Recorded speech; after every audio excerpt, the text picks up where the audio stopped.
What's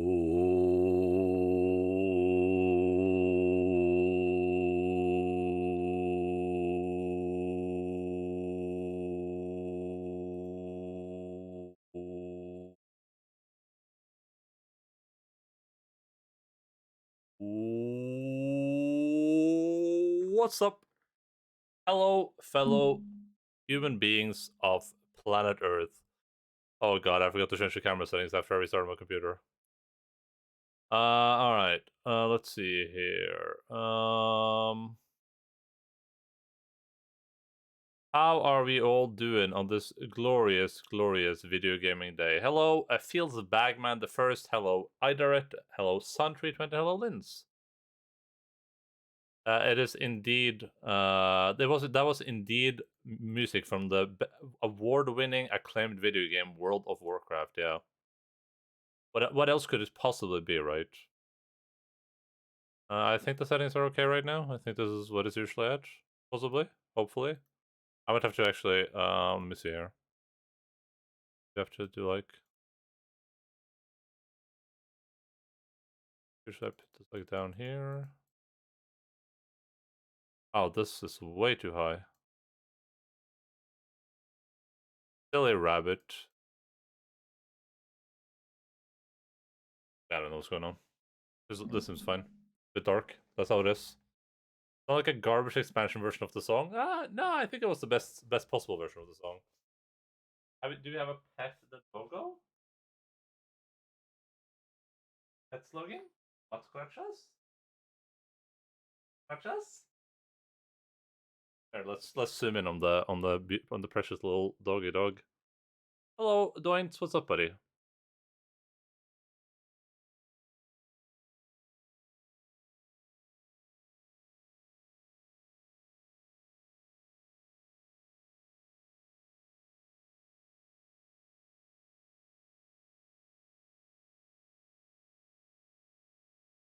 It. Huh?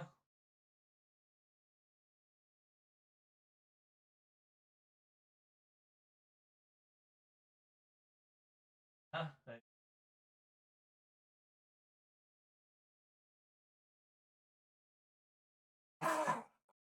Kom igen. Jessica? Jessica? He's running away. Logan. There, Logan. Logan. Come on. Logan, come on. There, come on. Hoppas jag. Nej, kom on.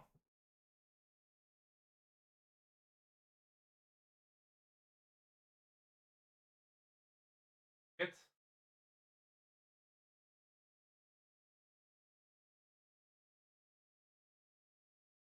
Hit.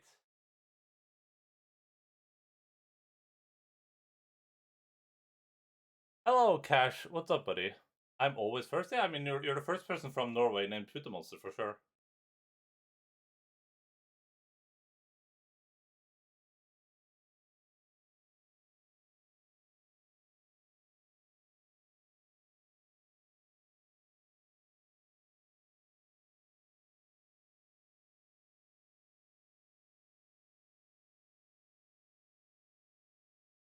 Again.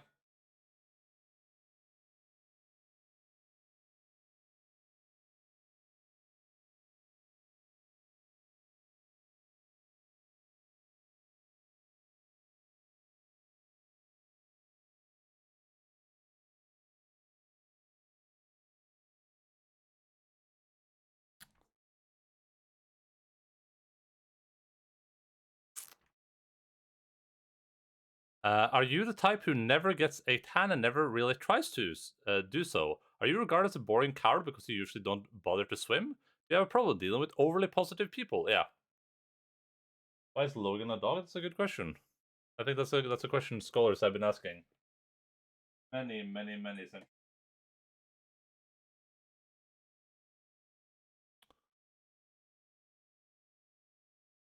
I think they concluded it has something to do with evolution or something like that. I'm not sure though. I think it might be related to evolution.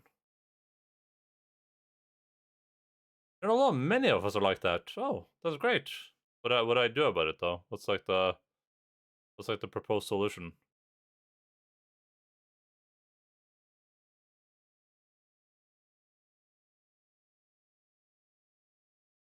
Oh. Take a look again?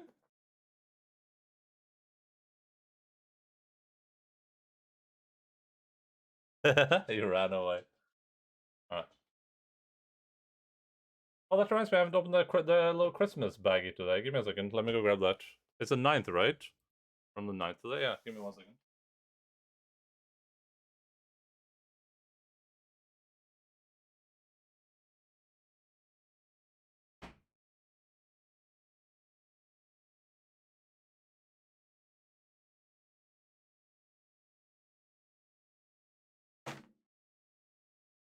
What could we possibly get on the 9th? Hello, Mr. Allen, what's up?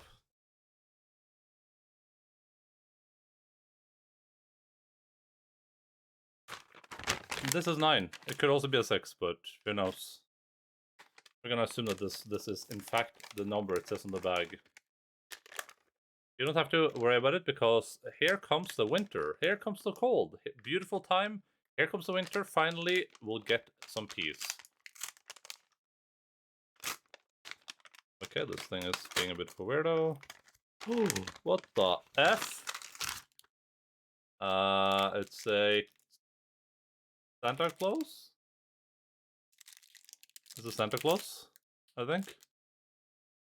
And it is a Santa Claus. And it is a chocolate. And another chocolate.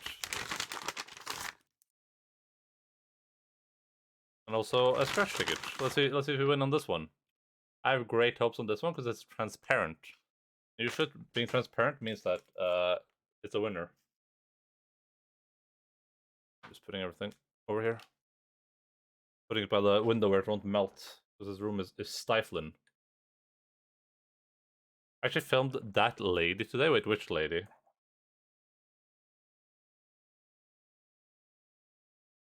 Okay, we got... I think we won on this one. I think we won automatically. I think we auto-win. Because we got like a little birdie or something. Oh, that's a piggy. Oh, the piggy means that we had a higher chance to win, but we didn't anyway. Gosh darn it. I know the autofocus doesn't work, but... the piggy counts as like one of anything. But yeah. Can't really see it because the autofocus is garbage, but there you guys go.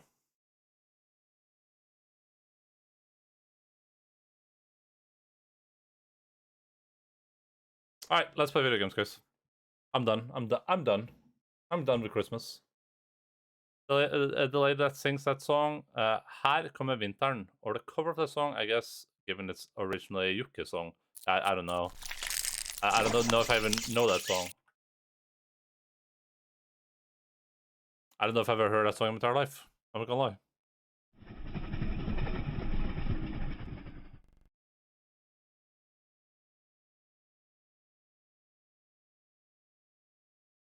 Traces of the supernatural. Traces of the supernatural.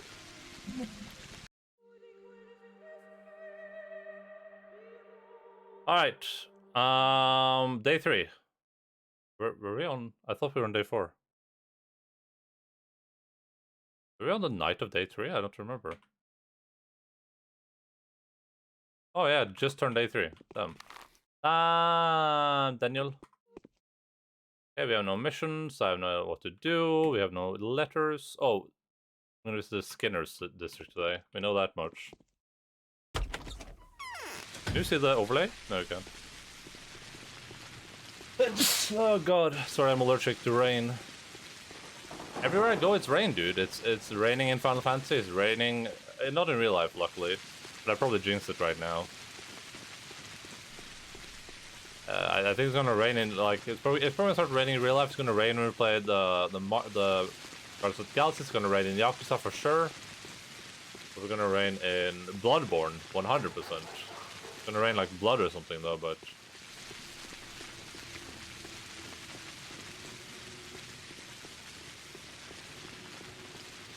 It's inescapable.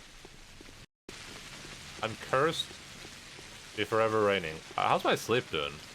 It's doing fine. We're just a bit hungry. You should, I think that song will speak to you. Maybe. I'm not big on like Norwegian music though in general. Unless it's like Norwegian rap. I like some Norwegian rap.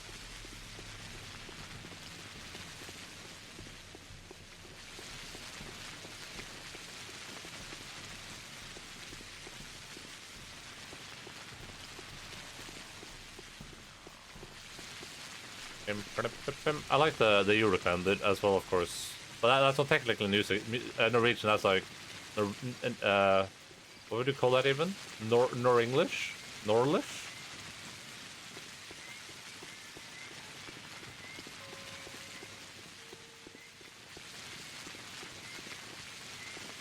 Just crouching for over there, being a weirdo.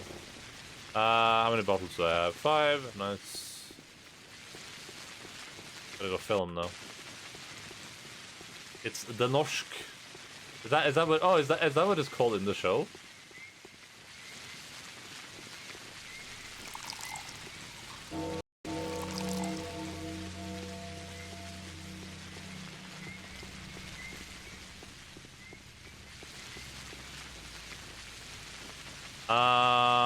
Hello. Take 5 of these. I'll take 1 of these. GG no re. Thank you, sir. Shit, it's på norsk. How come there's no bandits out at all when I need them? And why is it raining all the time? I wonder if the rain is static or if it's random.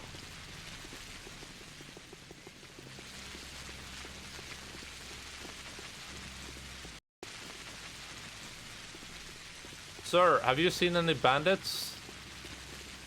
Like a single bandit even? I wonder if Vlad has something to say to me. What? What? My name is Vladimir Putin.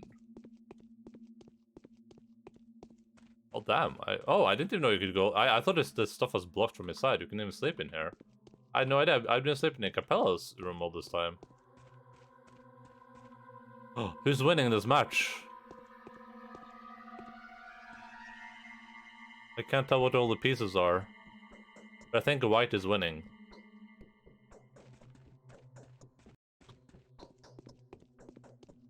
I thought this was like, I thought this was blocked off for some reason.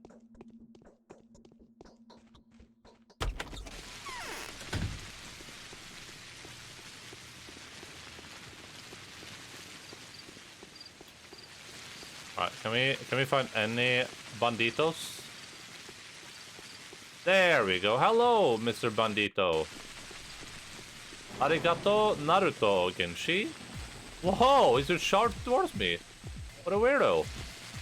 Sir.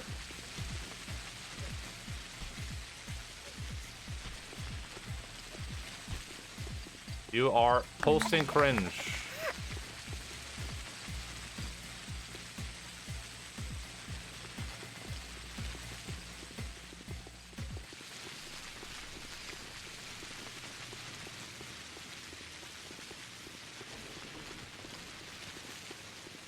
Oh, that's another one. I don't know how much banding hunting we need to do, but like, I just do it at the start of the game, because then we're not so rushed on time. We can usually get away with it.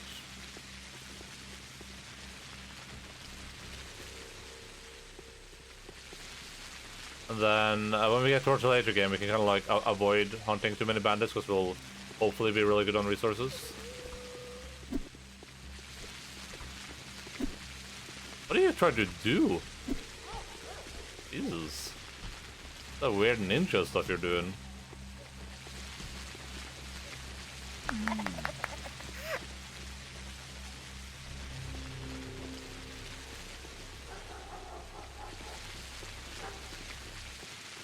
I did see that the Marvel video game was on sale, so I bought that already. I figured that was probably a good idea.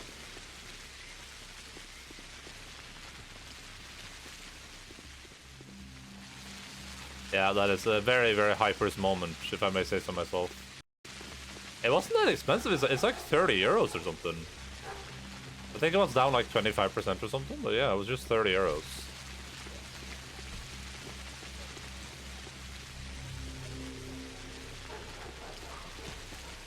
I guess that's the luck of having a Steam sale right when I'm gonna play a video game. Oh, please don't let the guard kill him. Oh no! Oh, thank you, Lord. That would have been miserable.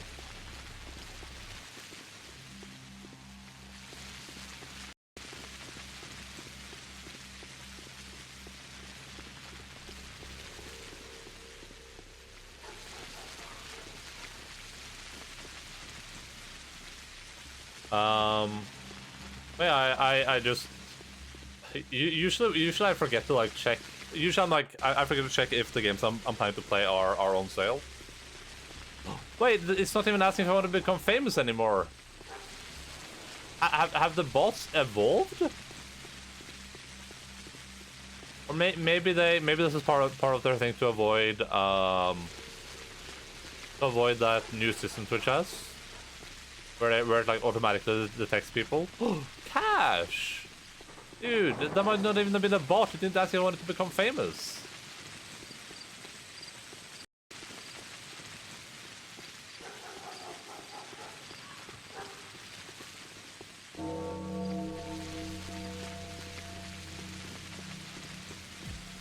You coming for me? Oh yes. I get it. It would have been a rhetorical question. I get it. Rhetorical? Is it redundant? Redundant?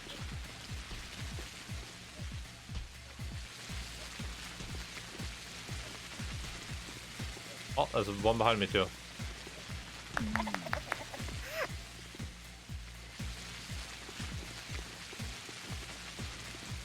I should just go render all these knives. I wonder if I can trade them with the guards for stuff, maybe. I don't remember that's a possibility. Sir, you're posting cringe.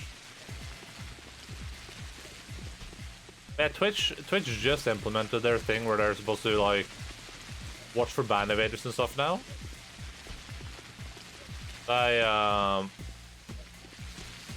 I figured those like if it's doing that, those bots should be gone instantly. Or maybe it's using other criteria.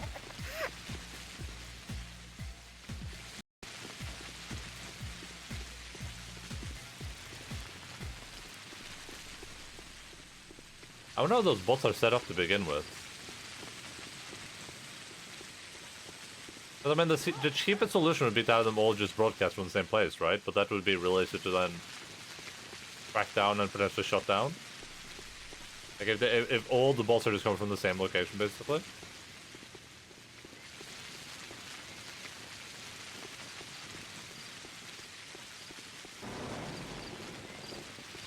But also, I imagine the other alternative would be really expensive.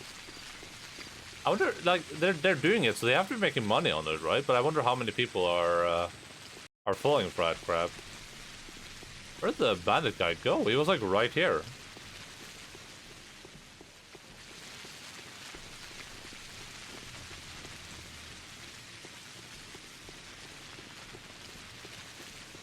Where the hell did that guy go? Oh, there he is. What the hell? What the helsike?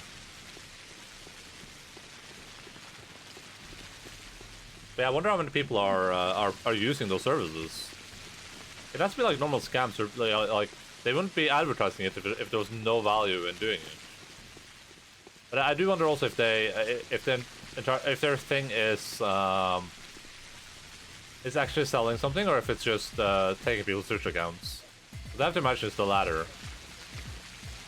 Like it probably says that you have to like sync your account, or like authorize your account to get the Prime subs or the followers or whatever.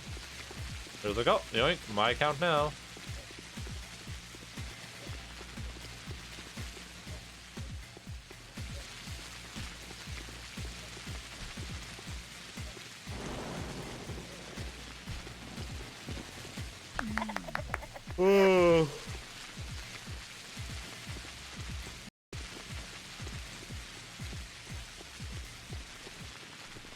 Nothing. does it have touch viewers? I forget. Or is it just followers and primes, or like subscriptions? Both followers and subscriptions are like they're worth nothing. Like oh, nice.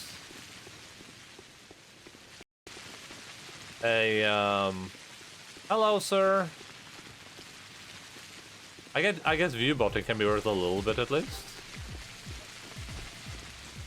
But buying followers and like subscriptions, I guess buying followers to 50 is okay. But also you need like 3 average viewers there. And I feel like most people that have 3 average viewers can probably get 50 followers.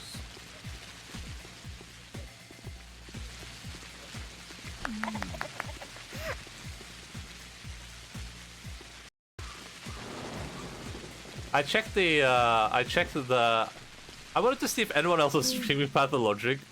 So I was like, there has to be other people streaming this game, right? And there's 12 cash. Well, there should be 12.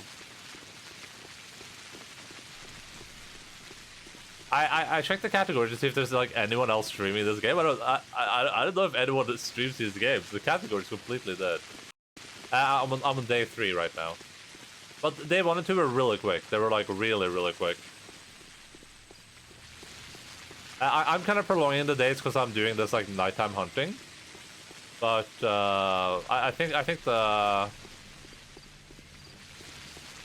well, it's not just right now. I checked all yesterday and I checked like all today too. I was in both Pathologic and Pathologic HD because there's 2 separate categories. Even though that's really stupid. And yeah. I legitimately couldn't find a single person. But it's weird because some of the people that joined chat are like, oh yeah, I stream Pathologic full time. I'm like, oh yeah, okay, that's interesting. So I thought maybe we'd have like a big like cult following of people that just play the game all the time. But it doesn't seem like Pathologic has a lot of replayability to me. That's like the thing. That's the thing that like I'm a bit that kind of freaks me out a bit. Like there's not a lot of like replayability in the game at all. I think Pathologic 2 has a bit of a large community though. There's a single person series Star Wars Galaxies. Is that even like legal? Because that has been a private server, right? How loaded is that person in viewers?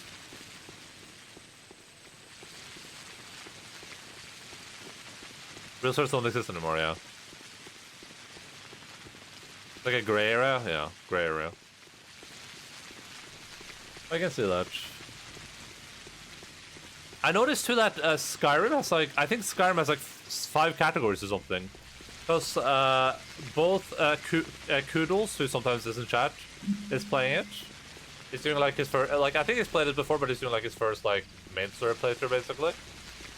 I've been like passively watching that because it's decent content next to like doing other stuff. And Ryu was streaming it for at least one stream. I don't know if he's planning to stream it more, but they were both in separate categories. One was in like Skyrim Special Edition, one was in like Skyrim Anniversary Edition. It's like, Jesus. Just have one Skyrim category. It's a real boomer. Keep going, old bearded man. That's nice. Pretty sweet. I like when the boomers play the video games. That's my dream too. Instead, I'm just a hobo.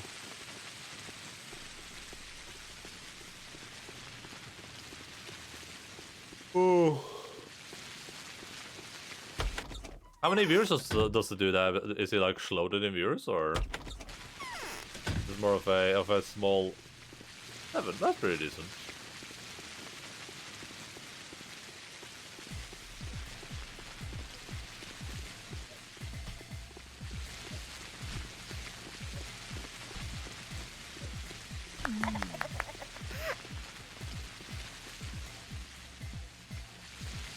Alright, we got 8 food, got 8 food, got 8 food. We'll eat some more food. Perfect.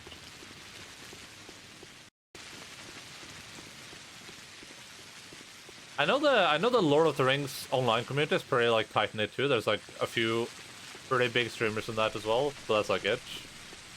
At least when I checked the category when we played it last time. They were all kind of like borderline weirdos, but I don't know what I expect from people that play Lord of the Rings online like all the time. That game is a bit of a weird game. It's very tight knit, yeah, I can imagine.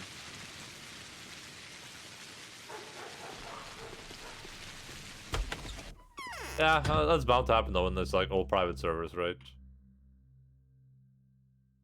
Dun, dun, dun, dun, dun, dun, dun, dun, dun. I'm just gonna pre-buy some food.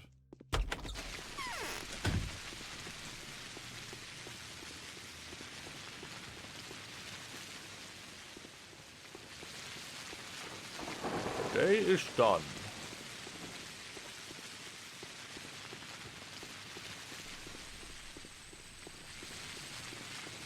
It is cool that people can manage to hold that stuff up, but it just like I get that there's a lot of like problems with the rights and stuff for stuff like that, but it's so weird to me that like you just have this literal free money source just lying in front of you and people refuse to grab that stuff. They're like, what if you just like let it die instead? But it seems like if you just did like a Star Wars Galaxies Reborn and you just had like a couple of servers, you didn't have to push any updates. You could just do like what Classic does. You could just like push updates out in a circle basically. Like, hey, you can start from the start and then go all the way up to whatever the last expansion was or whatever. Or you can just play from the latest expansion. I feel like people would play that and they would just make money from it for free basically. Something that's already been developed. And that's what people do for the source code. Yeah, that might be. Yeah, but like, but they can just like I would just hire the people that are running these private things. I would just be like, hey, person that is working on this right now, would you like to like just work on this at least like semi full time or something? I'm sure those people would love to get paid for it. Maybe I'm wrong though.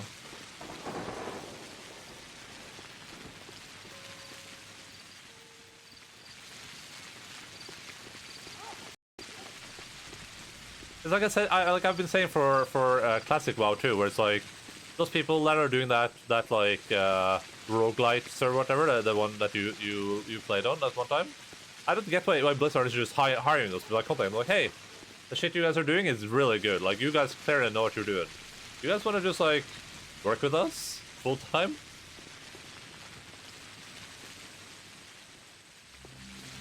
One of the famous dudes, we're known for running private servers and arbitrary stuff to run them. Arbitrary stuff, yeah, I remember you talked about that.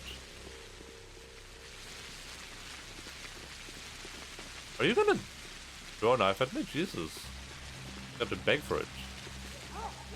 I was still playing on the server because the changes he made were usually good and he ran them and shit, yeah. I remember you talked about that. Whoa. Ow! So for secretly hiding swastikas and Hitler images in the textures. Oh.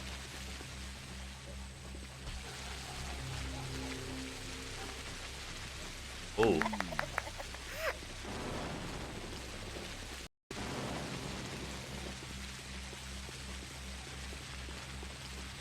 Look how this dude clips the streamer.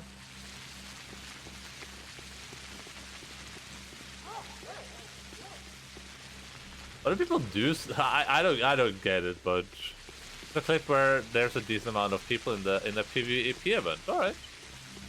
I mean, I imagine you can get something pretty big organized. You said the population on the servers was like 1,000 people or something last time we talked about it, right?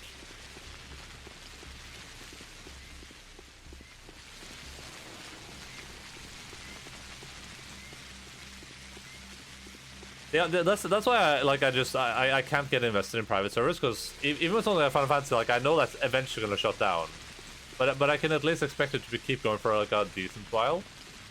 But yeah, for private servers, like it can just end at any point.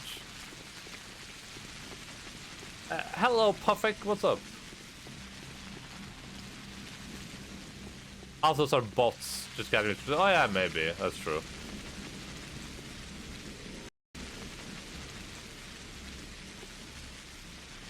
That's a real possibility, I guess.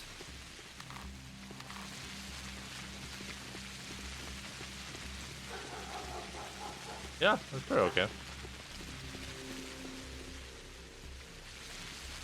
That sounds pretty alright.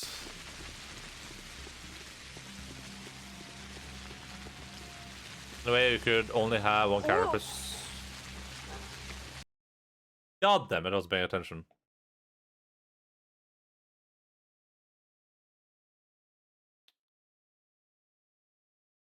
I guess I guess the idea of having one character per server makes a lot of sense if it's because was it limited what you could do with that character then, or like that character could only I don't remember what you guys said about it. Would you have to like choose a profession or something like character and that's all you could have? Yeah, that makes a lot of sense. Because then you're kind of forcing people to interact with each other in a way that you don't see in a lot of games.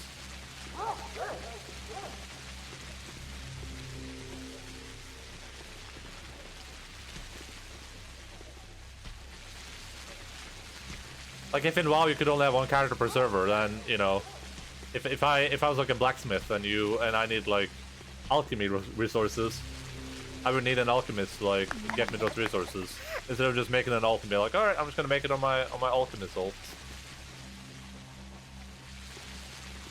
Pretty cool. Are you okay, sir?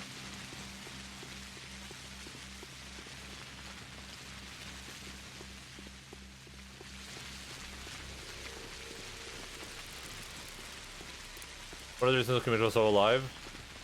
Yeah. I like that conceptually. I like the crafting in Final Fantasy 14 too, though. The new spearfishing is kind of cool. I kind of enjoy it.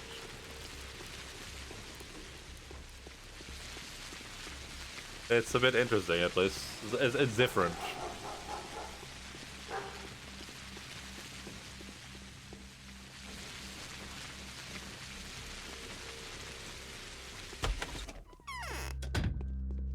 A bit too simple for me, I guess.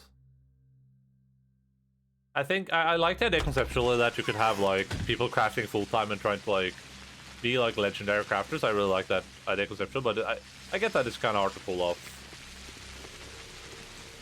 It requires a lot of work for like a side part of the game, basically. But I mean, if any game's gonna do it, then like Final Fantasy would probably be it too. Is there like the one game where they just like do things? There's like, hey, what if you just did this thing and you didn't care about the consequences? Damn, Daniel. I'm gonna loot him. He's mine. He had nothing on him. Got fooled, kiddo.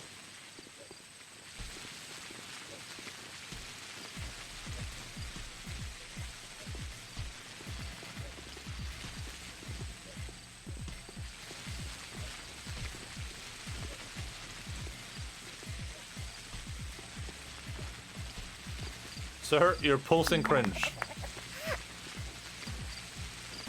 I have 35 of these bandit things. That means I've killed 35 bandits over 2 days or 3 days. Oh, it would be like 2 days, right? It's 2 nights. Jesus, I have a problem. I have a genuine problem. I think I'll be good to go for the rest of the game, basically. I would 100% like play a lot of WoW though if they had those systems that they have on those other private server in like classic WoW. Like that's exactly what I want from that game. There's like more stuff to do, new events, like people actively doing stuff. There's no reason not to do it. Like I don't know why they would. Well, I know why. It's Blizzard are like literally incompetent. The only thing they can competently do is literally sexually harass their employees. That's like the only thing they're good at. But give me something new to, yeah, exactly. Just like let me keep that old school feel where like I don't necessarily mind flying mounts, but like maybe like limited flying mounts. Just new content, new event, new stuff to do. Like new raids, new classes, you know, stuff like that. I just want I want that classic feel, but I want it with like modern content, I guess. Because I think classic was pretty decent, but like the raid stuff was still pretty boring. Like I only raided in the game as I was saying because I really loved the community we were in. And the second that community kind of fell apart, I was straight out of it. I was like, oh, this is so boring right now. Like if it wasn't for Phil's Bagman and a few other people, I would have just quit immediately when that guild fell apart probably. But I stuck out until next at least. But it was just like, yeah, that feels. It was just like it wasn't the same like rating with a bunch of random people that didn't really like enjoy the company of. It's just there's so much pointless drama. When we had like everything seemed fine in the guild. Like I was a role leader, but I never heard any of it. But then suddenly it's like everyone's quitting. There's just a billion drama things going on behind the scenes. Like people trying to take over the guild, people trying to like backstab each other, people being upset about loot. Is like so much random drama. I don't get it. Like it's insane. But I guess that's what happens when you put 40 people together. I would definitely say 40 people in a raid to complete like that is a mess that no game needs to have.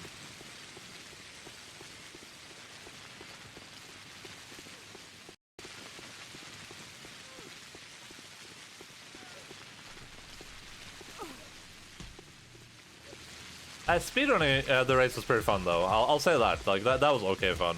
Like I didn't really care about it, but like at least trying to get a good speed was fun. The like strategies you had to do, the insane pools, stuff like that was pretty fun.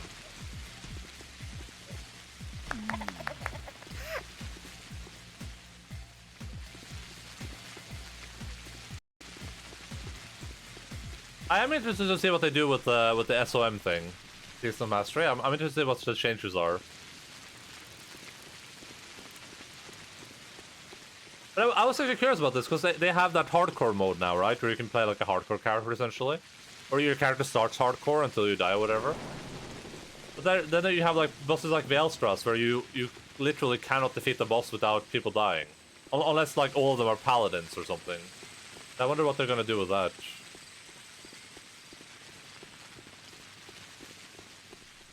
I think maybe the Blizzard's problem is that they're worried about splitting the community too much. Maybe, like maybe they don't want people playing like, you know, 30% of the community playing Shadowlands, 30% playing like Classic, 30% playing on the Season of Mastery. They kind of just want to like rotate the player base between all their products, which is why they don't want something like new content in Classic to make like a competitor to Shadowlands or whatever. I would not be surprised if Season of Mastery is literally just a response to all the garbage things that was happening at the company. They were like, guys, we gotta do something really quickly, because our shit is falling apart. Like the Burning Crusade, no one's playing. Like some people are playing it, but the Burning Crusade was not really good. People get bored of it really quickly. Shadowlands was falling apart. The classic servers were dead. SMS Pocket Sand, yeah. They should just remove Classic and have retail and crazy modes. Yeah, I can kind of agree with that. Best is right. Yeah, it feels like that, right? Because people were asking for that before even TBC or before Classic was released. SM is like 1% of what they should. Yeah, I agree. SM is like it's like them testing the waters as marginal as they can. They're like, we're gonna buff it a little bit. We're gonna make a few changes here and there, but just a bit of them. But people want like a lot of changes. They want to play like a different game, basically. Like they should have enabled paladins in Horde and shamans for Alliance for sure. I think they should have done that 100%. I suppose some other stuff they could have done too. I feel like SMS and Crash has to go crazy. Like make it like mixed race or something. Make it so you could be any race on any faction. That would be crazy. That would be incredibly cool to see. Then it could be human. You would have all humans in Orc and all humans in Alliance, because that's what everyone would play. Or is everyone playing Rogue? I guess everyone playing Undead, because Undead has like the best PvP talent or whatever.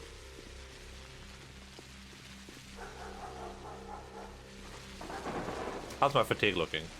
We should probably sleep for an hour.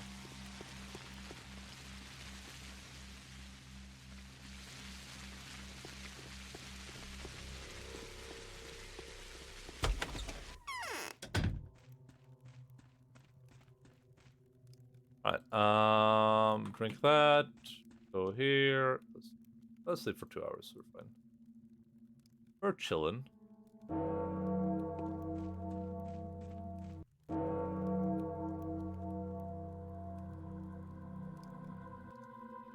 What's it gonna say? What's it gonna say? The witch of Changeling endeavors to hunt her impudent sister down and uncover habitual villain's sins. Is it fatal? For real? You look like you're about to tell me something. You have such a mischievous sparkle in your eyes. I'm going to whisper something in your ear. Lean over so you can hear. Well, speak now.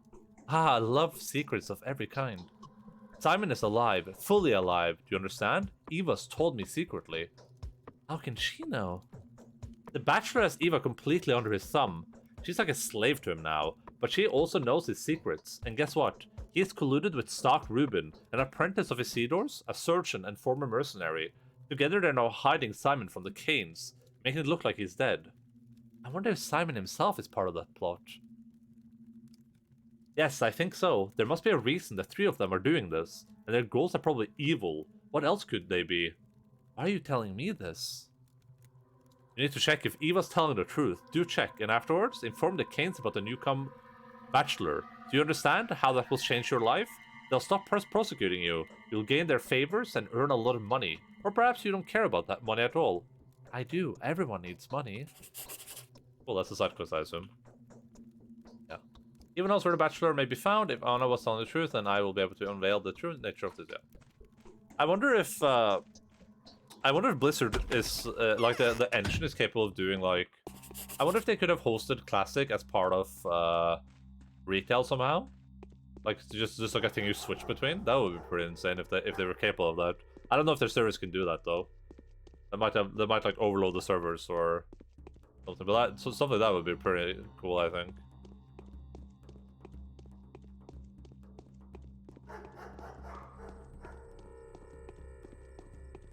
I didn't get a letter right now.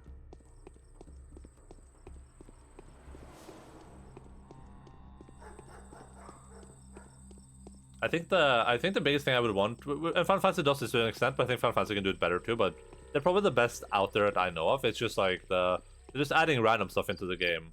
Like that's what Blizzard never does. They're just like everything has to be this like well, it feels like it. Everything has to be like some super like omega polished. Oh, as a changeling, I can just see where the plague is. Interesting.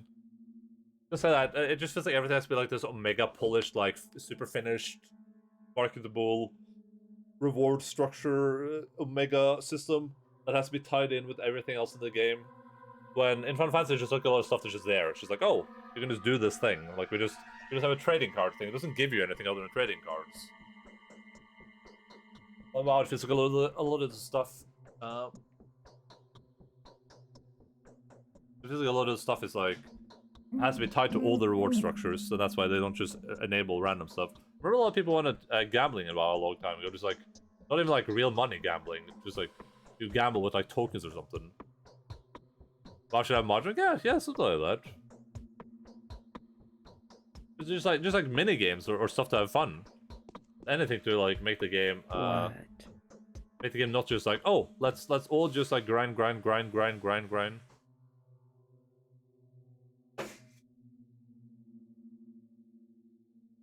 guess we're vacuuming.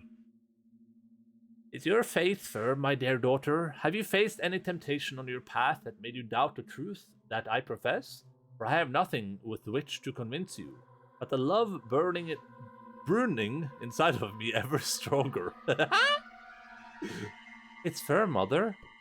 Do you remember everything I've told you about those bound of yours who are infected with the utopian heresy, and about some of them, or perhaps many of them, being instrumental in bringing the wrath of heavens upon our town?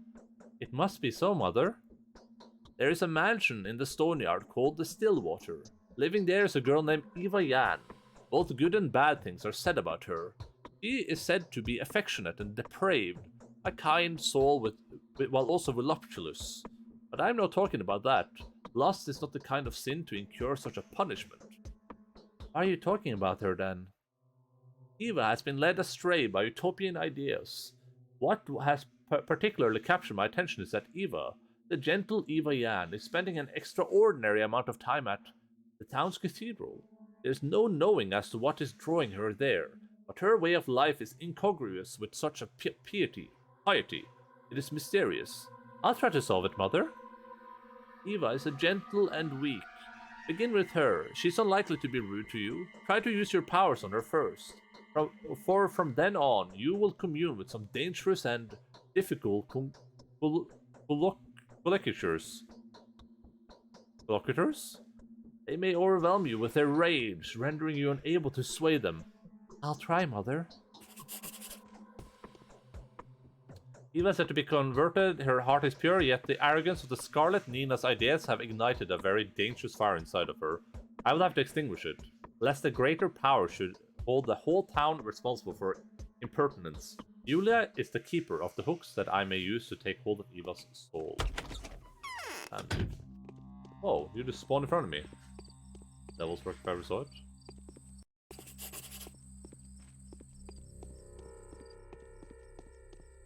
Karma. Is there really no way to cure the disease? Have you walked around and observed much? Tell me, Clara, how does this disease spread? Through breath, through touch, or perhaps through blood-sucking insects? Those have grown in a number of late. I don't know, Father. How could I know? I'm no scientist. Come closer, my daughter. Tell me, advise me. What measures must be taken to stop the epidemic? Where do we send our brave patrolmen and the executor's suicide squads? That's not for me to decide, Father. My advice would be of little use here. Send some of them to the cathedral and some to the cemetery, shovels in hand. That would be my advice. There is nothing wrong with your saying this. I am thinking aloud, and I would like to know whether the Harbinger agrees with me. For there is someone else speaking through your lips, is there not? Yes, there is. 5 years ago, the Sand Plague broke out in the Poor District, where, due to our negligence, the social and sanitary condition had become truly appalling. If, like the plague, it is spread by blood-sucking fleas and their host animals, perhaps a culling of bulls and other domestic animals would be the best solution. Why cull bulls? Bulls don't get fleas, they aren't a threat. Rats, that's who you ought to exterminate without mercy. There should be a reward for every rat killed. I will tell you what I'm going to do. Don't say a word to anyone about the plague. I refuse to allow a panic, and so I will ban expressions of mourning. Let them celebrate instead. To the bachelor, I recommended that he reassure sick people. Say they have been afflicted with a general condition. As you wish. That no one talk about the Sand Plague for as long as possible.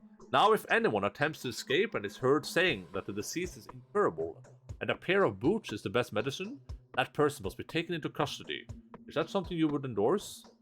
You're looking for the cause in the wrong place. That is my job to do. Do not worry about that. To be a ruler during a plague is a cursed part to play and a grievous burden. A man doomed to nothing but error. Yes, all of those measures, all just a way to comfort ourselves. My only hope is you. I hope you are not allowed despair to take over yet. Do I need to restate my request? Whatever happens, I'm only fulfilling my purpose. You shall visit a singer named Anna Angel. Of all the black souls in our town, this is the blackest. The Willows used to be the happiest house this side of the town, and we were happy to have such neighbors. Now every crack in the walls of that house is oozing blood and tears. My God, what happened there? No one knows. Ever since Anna came to our town, she has always gotten away with whatever she did. Neither does anyone know what happened to all the former dwellers of that house. They had been a family and a tight-knit one. Do you suspect her? I suspect one of the bloodthirsts. Ghouls that walk the earth has infiltrated our town in the shape of this singer. Have you heard about the caravan? Of course you haven't. Ask her about it and see what she has to say. Alright. Ah, you frightened me so much. Okay, that's the main story. The seeds of the caravan. They say that Anna Angel's soul is blacker than coal, and her crimes are as terrifying as they are unprovable. Even so, I will force her to confide in me, to remove her mask and reveal the nakedness of her soul to me. It may be she is not so black on the inside. Nice.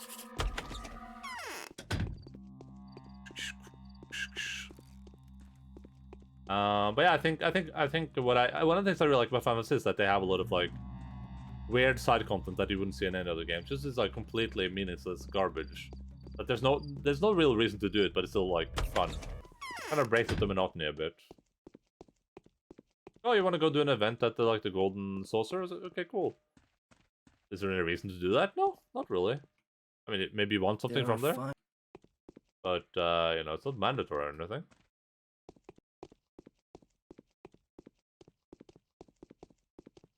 Also with the new like spearfishing thing, that's really it's just like a simple minigame, but it's really cool the way it's set up. Nothing, it's nothing huge. Yeah, I don't think I'm immune to COVID on the Changeling. Should I find out? Let's find out. I think I'm not immune. I'm gonna go out on a limb and say that. Why would fishing for spears be more fun than fishing for regular fish? Oh, it has to do with how you capture the spears. It's like a mini game to capture the spears. Yeah, that's why.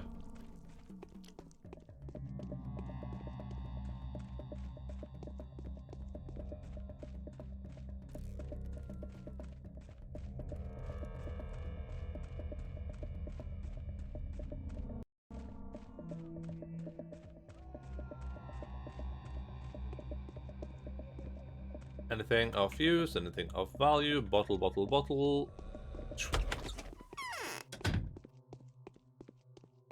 Oh yeah, so the plan to make the Changeling route go a bit quicker is that, as per usual, I do have to speak to everyone, but I'm gonna do, like, usually I like try to talk to everyone really quickly, but now I'm just gonna talk to them if I'm in the vicinity. I'm not gonna go out of my way at any point to speak to anyone. I'm just gonna speak to them if I naturally go there. And at the end of the day, when we're done with the main story and all the side quests, we'll like go to every house we haven't been to yet, basically. I think that's gonna save us a lot of time. I think I said this last time, but like I love Pathologic. I'm enjoying the game still, but there is like a lot of reading. There's a lot of like I would say like slightly monotonous walking, which is all par for the course as far as the game goes, but it does get a bit tiring.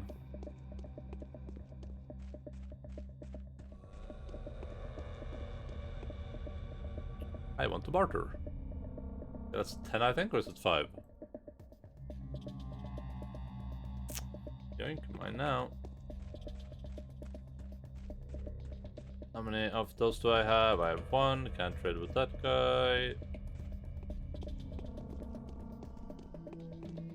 Still here? Hello, sir. What do you mean still here? Still playing this video game? We will still be playing this video game for at least another week. Guaranteed. We'll see how much progress I get done, I guess. What? This game is around the 6th. It could never take this long to get rid of a pandemic. Yeah, 12 days. Very unreasonable, right? You have to do a follow-up, right? Where you still have the remote?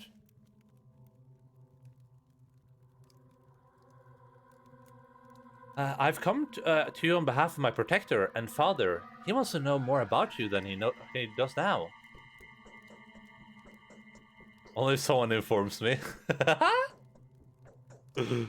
Oh, so now I'm Saburo's list of undesirables too? Truly, I'm being targeted by all of the powers that be. I would never expected that from Saburo, a firm principled man and an old neighbor of mine. And in the meantime, the Gimskis have been utterly terrorizing me. I was even going to plead for his protection. I was thinking about this earlier. I do wonder if Ko is ever going to go away. I feel like this is going to be a permanent thing. Because, I guess we have to get everyone vaccinated, right? And but even then, I guess it could still technically mutate. And as long as it keeps mutating, you will need like new boosters, you need new versions of the vaccine just over and over again. I feel like at some point, I think some countries already kind of done it, but I feel like some people just say fuck it. It's like whatever. At this point, we can't care anymore. If you die from COVID, then that sucks. But like, and what's the old Gimski's problem with you? Oh, I do know what it's about. There's this local usurer. I'll tell you later how I'm involved here. So, tough Vlad decided to pocket his blood money. Vlad himself had to pay up quite heftily. He transferred the funds to your new father yesterday. But what does that have to do with you? Whoa, what are you getting at? We'll come to that, my dear. The hunchback refused to give Vlad the money, so Vlad said he'd find a way to bring him to heel. Pressure someone who could reveal all the skeleton in the hunchback's closet. That was a direct hint at me. Vlad had found out about my involvement with the hunchback. But it's hardly something that Alexander wanted to find out. The German politician said that at the end of the pandemic, you'll be vaccinated, recovered, or dead. Yeah, I mean, pretty much. But like, what's the end of the pandemic?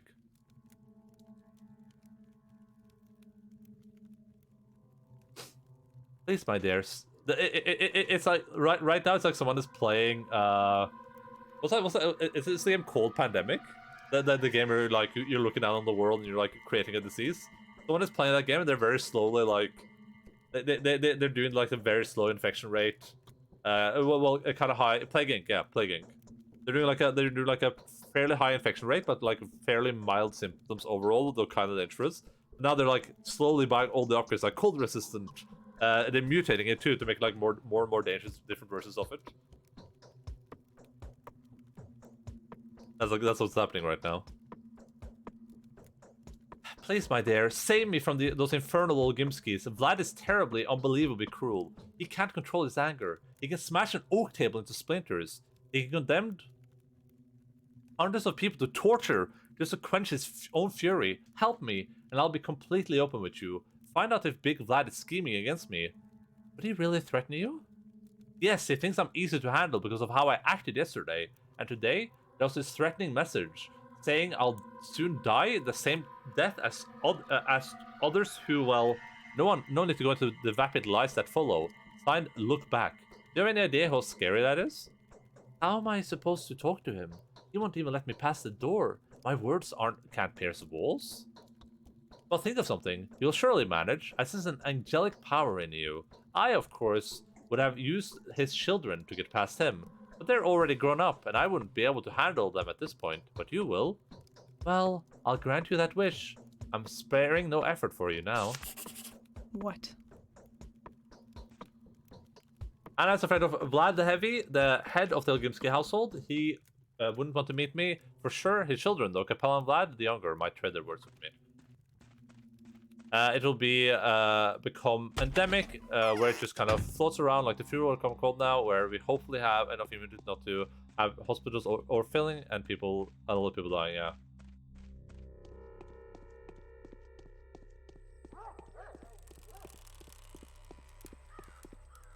That sounds like the dream.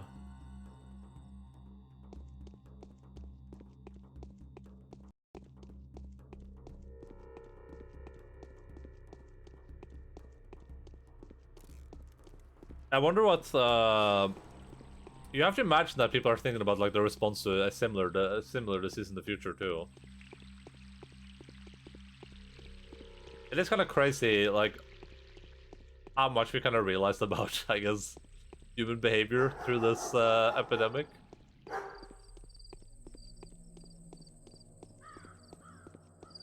Like people refusing to believe that it's real and refusing to vaccinate and stuff. That stuff is like. Stuff is kind of quasi in my Nacy.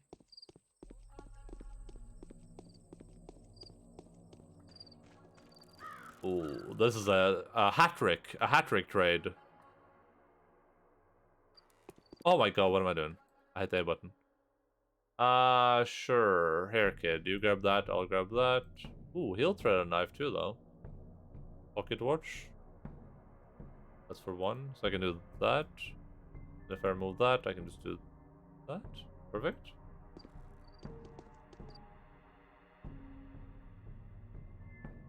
Alright, you take that and that, I'll take that and that. These two for sure. Needle, perfect. It'd be one, if not the most significant events that occur, that the current generation will go through, I think. Until climate change. Yeah, well, I think this is like... I think if you consider the behavior people had during this, then when climate change hits really hard, which is it's probably going to, based on everything I read, you know, you can kind of like guesstimate the behavior. I don't think it's going to be pretty. I think it's going to be really not fatal? pretty.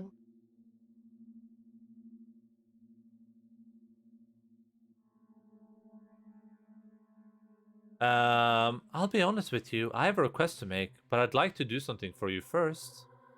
You don't have to worry about that. Rest assured, you will do something for me. In fact, you're doing something for me already. Even if inadvertently. Believe it or not, but the pleasure brought by your visit feels strangely physical for the kind of purely intellectual stimulus it actually is. Is this something that you expected? Shame on you, Julia, you make me blush. Expected an apt observation indeed.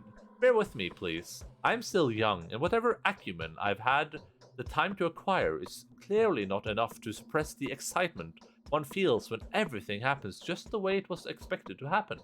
Oh, the joy I feel when everything falls in well in line with what I have predicted. By which I don't mean the brute probabilism your mother would resort to, but a watertight, well-grounded calculation of likelihood. You check your notes, you make minuscule adjustments, and then, bang! You see your assumptions gain flesh at your own doorstep. I'm happy that you've been expecting me. How silly it might be to be happy about it. However silly. Right, enough silliness. Let us get to the meat of the matter. You know, I'm dying to know what your request may be. I'd even venture an educated guess that you wanted to ask me something about Eva Yan? But what could it be? Anyone could have told you these basic facts. Who she is, where she lives, what she prefers to wear. Are you interested in something else then? Something concerning her soul? Is this the case? How would you... Who told you? Do you speak with Katarina? Is this some kind of joke? Oh, no, I didn't speak with Katarina. I never do. Morphine addicts and other kinds of substance abusers are not the company I normally prefer. Whoa, shade. They make too bleak an impression. I have ceased my relationship with the Martin twins for that very reason. Now, these two are potentially interesting to you. Did you meet them yet? How did you know I was going to ask you about Eva? Let's just say that Eva is no less religious than yourself. Just a little while back, she was literally obsessed with the cathedral. Time changed though. The bachelors arrived and claimed the entirety of Eva's attention. Eva's completely forgotten her cathedral, and we forgot the hope of our salvation. I wouldn't be surprised if the cathedral will simply cease to exist in its capacity as a place where the aspirations of revival are kept. The bachelor, you say? That's interesting. I'm convinced that he isn't human, but an emissary of evil. Well, in this case, should we be surprised that he has gained control over her, seduced her, bound her by his supernatural power? She would do anything for him, which gives every appearance of demonic possession. If we add the cathedral to the equation, we will end up with a textbook example of universal temptation narrative. Why are you looking at me like that? I'm going to keep looking at you, or rather keep watching you. I get a feeling that every move you make may be reliably predicted. This is not an opportunity I would ever miss, for it feeds remarkably well into one of my theories. Perhaps the most pessimistic of them. Well, off you go, Harbinger. Sometimes I, too, have revelations and see people's paths. We'll meet again soon, Yulia. Damn. Let me drag out this delicate heart, the Bachelor, Eva's nightmarish paramour. It seems she will have to be rescued from the clutches of two demons instead of one.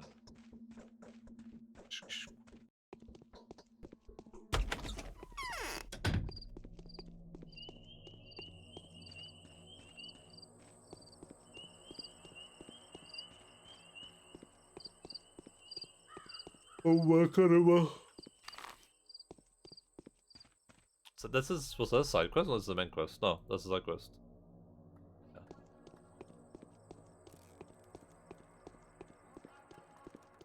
Main quest is the Vlad thing. I wonder if it's quicker to jump or something in this game, or if that's like side strafing. Well, isn't this how you jump quickly in some games, like Doom and like older games? You jump from side to side in the air. Don't mind me, kid. I'm just gaining a little bit of momentum. Wait, that might be valuable actually. A beta tablet.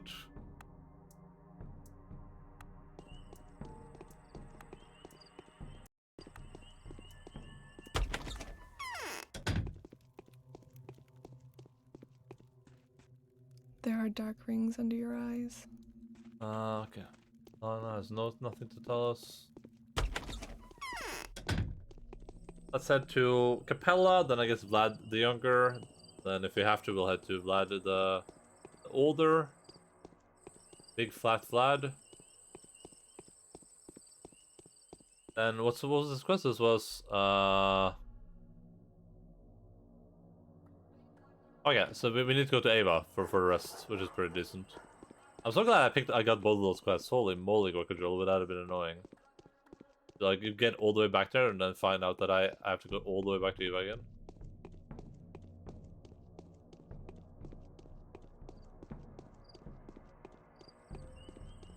Do I have anything else to trade with these kids? No. Hello, friendo. I don't have anything to barter with you with. I hope that you have a lot of bullets, though. For your own prosperity's sake. What's this? Do they have anything? Oh my goodness. He is loaded.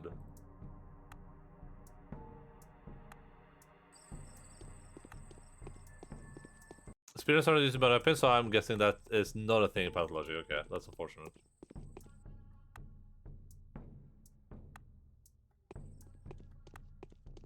That is very, very unfortunate.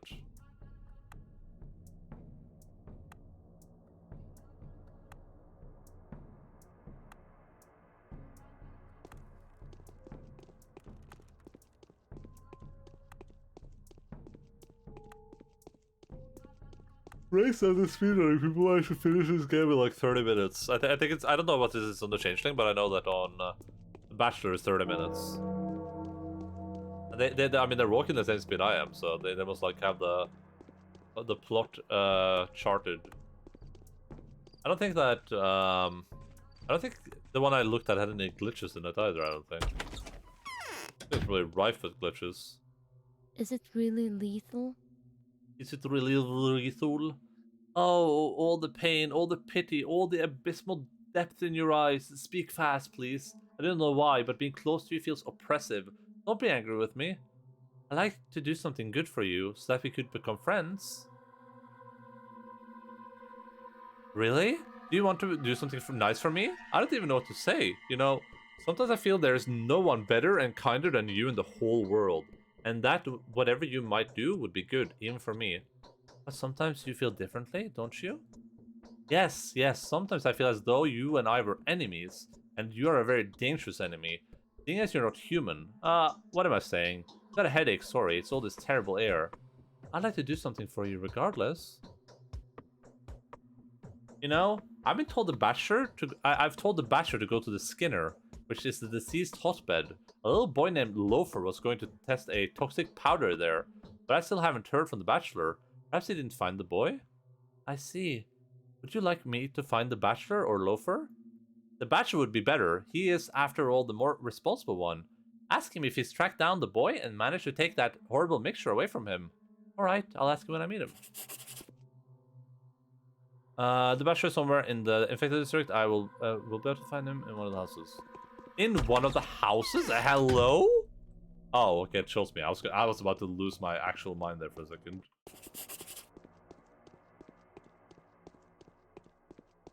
I was actually about to lose my mind. Like, this is the entire district.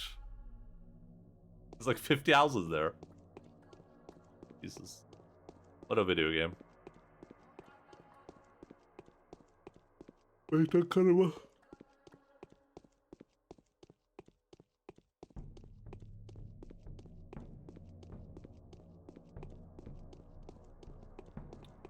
Hello, kiddo. There's more medicine. I don't know if I care, though. I don't care that much. I think I'm good on medicine for now. I think I should stop trading with that kid.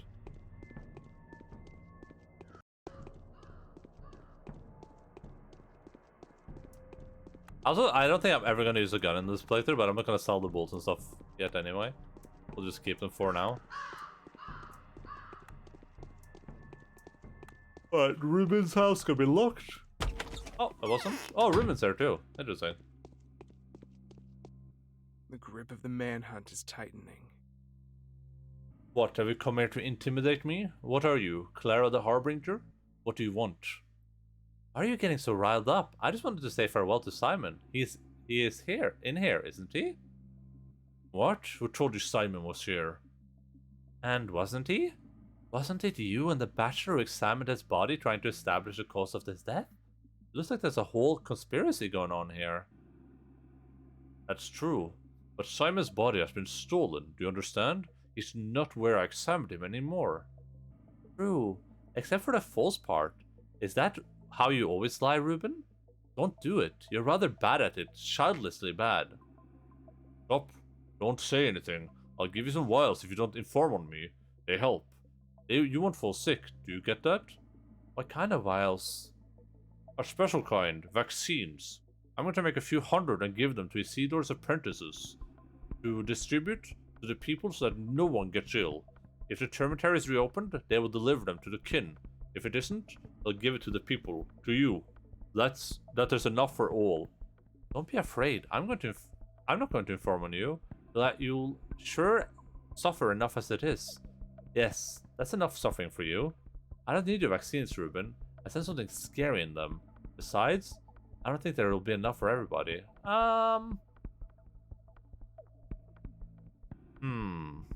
Is Ruben one of my people in this? I don't even remember. I think he might be. I don't think there's one for the Bachelor. I don't confirm on them though. Is he one of my people? No, he isn't. Oh no, yes, yeah, Ruben. Simon may still be alive, even though my heart tells me there is no real life. Even if it's, this is what the cruel-hearted Bachelor would likely call it. This is not a life for me, for there is no longer warmth in it. Can I surrender the two cynics to the Canes then? No. Stop being a weirdo. Ruben is literally on our list. Also, there could still be bunny hopping. It could just be that the speedrunners haven't figured it out. Like, remember when I figured out that I completed a new speedrun for Mass Effect 3? It could be one of those situations. I hope it's anything but what happened 5 years ago. There's no cure from the sand pest. I've got business to discuss with you. Take me to your storeroom. Oh, I thought this was like a special thing. Double-barreled pistol. Damn, that would be nice to have. I'm just gonna keep everything out because it stacks, so it doesn't Where really there's carrion.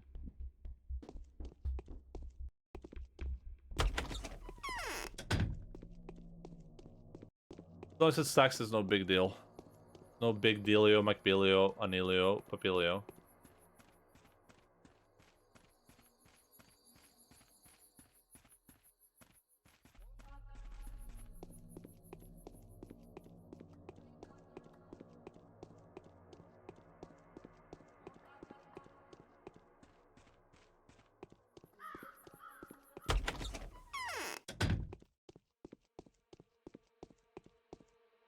In trouble to be... Alright, he doesn't want to talk to me, that's fine. I don't want to talk to him either. Who are my bonded, actually? It's Katarina, Bad Grief, Ruben, Aspety, Yulia, Anna, Alexander, Katarina, Lara, and the foreman. Pretty easy to remember. It's like... not these people, but like... Boop, boop, boop, boop, boop, boop. Oh, and Aspety.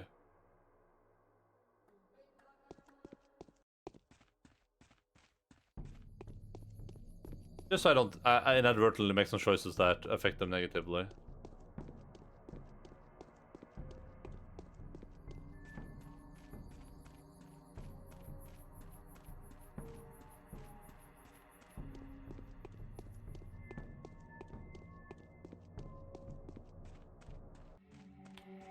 Alright, we're gonna go see Mercury real quick, then we'll go speak to Vlad the Younger, see if we can, like, I guess, get some information out of him for free.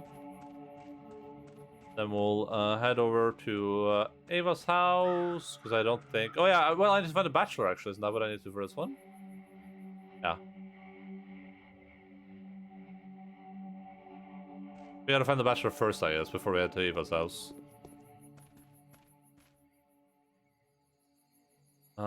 For this one is what? Oh yeah, okay, that's the cost. Yeah, okay, cool. Yeah, everything adds up so far. Ooh, who's that?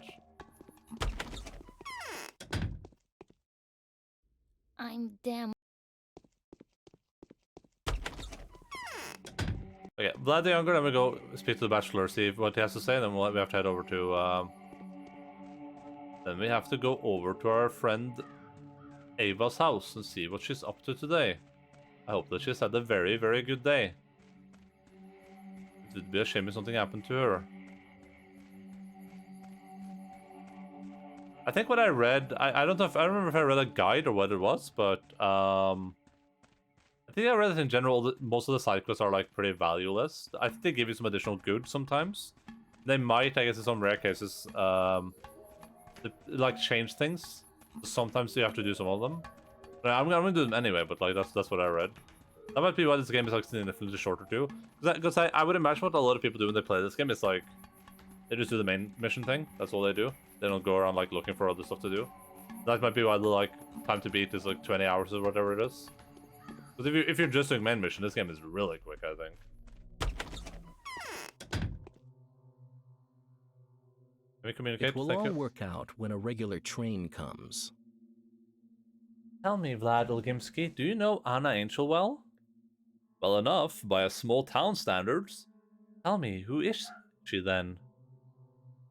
A fugitive actress from the Aces of Diamonds. She took up residence at the Willows and proceeded to remove the owners of the charming house from this world.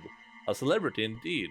Though actually, I've never sought intimacy with her. In fact, I only remember about her yesterday, in connection with the medicine commandeering business. Why? Here's what I wanted to ask. Is it true that your father has been threatening this actress? What? And this is what you've come to ask me about? That's absurd. Our family doesn't care about this, Anna. Well, didn't until yesterday. That's about her possessions, not her person. Possessions, I might add, that she'd obtained under very shady circumstances. And here's the result. She's making up imaginary enemies now. She is so afraid of your father. Why is she so afraid of your father, then? It can't be on account of the commandeering yesterday. She's afraid of the smallest noise now, and no surprise. A life of fear is the price she's paying for the horror she's once helped unleashed. You do know about the caravan, don't you? No, I know nothing about the caravan. Say, you must be from far away indeed. A few years ago, the Ace of Diamonds caravan was all that the entire country was talking about. That was a bunch of especially scary criminals who were committing savage and senseless atrocities while posing as wandering circus. They were famous for kidnapping children. Why did they do all that? That's the worst part. Had they done it for profit, their actions, however abominable, could have at least been explained. But their motives were a mystery. They'd take the best and leave disfigured freaks in their place, and their children would become performers with their caravan. Was Anna with the caravan too? Judging by what's been coming to light recently, yes. She was with the caravan, and her role was among the most loathsome, an enticing bait for the trusty children those trolls were intending to kidnap. That's horrible. And what did they kidnap the child for? Children, I think it was, yeah. To replenish their troop. They were collectors. Do you realize how the Canes must have hated them? The caravan turned up at the exact time our children had settled at the Polyhedron, and the Canes saw that they had given in the little ones of the town a magical childhood. The caravan stood at the opposite pole, as it were, a challenge, a mockery, a reminder for Nina and Simon. And the Canes know about Anna's connection to the caravan? Well, it hasn't been proven yet, but the day they find out will be the last day of her life. I have no doubt about it. The caravan is the boogeyman that the Canes hate with a passion. A punishment by the government would be a walk in the park compared to the scourges that the Canes use to call down upon them. Oh, it's a Blizzard thing, I get it. Could it be that the Canes have found out about Anna and are threatening her now? If it is so, then it can only be one particular Cane, the weakest and temporarily paralyzed one. The others wouldn't stoop to threats, they'd act right away. Who is it then? Caspar, also known as Khan. Victor and Nina's son, the black-eyed Maria's little brother. My sister will tell you all about him. They were friends for a while. At one point, our parents even considered arranging their marriage, despite the age difference. But they were too incompatible. Thanks for the advice. I'll talk to your sister. Okay. Okay. Good to know. Oh god, I forgot about this.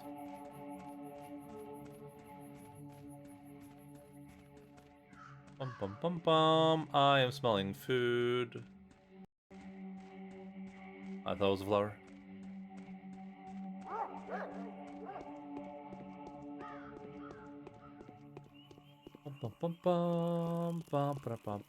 That means almost Endaline. I don't think I don't know if it smells like tacos. I think I need to reactivate tacos, but I mean if there's a good video to react to, we could. That's be a really good video for me to use my incredible reacting talents to, though.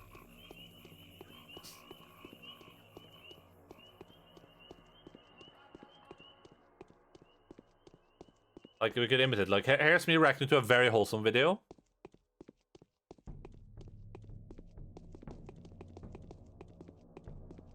Here's me reacting to a shocking, like a very shocking video, like a mass murder.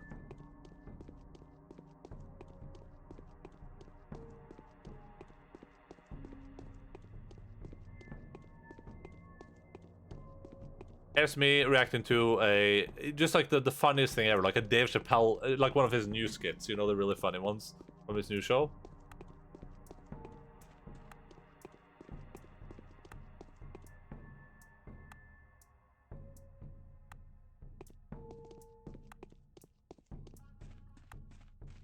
Is that cancelable, do you think? Can I get cancelled for that?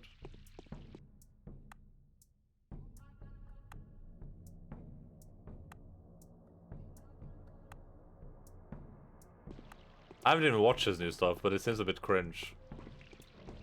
It just based on what I've heard, I feel like it's posting cringe. Ah! I got... That's what I would have posted on Twitter. I'm about to go viral, mom.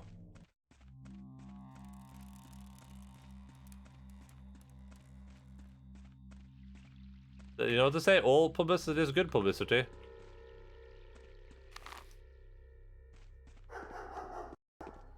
Umma karma, I have karma, now it's karma, dharma, dharma, karma, dharma.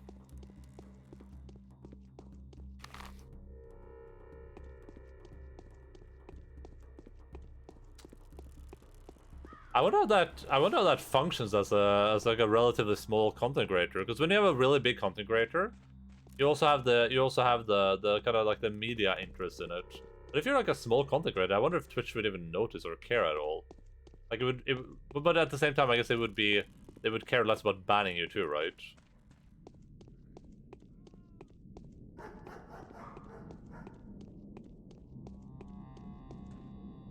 But I mean, they would not care about banning you. They would just be like, ah, just ban him. Like, we don't care. Just ban him, get him out of here. Then we don't have to deal with him anymore. What's that? Oh, they're punching the infected, of course.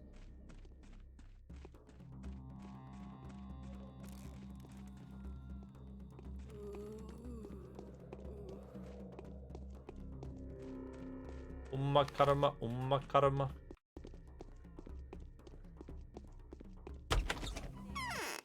Oh my god, you're standing right here. The wretched wound has... What are you doing here? I could really do without being bothered. I've been looking for you, Bachelor. Someone is worried about you. Eva? No, Capella. Aren't you here on her request? You're the one doing the errands, not me. I'm doing my own work here. Actually, that reminds me. Have you by any chance seen a dodgy looking lad around? I told him to get lost, but now I'm not sure he listened. You could tell by his eyes that he was a Weasley fellow. No, Bachelor. You're the only Weasley fellow here that I'm aware of.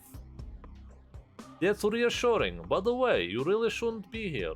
Burak, the Horospex, is hiding in one of the houses. He's dangerous. I'm sure he is the Ripper everyone's talking about, the body snatcher.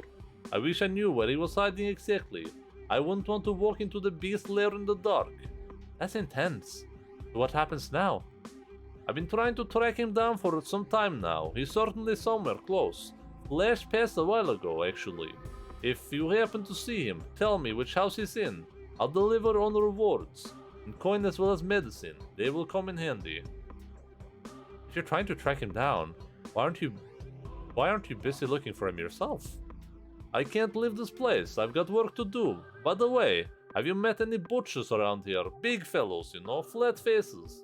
I've been waiting for them for a full hour. I'm afraid the damn Ripper was involved again. He's got some issue with the butchers too. What you're talking about is utterly beyond me. It's something in the infected suit. Even if you walk from house to house, he will linger long enough. Did you find him? Wait, what? Oh, the Horospex. Oh, did I see a race on the map, maybe? No shot. How am I supposed to find him then? What? Sorry, but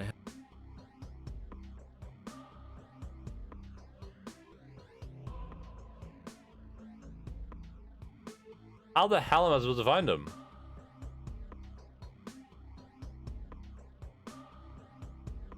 What? So he gave me no information on anything. Should I just give up? Okay, I'm gonna go grab my food. I'll be right back. Great emoji combi, as they say. I'll be right back. Kirby.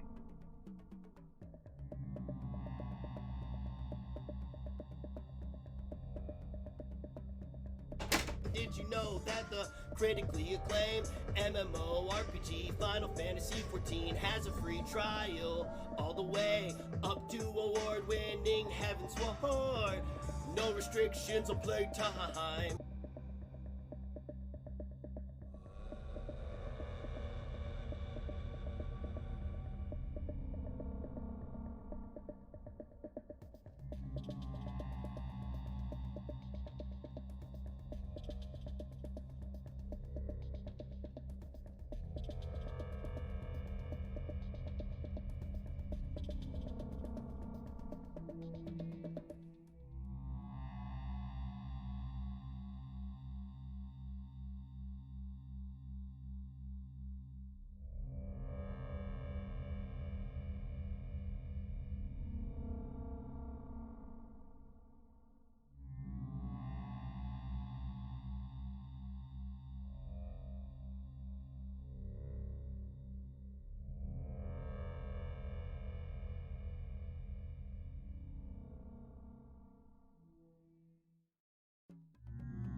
I see messages.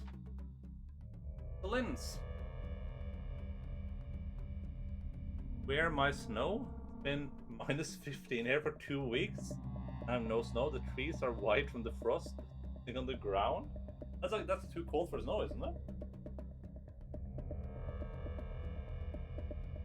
Isn't that literally just too cold for snow? The lens to that? Are you operating under the actual cognac? So much snow outside. There's not that much here, unfortunately. Like a little bit. Has the cognac taken over your account? Isn't isn't like minus 15 like way too cold for snow? Or am I going crazy here?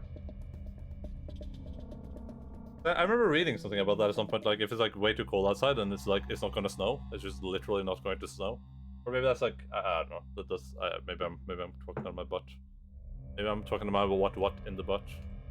I mean, quickly see if there's anything interesting to watch, like a GeoGuess video or something while I eat food. I don't want to spend like an hour looking for a video and then wait. You know what I mean? Because of high pressure, okay. So I wasn't completely crazy. Hey, I just met you, and this is Quasi.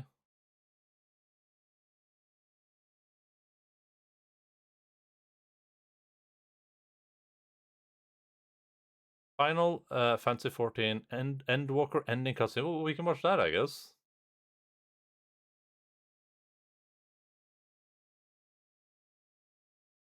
And low pressure means rain. Well, not so straightforward. Well, yeah. Listen, I assume it's not straightforward, but I get the gist of what you're saying. We should do Gordo React streams.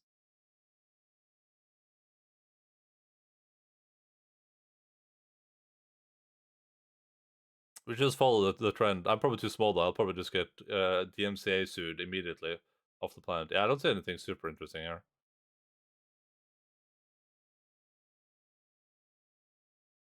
I don't like the I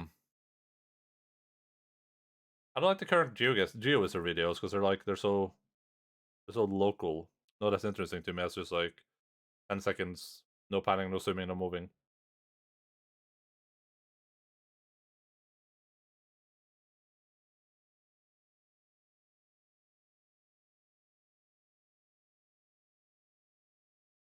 I don't feel like myself. What do you mean by that? Like a good or a bad way?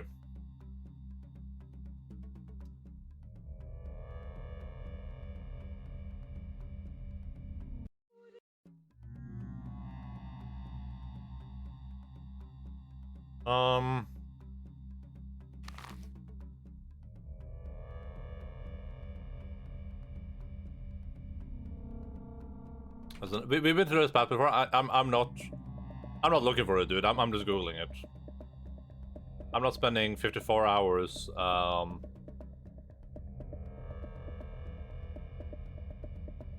to figure out where he is.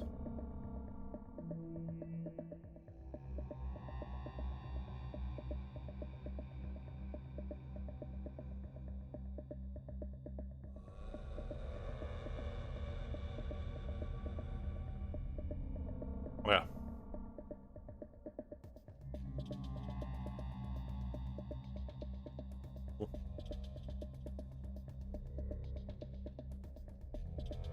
I don't know. I mean, I struggle with it a lot. That sounds really awful. What's the? Do you know, like, do you have any idea why you're feeling like that? Without going into full like therapist mode. They call it like imposter syndrome or something, right? Where you feel like I don't believe that's like a serious mental illness, or that's just what they call what you're going through. It's like the idea that you don't feel like yourself anymore, basically. Okay, I remember Loafer is here somewhere. This is where he was originally. Yeah, he's right there. This is Lofi. Is he gonna give me COVID when I talk to him? What do you do? What are you doing walking around in here? Don't you see there's danger on all sides? Now what are you doing here? There's a Schmauder I want to test. If I fall ill and swallow it, the chances are you'll be cured. But I've got to check that first. See? I'm running a real clinical test here. Give it to me, kid, and run from here quickly. I did not get COVID.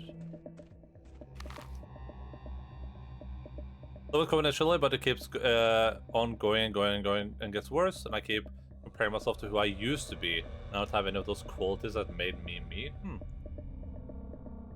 What were those like qualities that you liked, or just different qualities?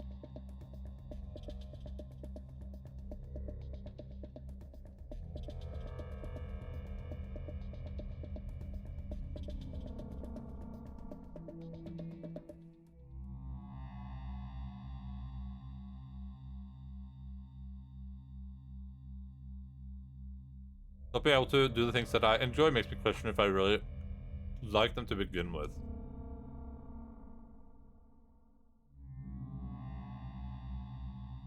When you say like not being able to, do you mean like stuff like you can't go to concerts anymore? Or do you mean more like there's like stuff that you usually would like to do but you really like can't be arsed to do them anymore?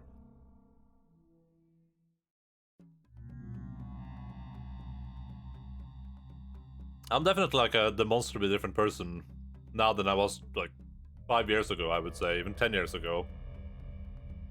I think we talked about my troublesome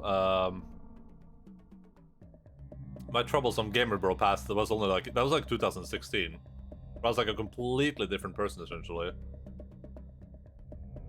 Not completely different, but like different enough, I guess.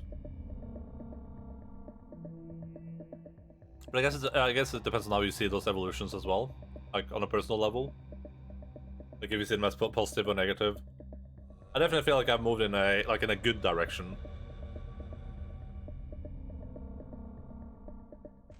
Okay, the horse was supposed to be opposite, so he was here.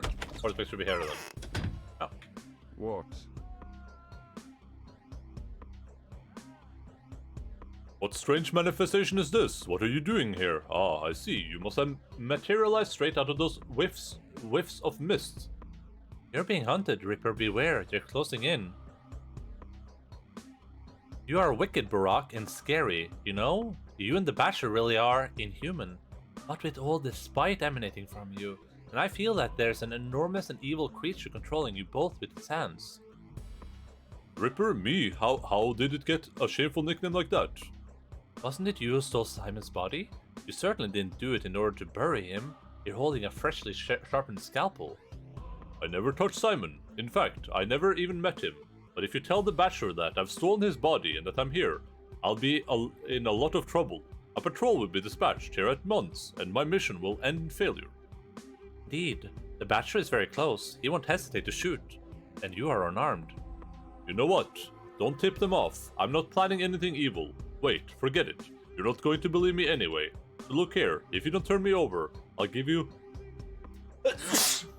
my concoctions. They're good. You'll see for yourself. You are really unaffected by the disease. I know the Bachelor. I know the Horus is a decent dude, so I'll take your concoctions. You'll make more, and I'll hand these out to the poor.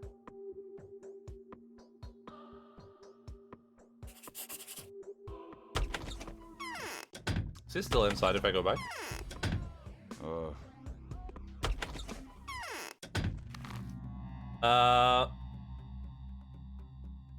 Hello, Gareth. This year, I fell out of touch with my best friend, and we were not on speaking terms anymore. I don't get excited about the stuff I used to get excited for, like Japan and traveling, and also things I used to fight towards don't look like my future anymore. I have that too. For me, I feel like it's a lack of personal struggle in life. I've kind of like the idea of personal struggle is definitely something that I've that has brought me like low, I guess, where it's like I'm not a person that has I don't have a lot of like I don't have a lot of struggles with who I am. I've never had a lot of I had like when I was growing up, I had some mild struggles, I guess, with like relationships and the normals of teenagers go through. But yeah, I haven't really had like a lot of issues, I guess. I feel a bit privileged to an extent. It's like when I play when we play some games. This is why when I played Before the Storm originally, which is a Life is Strange game, that game hit me really hard, and part of that was because I feel like the like life I experienced there was so much more like interesting and impactful than my life. And having believed that to be the person for so long, thinking I want to move to Japan, thinking I want a family, etc., and not wanting those things anymore is really scary, and it kind of makes me feel lost. Because I quit my job, and although I was miserable there, at least I felt like I was doing something with my life. It was a big part of my personality. I spent so much more energy to endure that job, and now I have all this energy, and I don't know what to channel it towards. Yeah, I mean a lot of what you're describing seems. It feels like a lot of what you're saying could be very related to like all the lockdowns and COVID and stuff as well, right? Like everyone and yourself included, you've kind of been forced to limit your life beyond what it used to be, right? Because let's say COVID never existed, you would probably have been kept going to concerts. You would probably be like traveling a lot, presumably. I would assume that. I mean, chances are you might not even be studying, right? There might have been like an alternate reality lens that because COVID wasn't a thing, you kept going to concerts and stuff. Maybe you found other opportunities, and that would have led you down like a more similar path to what you were used to, I guess. That's why I believe at the start, but I feel like it's here to stay and things are not gonna get to normal.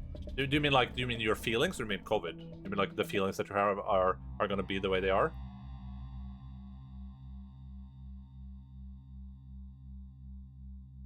Both, yeah.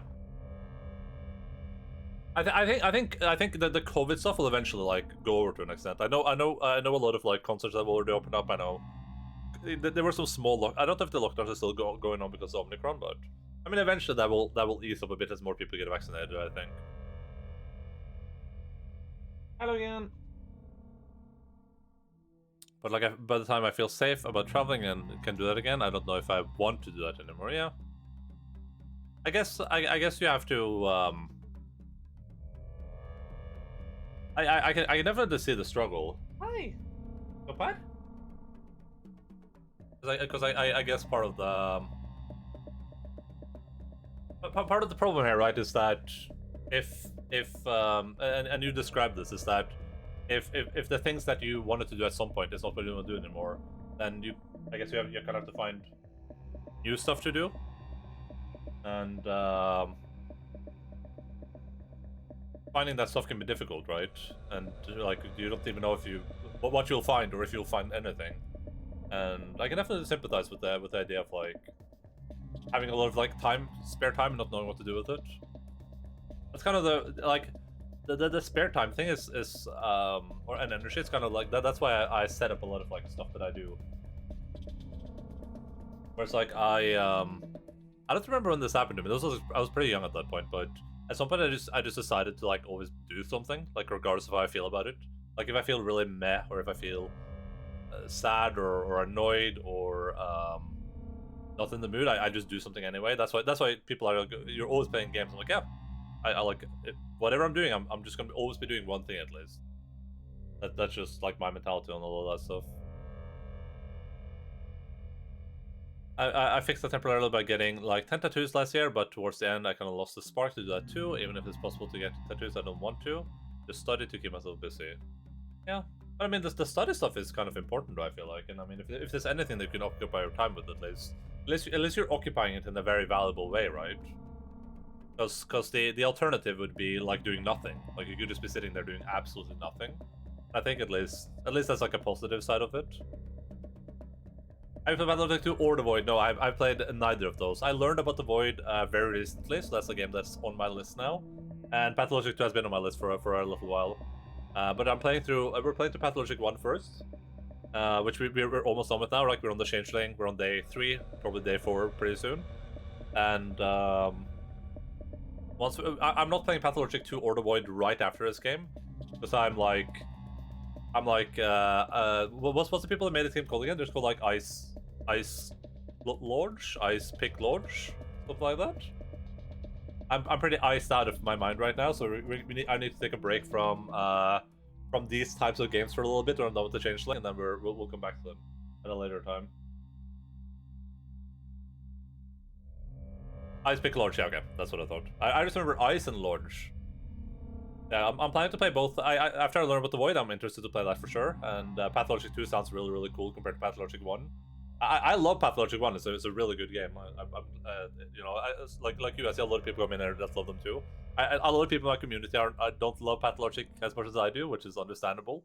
It's not necessarily like a really entertaining game to watch, I guess, but I love these games. I think this is a really, really super unique game. I'm constantly impressed by it and all the stuff going on in it. So yeah, I think it's really, really good. I'm excited to play anything they release, honestly. I've heard that there's some drama around Pathologic 2 now that recently, well, it's been going on that they didn't like deliver on some rewards for their Kickstarter. That's not gonna stop me from playing the games and enjoying them, I guess.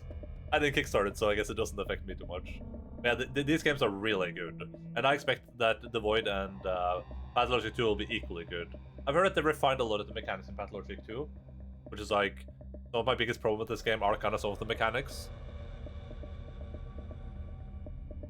I'm studying to move to Japan, a country that doesn't accept foreigners, so by the time I can finally get there, I won't be able to get there, and I will have this useless degree that I've wasted 5 years of my life to do. No, I don't think that's how it's gonna work. I mean, if I don't know anything about immigrating to Japan, so I'm going to talk on that. I assume there's ways to do that, probably, especially if you have relevant degrees and like work in a field that's relevant to them. But I mean, I don't think a degree is ever going to be valueless. I think you can probably find uses for that regardless. Maybe it won't be your intended use, but like just having a degree comes with a lot of like additional education, right? And you can put that education to use in places. I think if there's one way, and like I think education itself can be like a personal enlightenment to an extent, you would kind of call it. I think that can be valuable as well. Like you have to make that value assessment yourself, right? If you feel like it's going to be useless, and maybe the right move is to not spend time on it. Like that could be the right move. That could be the move, but I would say like I would say like even if you think you can move to Japan, there might be other opportunities that are equally interesting. Yeah, I don't think it's useless at all. There are probably some degrees out there that are useless, but your degree does not sound useless. And the stuff that you're doing seems really interesting as well. Like I don't understand it, but like it seems really. I like the. And anytime you talk about the like the what the morphemes or whatever they're called, the like language deconstruction, I think that's really interesting stuff. It's like super interesting to me. I could never do that stuff myself, but it's really interesting.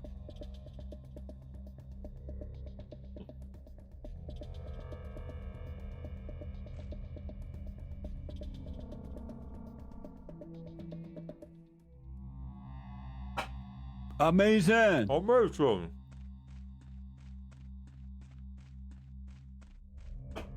Thank you, Garrett, for the follow.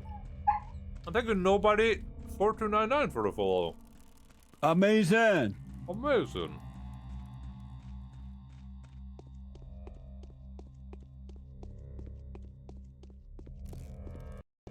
Oh!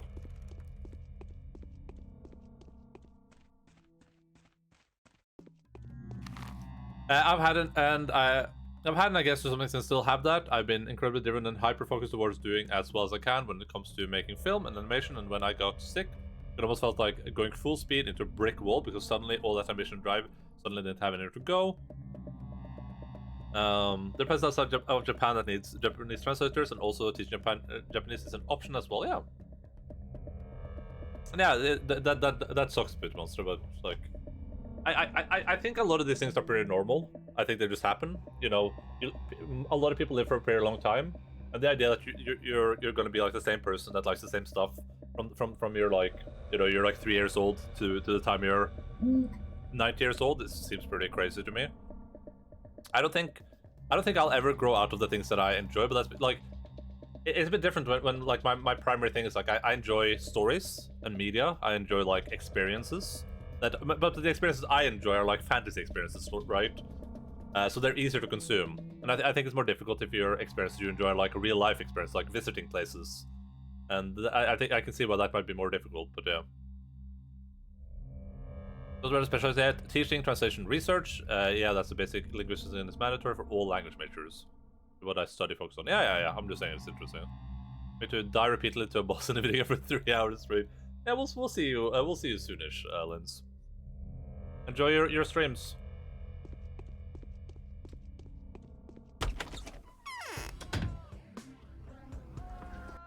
My head is spinning.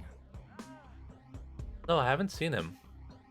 Robo didn't look hard enough. He's bound to be hiding here somewhere. I've searched every room in every house. I listened to the banging of the doors inside. I would even light my lamp. And now the wicket's all gone. There was no one in there. Oh great, so I wasted several precious hours because of that bloody sword, and I still haven't obtained any dead tissue. I feel sorry for you, Bachelor. I didn't sell him out. I just wanted to send the respects to the Bachelor. Their ardent feud may be of use one day. As long as the two keep one another in check, they are no threat to me. Besides, I get the feeling they both may prove helpful to my cause one day. Where do I have to go now? I have to go back to Capella, right? Capella to Eva.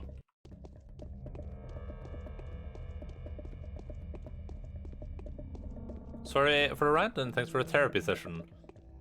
I think Linz might be gone, but she's playing, oh yeah, she's still there, okay. I was gonna say, First of all, it's not a therapy session, okay? I don't want to get sued, but I don't think. Don't be sorry for any ranting here.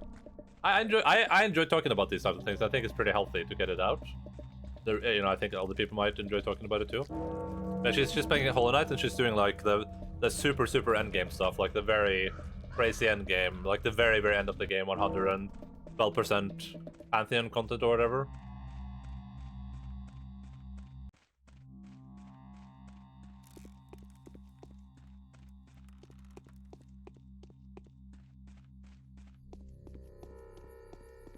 I think for me it's just been that I don't necessarily have like I have various drives, but I don't have anything that's super pressing. Like the only thing that matters to me really is like experiences. I just want to have experiences. That's all I want to have. So I can get a bit upset as spaghetti if I'm not having like any new experiences at all. If I'm just sitting here and nothing's happening. But you know, that's you know, it's a pretty low bar to set, but I have a pretty low bar in general for my enjoyment. So I guess I'm pretty lucky in that sense.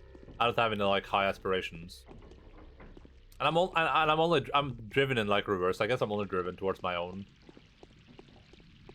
needs. Never finished the last Pantheon, but I never even started that stuff.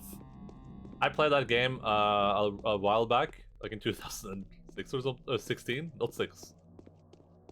I would be playing Pathologic at that point. Dude, I wish I had this game when I would have been like,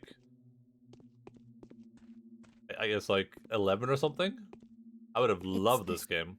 No, I would have been like 15. Hard for us 11. To believe in Can I do math even? that lie outside I would have been like of our 15. scope. I would have loved this game when I was 15. I don't know if the non-HD remastered version is that good though.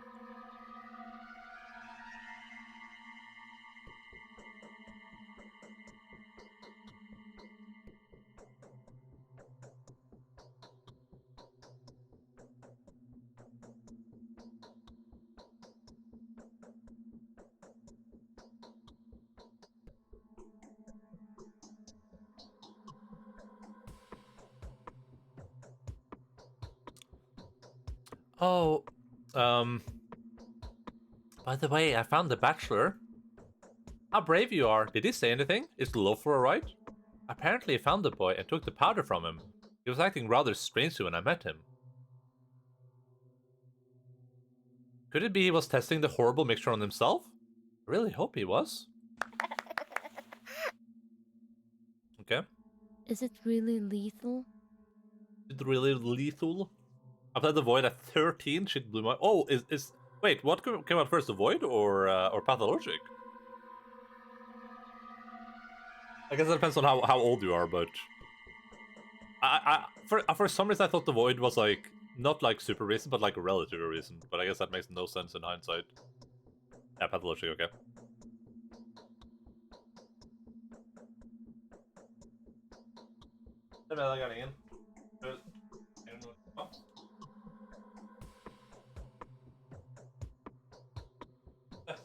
Er du gæren? Er du gæren?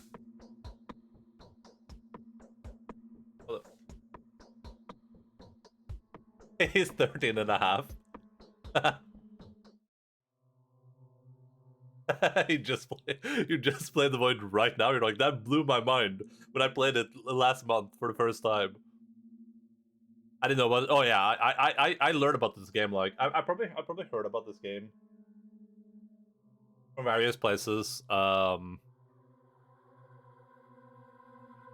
various places, like through time, but I never really knew about the game before like last year, I guess. I've come to you with a very important task. If you answer my questions, I won't bother you anymore for now. Tell me, is your father threatening Anna? Oh, for how much longer are you going to torture my father? No, he's not to blame for anything whatsoever. Remember it in case anyone points the finger at him in the future. Why did I only give him my word? Someone's been sending anonymous threats letters to Anna. Convinced your father wants to punish her for something. He doesn't care about this Anna at all, but I suppose he's going to start now. Anonymous threats? Way to slander him. Thank you for telling me. I'll strangle this Anna myself, the Viper, with my own hands. But who could be sending those letters? They're signed, Look Back. What did you say? Look Back? I think I'm beginning to see now. Anna must have really been involved with the caravan, which makes Khan the most likely writer of the letters. That's why they all of a sudden assembled at the Polyhedron 5 days ago and wouldn't leave. They had heard of the seed of the caravan sprouting in the town. Small wonder. I don't get it. Who assembled at the Polyhedron? A while ago, all the town's children darted for the tower on the other side, like sheep from a wolf. There was a mention of the caravan back then, but I didn't make too much of it. So Anna is afraid of her past will surface. A guilty mind is never at ease. And Khan had actually found out? And so? And so now, of course, he wants to kill her because of the caravan. His dogheads must have been prowling about the town looking for people with caravan connections. Now they know, but the epidemic has struck in the meantime. As soon as he pulls himself together after his grandfather's death and is done setting up the Polyhedron's defenses, he will surely dispatch a revenge squad to Anna. And why had the news of the caravan fugitives frightened the children so much? Basically, they used to abduct children. It is said they brought them up as actors in order to attract new audiences. They picked the best, but now, so many years later, there have been so many legends, so many ballads, and scary stories about them that no one remembers the truth anymore. In the children's ears, the word caravan is simply synonymous with a maddening and inescapable horror. Jesus. But it's only Anna and she's alone. Khan will give her no peace regardless. In his mind, even a single living caravan actor is a being who will sow and spread the seed of this senseless monstrosity, like an infection of sorts. Really though, what was the point of the whole plan? They probably had something else in mind too. No, nothing. They traveled the country, acting, singing, performing, stunts and tricks. They took bright children, left ugly ones on the doorsteps as replacements. Like changelings. They were leaving fear, grief, hatred, and monsters in their wake, while themselves becoming even more alluring, beautiful, attractive, and memorable. But despite that, people were growing more and more afraid of them. That's a very clear picture of an imaginary evil, an evil that really only pretends to be evil. What is real evil then? Nothingness, the absence of feeling and color. If a caravan like that never existed, that would be the real evil. That's better than the other alternative. Yeah, you do sound like you know what you're talking about. Who are you, Clara? Answer me. Whatever I told you now, you wouldn't believe me. Don't be so afraid of me. You didn't think a miracle maker would look like this, did you? That will soon pass. Jesus. I've learned a lot. Ilgimsky has nothing to do with whatever is stalking Anna, and I don't know if Anna should be happy about this or not. What I do know is the kind of hook I should use to drag her conscience out. Okay. Maybe go do that before we head to Ava? Karma. Nah, let's head to Ava first, I guess.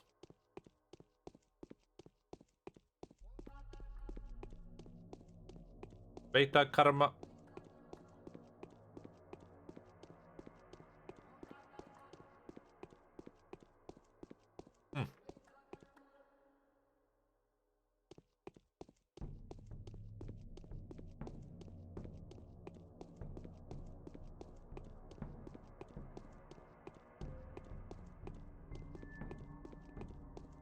It would have been really cool to experience this game, like way back in the day.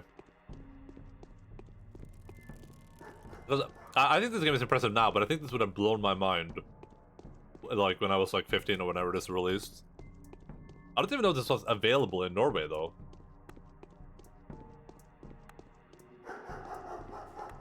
Like probably it was, but I think it was pretty niche even when it released.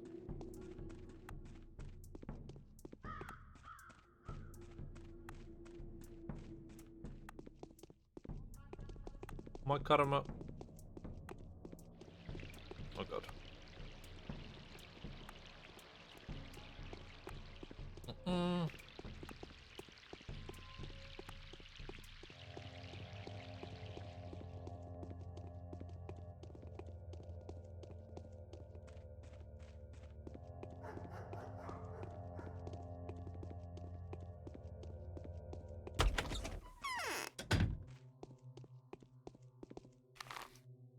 For the wheels, the old translation should be awful. Yeah, I've heard that too.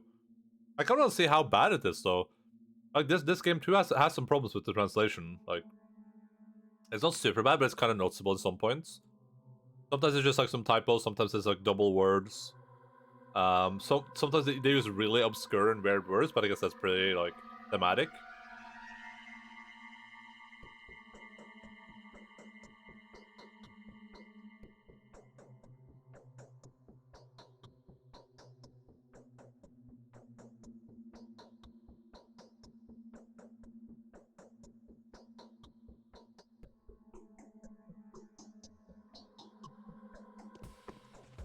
Yes?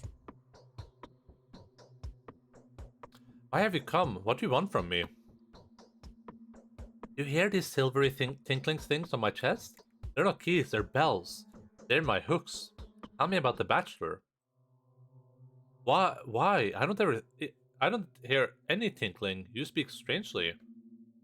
Eva, oh Eva, I know of you this. You love the bachelor more than you love your own life. Will you agree to touch me? To brave the depths? To answer my questions candidly and without prejudice? The moment his boots stepped on the dusty soil of our roads, the moment he took a deep breath of our air, the moment his shadow fell on the cobbles of our town, I knew that my life had changed, that I was approaching its acme.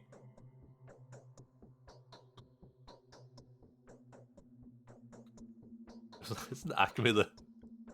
Isn't that the corporation from like Looney Tunes? What does that mean? Definition. The point at which something is at its best or most highly developed. Physics is the acme of scientific knowledge. Okay. It's like the peak. What's the most developed? Interesting. Why do you love him so much? He came here to witness a genuine miracle. He believes he will find here what he would never have found at the capital. He had been searching, and lo, fate brought him to my door. He's better than anyone ever walked this earth. Because there's a great chasm between you and him. Because he's doomed. What if he came here to work miracles instead of observing them? Is it that great? Not really. He longs for miracles. He needs living evidence of the impossible. Yet, was this not what I used to brood on daily and nightly? Was this not the reason I shed so many tears over our useless cathedral? Look at me, Eva. I can work miracles. I can sense their nature. Mark my words. Neither you nor he will get any miracles for as long as you're expecting them, with such greed and entitlement. What's wrong with your cathedral? You're asking me? You, who are called a saint? Whose tender heart ought to know the answer to such questions? Why, you're just testing me. I'll tell you. Look at the place where true miracles are meant to be happening. It's empty and dead, like the shell of a bad nut. I'll tell you why. Are you hoping that it will come back to life? Of course I am, and you know, I feel that it's going to come back to life any day now. Now that you've all come here, you, the girl with miraculous hands, and here for a reason too. I'm sure that the cathedral will spring back to life very soon, for his sake, and I will help. No, Eva, it's not going to happen while you think about it like that. Why? No, Clara, you didn't see what we saw. You're being too serious. Those who watched Scarlet Nina build the town, who watched Simon play with our children, would never say it's futile to demand a miracle. One can, and in one way, one must. Well, so that's what the utopian false doctrine looks like. Why, it sure is beautiful. Did you call my words a false doctrine? Believe me, it's because of my teachings, like these, that the disease has struck your town. For as long as the town is afire with this naive, criminal, and greedy hope, you will go on suffering and dying. I know it. I'm the harbinger. That's precisely why you've gathered here, you miracle hunters. That is why your bachelor is here, to meet his death. For it was people like you that incurred the wrath of heaven. I am the harbinger of this truth. Reconsider before it's too late. They say you're Katarina's foster daughter. Can you see clearer into the future than she? Why do you ask? Will you take care of him when I die?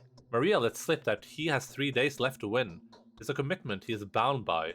I will have to give my own life so he may survive. That will be a fitting sacrifice for of true teaching. You don't have to die. I'll do everything myself. Sleep and listen to what I tell you. He says we have to fight. To hope for the impossible until the very end. Fight this futile. Eva, criminally. To fight is futile.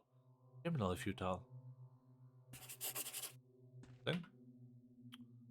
Poor girl so in love with her own dream, I can go back to Katarina. Katarina! We sometimes. Jesus Christ. I have not spoken to Aspity or Grace this day.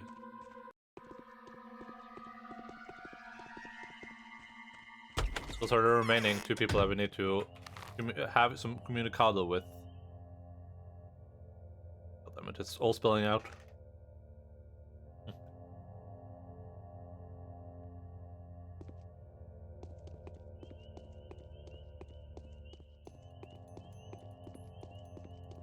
My gosh darn food.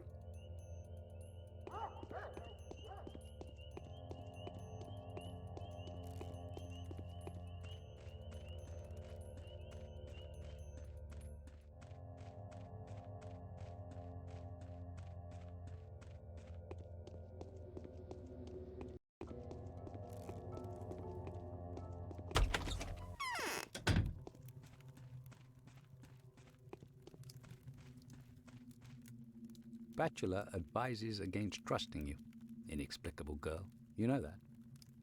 I remember when we played The Bachelor, there was a... I don't know if this was day 1 or what it was, but I remember we had to do something before a day finished, or we just like died. I don't remember what that was though. I just randomly remember it happening because of what Eva said.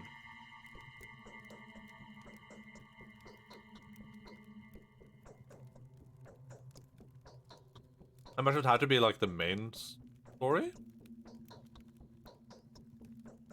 I think that happened at the start of the game when I still didn't understand how the game worked. On day 1 maybe.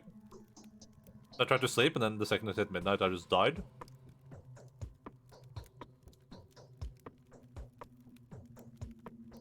Oh yeah, find out who the killer is, yeah. And is that on day 1? Because I feel like that's how I learned about the day things. Because I think I was playing day 1. And then I went to sleep. Then I just died, and I was like, wait, so something happens at midnight, and I just like, I can't progress past that, unless I figure this thing out. But I know something you don't. You're looking for Simon's body, right? I'm here to tell you about it. Why do you want to do that? Because I don't want you to be in doubt on my good intentions. If you know where Simon's body is being hidden, it ought to look quite suspicious to us. Must have been pursuing your own goals, I suppose. Ritual ones. You're not merely talking about a body of a dearly departed, do you understand that? Of course I do. I know what a semblance is.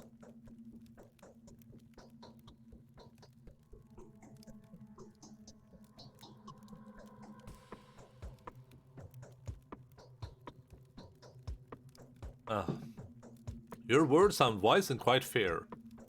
You evidently know what you're talking about. The destruction of Simon's body would inevitably lead to the destruction of our entire town. But now that the body has been found, we will try and use all of our influence to save the town, one way or another. What do you think I would have done had I been... So what do you think I would have done had I been who your crown-bearing daughter thinks I am? That is the sentence. I understand. And so, where is the body? Ruben is hiding it in the southern warehouses. I know, but I can't tell you. I can't tell Ruben is one of my homies. Like I said, we know everything already, but it is good that you have come. My brother is very angry and prejudiced against you. And as for me, I will now think twice before believing any of the things you are accused of. She who you are being mistaken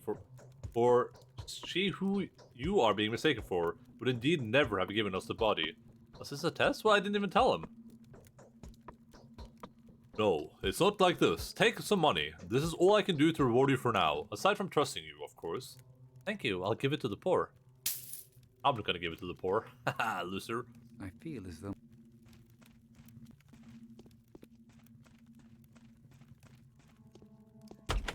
That's one of the most where I can't tell if the game is just like it only has one path there, and you can only do the one path. Or if you're like bugged or something.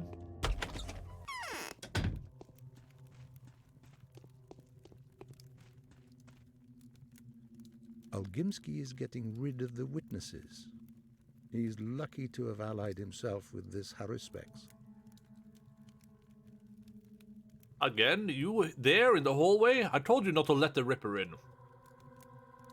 Report to Saburo at once, and join the nurses. It seems the day's ends are truly upon us. With all the insubordination I put up with, is there anybody there at all? I know something interesting about Simon, and if you would listen to me... Get out of here, you mendacious spirit, you witch, you nightmare, you accursed creature, Katarina's stepdaughter. Now I know what you're up to, so listen to me. My servants can't hold you back, I know. But I also know how to protect myself from you, you monster. And how are you going to drive me out, old man? Will you draw a circle around yourself, or cover the walls with arcane signs? Aren't you afraid that we'll summon a demon scarier still? Every time you show up at the Crucible, be prepared to suffer. These walls will burn the very thing within you that allows you to do your wicked work, call it magic if you will, or call it supreme justice. Ouch, it burns. What is this? What is this? All the suffering you will have gone through here will seem like gentle caresses compared to the torture you will endure. If Maria touches you, not even with her gaze, but with thoughts alone, a mere recollection of you will be warned, heiress of the earth, now be gone. There's no need for you to... Ouch, you'll regret this, impudent old man. Your sorcery won't save any of you from retribution. Was that a bad... Did I do bad there? Did I try to be nice to him? I'm not actually taking damage, but I took a lot of reputation damage. That's not good. Maybe if I try not being mean to him. Let's say my quick save before I spoke to him, not like an hour ago. Oh god, the quick save thing is so low to load. Never mind.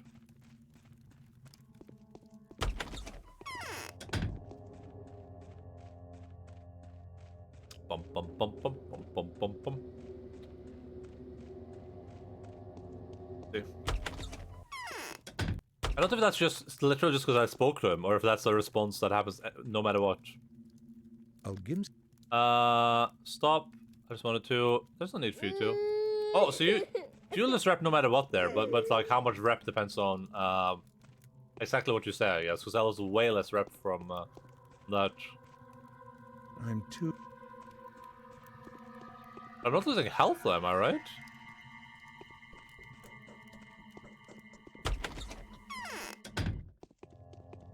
Let's go see if Maria is equally upset as spaghetti with me.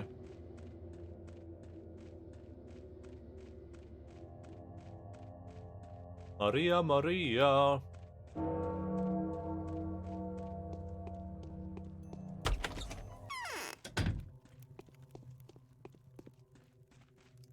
Yes. You again? You're very impudent, Vench. You have no idea how dangerous it is to provoke me. Maria's always upset. She's not upset on the Bachelor route, right? Pretty okay there. And I don't think with the horse picks either she was being too upset as spaghetti. I've got something interesting to tell you. It has to do with Simon's body. What could you possibly know about Simon, plague darling? Ruben is performing an autopsy on him in the warehouses. The place is on the south side, next to the smuggler's hideout, and the Basher knows that. I don't want to tell on him. Oh my god, I lost rep from that too? Jesus. Why are they so mean? Let me, Can you double bind stuff? Okay, I can't. Uh-oh. Uh-oh. Oh no, did I just unbind it by accident? I thought if I had quit... Oh no.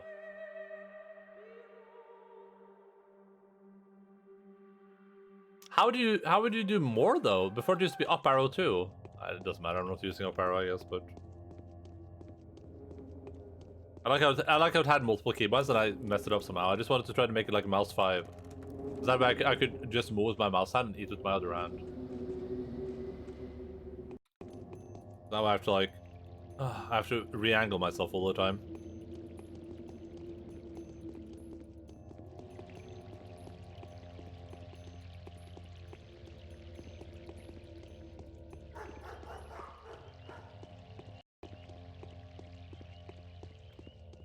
I know so much rep, they're so mad. I haven't even done anything wrong.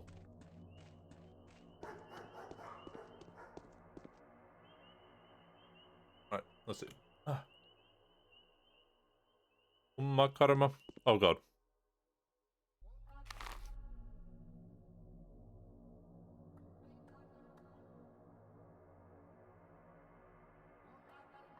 There was a piece of food between my goddamn.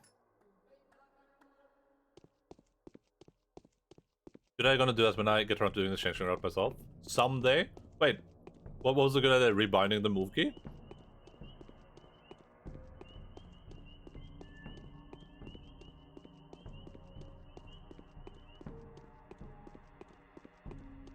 Yeah? Which paths have you done? Or have you only played Pathologic 2?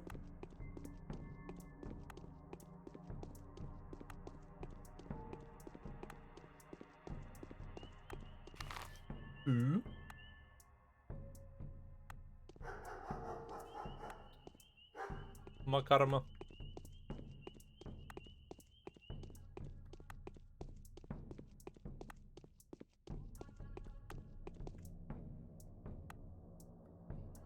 I could easily play this with just one hand if I did move slower sideways.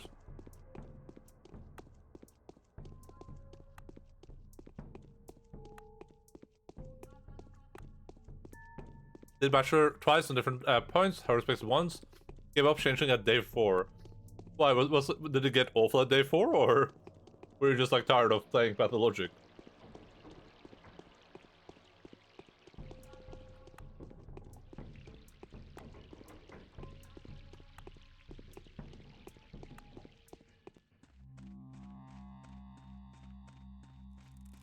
I haven't struggled too much with any of the routes, but I keep saying this, but I'm like abusing the game mechanics really hardcore. I'm doing a crap ton of trading, I'm killing a lot of bandits at night, I'm save scumming very liberally, like, if I get infected I save scum, if I, like, I don't save scum, like, I made a bad choice earlier and I kind of save scum, but, like, I won't save scum into, like, optimal encounters, I'll just save scum. Sometimes see different outcomes, but I always choose one outcome.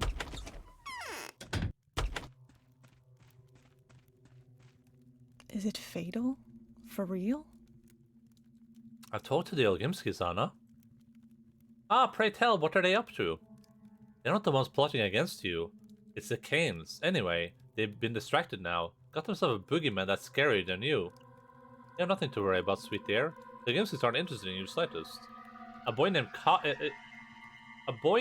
is who's sending you the threats, and I wonder why. Ah, so that's how it is. Now I understand. Now I see the whole picture. That is the point. Now I realize. Woe is me, the ever unlucky artisty. Artisty? I played the part of a villainess all too well, and now no one is going to believe that I am what I really am. Thank you, my dear. Now I know which direction to expect danger from. Do you agree to answer my questions candidly and without prejudice? I do. And why didn't you? Let's begin then, Anna. Did you cause this plague? I'm afraid I did. Afraid I'm guilty. For we will never be forgiven. We will be exterminated, all of us, with no clemency. No one will be saved. But how did you do it? It's all because I'm cursed, because I've finally become one of them, one of the caravan. Weren't you with the caravan before? It's not true. I've never kidnapped a child. I was myself kidnapped at a very young age. Well, not literally kidnapped. My ending up there was more of a mishap. It's not true. That's not possible. Then, like in March, and I heard a dev talking about how he spent like 2 weeks on writing the Changeling as opposed to like half a year. Yeah, people have said that the Changeling route is a bit like, it's a bit rushed. I'm expecting this to be way shorter than the other ones, or at least way different, I guess. But there's a lot of dialogue so far, at the early stages at least.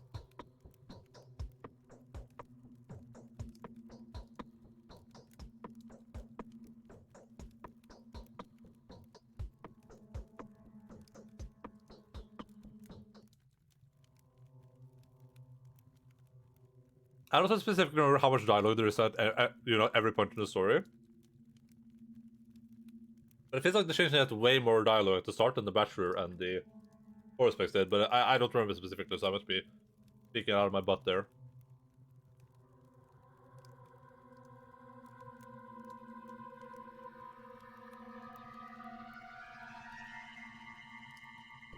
Why then do people say you're a performer from the caravan? Because they want to make me one of their lot. Try to make a singer out of me. Dress me up in motley patterned stockings and a whalebone corset. That children would come to look at me and listen to my frolicking songs. But it didn't work. Why didn't it? Because I've been born ugly and mute.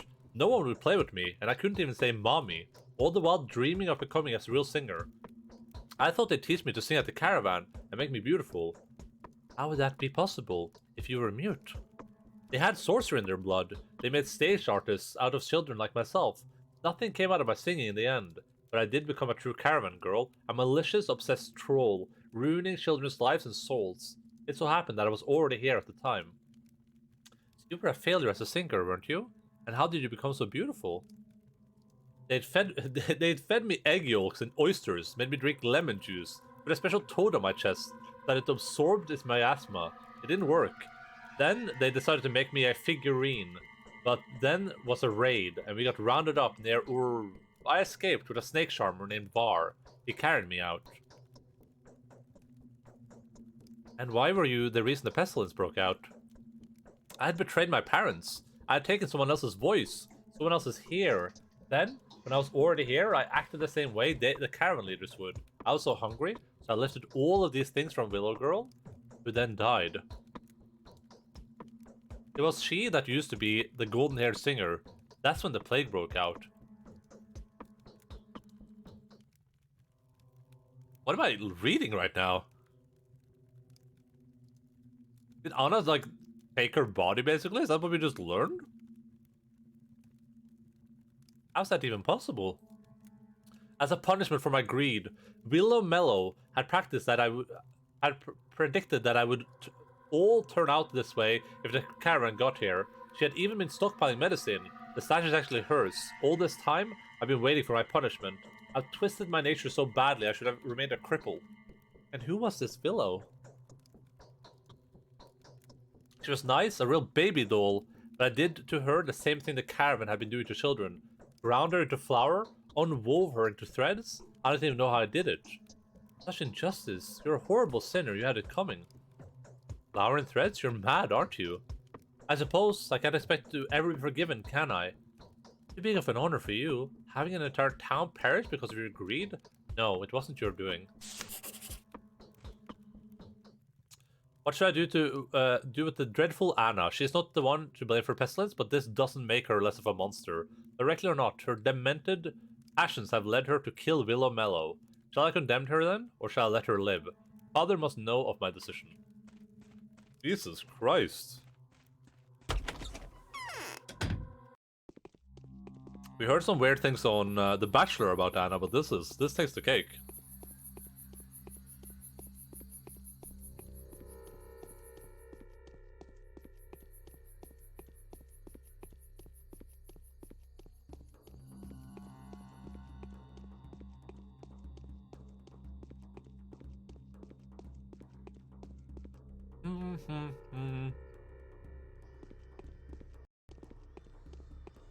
Moment. The last 3 to 4 days as the horror specs were hilarious and painful. At the same time, all the absurd running around Red Bull guy didn't want to have the extreme experience, something like that again, I guess, yeah. I kind of agree, the Bull guy is really far away. I think the last few days, like, probably right 3 or 4 days, is like... I was almost running out of time, like a lot of times. I think I finished one of those days at like 23:30. It was so late in the evening, and I was just barely finishing. I had to restart the day even. I knew I wouldn't be able to finish it because I had done too much like random running around basically. And the bull dude is so far away. It's like if you get a mission, but like let's say like young Vlad gave you a mission, you have to run all the way. Like I guess we would run. I guess I would run here. This is like the shortest way. I'd run here. I would run here probably through Aspeti's house up here in here. Then you run in here, and then you run all the way inside this thing to like get to him as well. And you talk to him, and it's like, oh, go talk to this person. You're like, Jesus Christ. And those trials as well. I didn't struggle too much with the trials because I had so many medicines stockpiled at that point.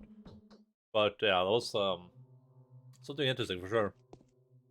My chest hurts. Can it be conscience? I've talked to Anna, some neighbor you have. Not you, we. Or do you still not think of the rod as your home? Tell me, what is your verdict on Anna? She's innocent. Are you sure, Clara? I am sure. Who is guilty then? I don't know. Are there no more bad people left in town? Don't you want to know who caused the disease? Be watchful, Clara. Careful you don't let the criminal walk free. The entire town will be slowly consumed. All your mercy is keeping the one villain alive. Let truth prevail. I mean, it's not Anna. As dreadful a person as she is, she's still a little more than a child whose own naivety only serves to make her too fretful for her own good. I do not have it in me to condemn her. Let them turn their suspicious glances to me. Let them think I may be an accomplice. Still, I'd rather let her redress whatever harm she has caused.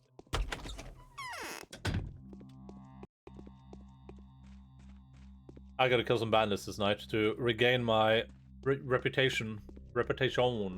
I could go cure someone too, I guess.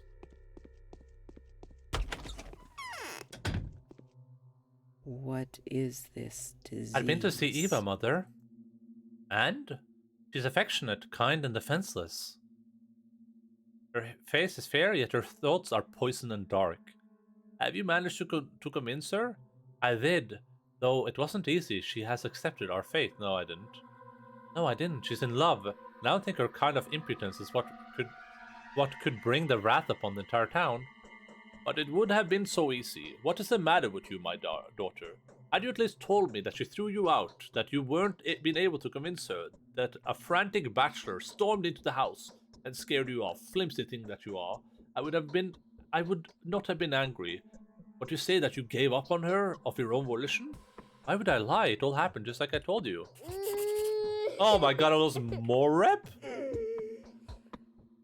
I didn't manage to change Eva. Eva remains true to herself, as enamored and deluded as she was before. The right thing, then why do I feel so worried? He wasn't one of my dudes, right? No.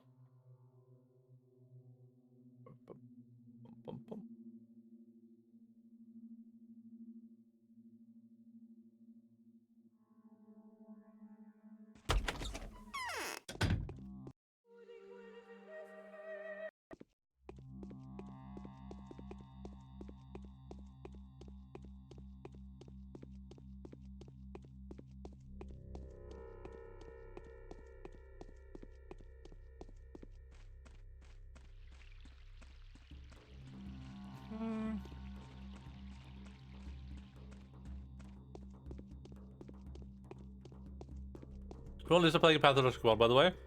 Been a long time, I don't remember what. I don't know if we've ever got the answer to that question. I don't think we have.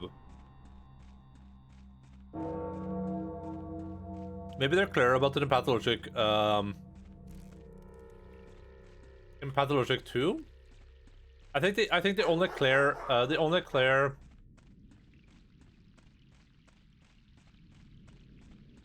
the only theme that is consistent is that the plague potentially came from below, like below the ground in the tunnels or whatever. But I don't think we ever like learn if anyone specific was responsible for it. On the Bachelor, you're constantly doing the runaround. I might be speaking out of my butt here, but on the Bachelor, you're constantly doing the runaround. You're not sure what's going on at all. Then the same thing happens on the Horospecs, I feel like. I think they've very straight up said like, oh yeah, this is the cause.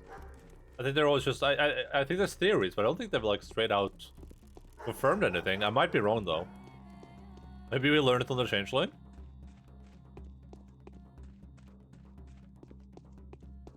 That might be one of the story changes, I guess. That's possible. That they made it more clear. This is, I feel like there's like a billion answers I could give you to that question. Did I run? Oh, no, I didn't. Like original, we learned it's the Shabnakadir, which is potential, I guess, presumably the Changeling. Then, like, then we're going around like talking to random people about it, presuming one of them did it. But that's why I'm saying these people are innocent, because I don't think any of them did it. I think it came from below, but I don't know if that's just if that's just speculation or if it's something else. Perhaps turning inside out will help?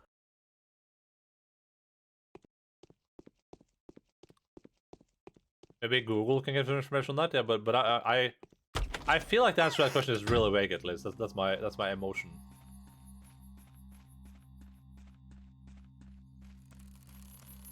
Mm.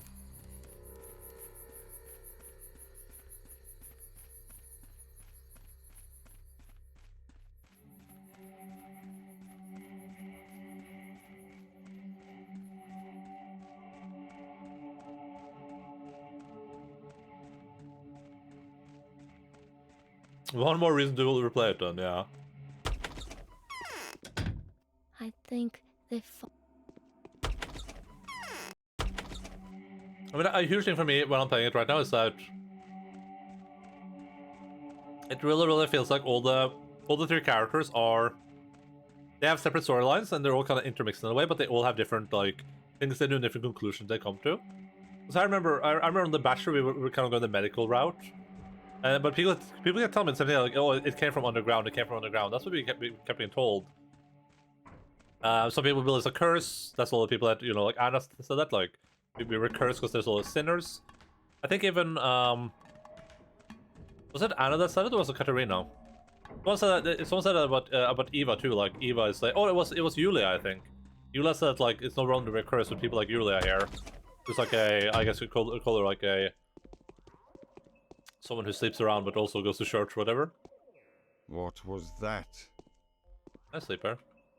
I'm done with all my quests today, right? And I've been everywhere. I've spoken to everyone up here.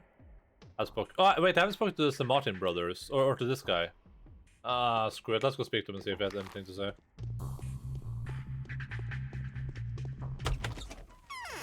He probably won't, but let's just go do it. There's one guy I haven't spoken to.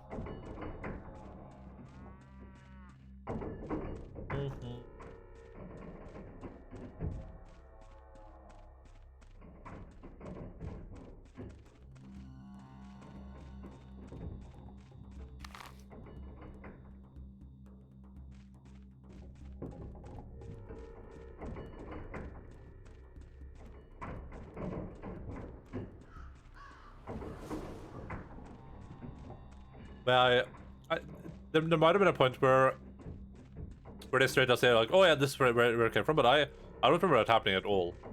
I remember it being super vague and super like, could have come from anywhere, basically. Like we know some things about it, but I think we ever got a clear like, "Oh yeah, this is the person who's like spreading it," or oh no, it might be Isidore, I guess. Isidore Barak, maybe, or Simon. Maybe? It would be Isidore, I think. I mean, he's like victim number 1. He's like patient 1, I guess. Patient 0. Maybe that's the case, but I don't know where he would have gotten it from, because he was out in the steppe, I think.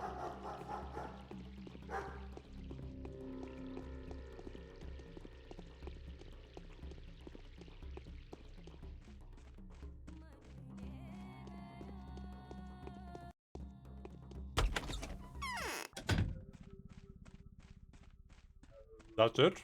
There's nothing to talk about.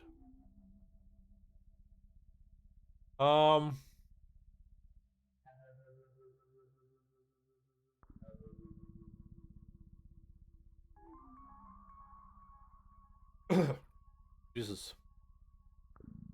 What it is? Pen? Are you drunk, sir? Rumor has it Simon's body is...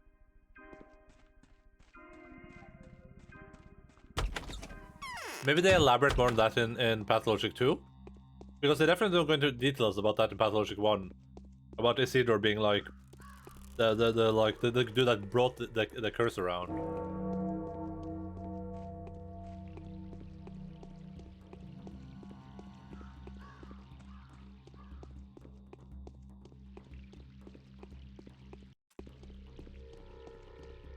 Very similar to The Void.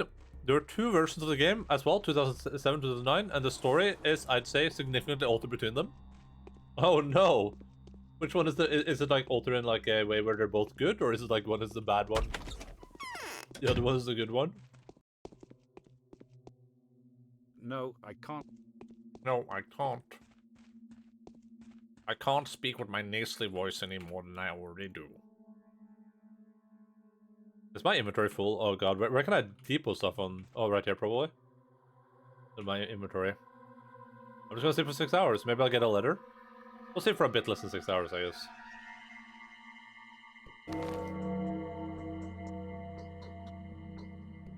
Secret addendum. Do I only have one letter? Epidemic alert. Oh, yeah, okay, I've already read this. We read this on all 3 characters, so I'm not gonna read it again.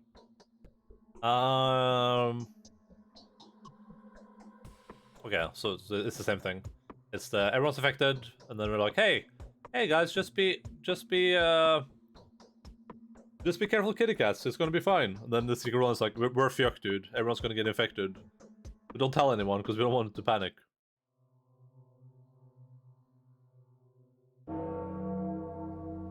Alright, let me sleep for 4 hours more.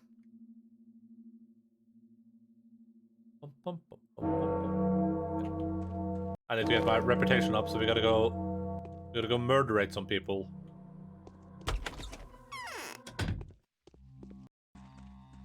Design is more streamlined, but some cool things get left out. Same version is 2009, but it can be reverted 2009 with a mod. Okay, interesting. But is that the only difference? Basically, some story stuff.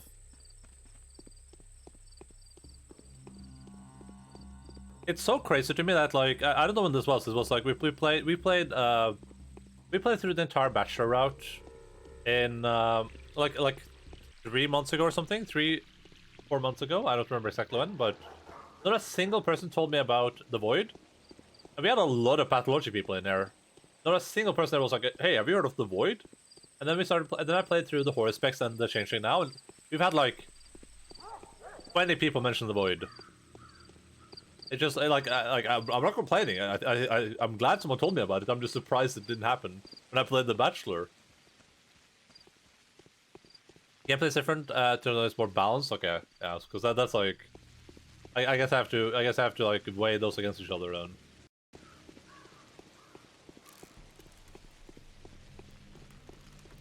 Path is more of a cool class for some reason. Yeah, I'll have to play the Void, but I mean this game is really unique to me.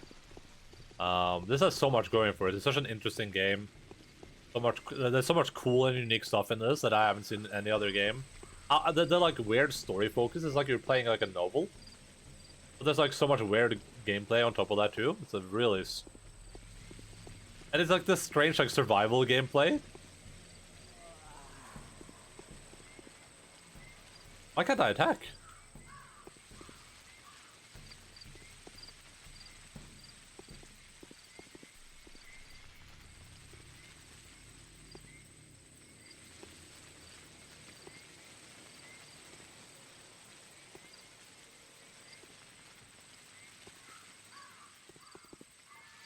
Am I bugged?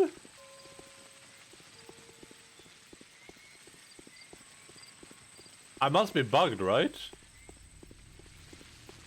I think I'm invisible.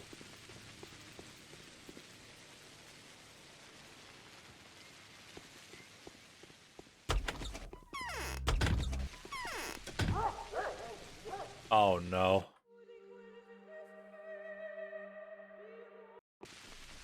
Oh no. Oh no.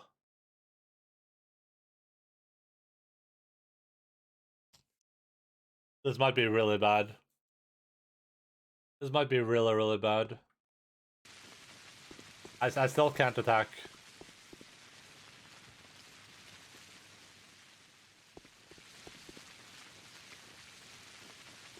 I can't tell if this is like the game being bugged or something.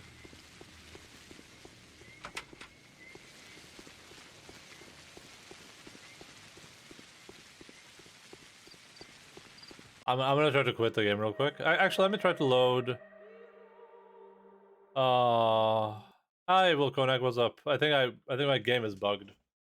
I might literally just be fucked now.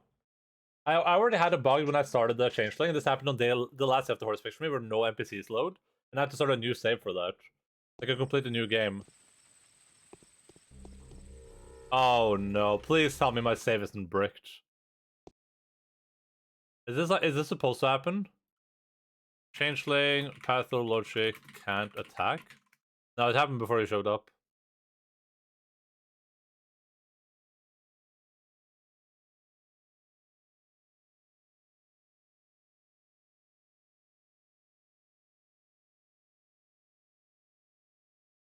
Oh no.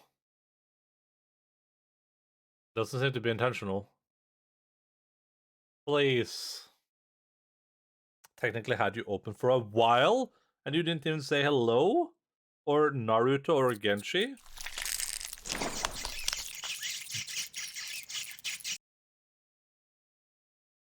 Or Bonsai?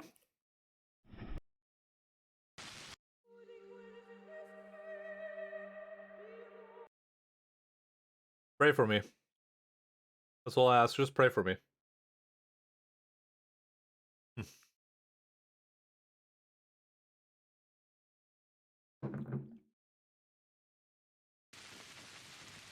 Oh my god, I can't attack. I'm screwed. My life is over.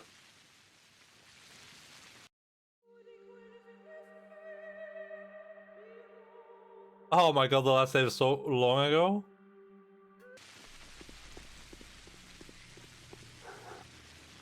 Right, keep tabbing out. That's okay, let's not go. I was just miming, okay? Wait, there's no NPCs around either, I think. No way.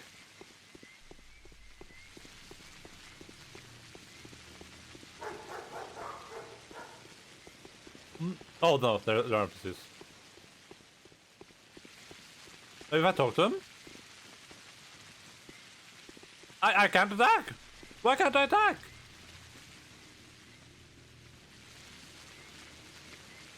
What's happening? I don't know, I can't attack for some reason. Maybe it's because I lost too much rep? Is that a thing on the Changeling? If you lose too much rep, you can't attack? Or is this like a super long-term bug? Can I not use my superpowers if I don't have enough rep, maybe? I don't know what pussy fisting is, Jace. Wait, is this rep related? I have restarted the game.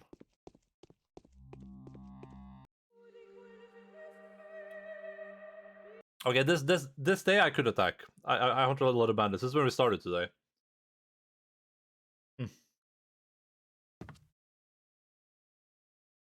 Okay, that's it. I can't attack. Oh wait, they got unbounded by accident.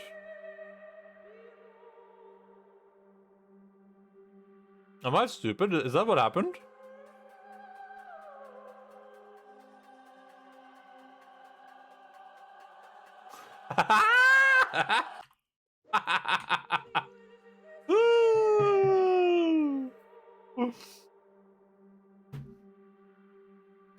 I'll stop. Listen, ignore that. Pretend it didn't happen.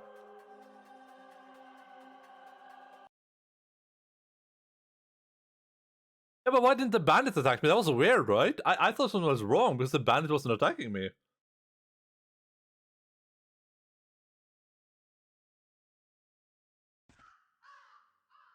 Like, the bandit didn't even hit me. Where am I right now? I'm so lost. Oh, that should be...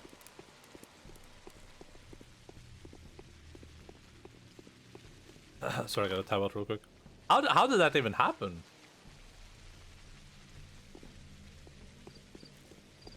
Did you see Destiny on the lie detector? Yeah, I did. There's nothing new there, though.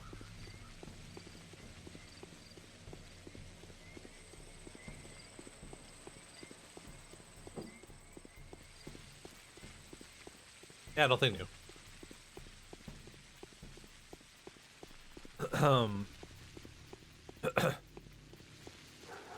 Oh, outro stuff like that? I mean, because you can pretend it's a joke, right? The reason I thought my game was bugged, by the way, is because like I said, I had a bug. When I started the Changeling, there were no NPCs. So I Googled it, I'm like, hey, there's no NPCs. It's like my game broken or something. And the Google people were like, oh yeah, so this is like a really rare bug in the game, and if that happens, you have to literally restart your game. Like, it wasn't enough to reload a save or start or restart the game. You have to restart like your save, basically. You have to start a completely new save. That was weird too because it happened on the last day of the horror specs. But I didn't really think about it because I thought like, oh, you know, it's the last day, so people are probably like inside the red shirts or something.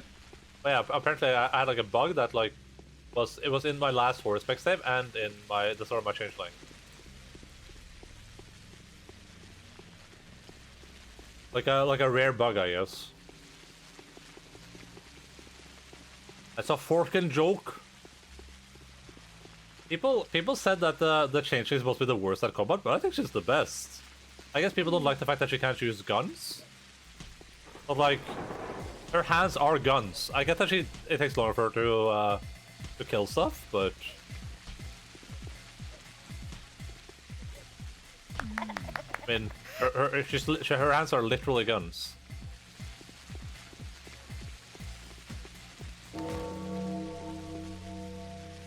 I got a letter. I know why they call me a thief. That's how they name anyone who is hiding from the law. That is our worst enemy, the law, as merciless, cruel, and unrighteous as it is. The law thinks nothing of whatever falls between the arms of its scale. The law does not believe in anything that falls in between the black and the white. The law impossible to appease. Its motion is heavy and devastating. For the time being, you have escaped its all-seeing eye. You were thinking, perhaps, that it won't find you here? That's how it was for a long time. As of today, however, everything has changed. Were my tracks uncovered? Is my miraculous power not enough to hide myself? I'm talking to myself there, by the way. I'm a bit schizophrenic.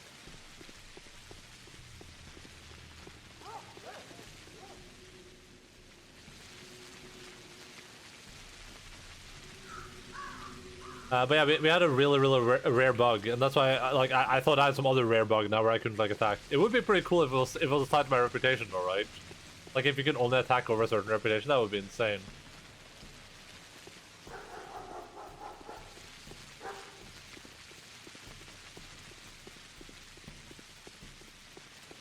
I wonder if people do challenge runs in this, like a no reputation run. Where just regardless of which character you're playing, you just get 0 reputation. Then you have to have 0 reputation the entire time. All the townsfolk are just chasing you around.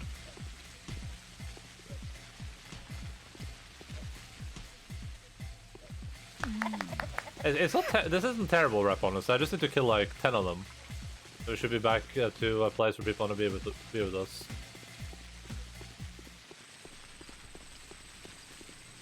Where people want to be our friends. Next new emote is Endaline dumb? No. That is wrong.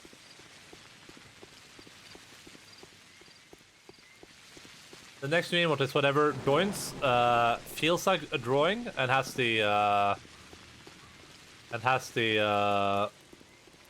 idea to draw. That is the next emote. Too late. Okay, what is this?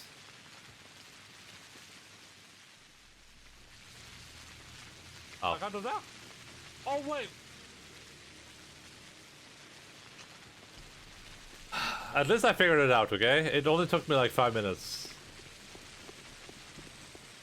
At least I figured it out.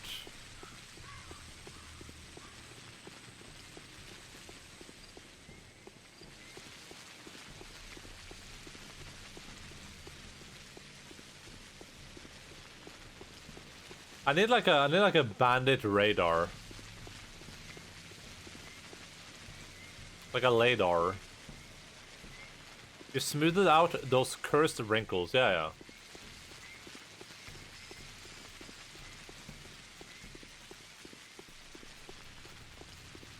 Like in Yakuza, you get those like bandit goggles or the bandit thing where you can see like the gangs, where they are and stuff.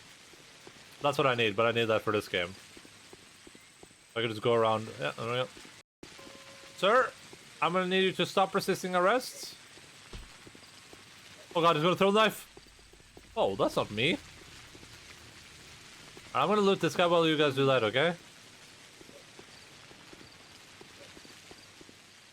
Hello? Ow!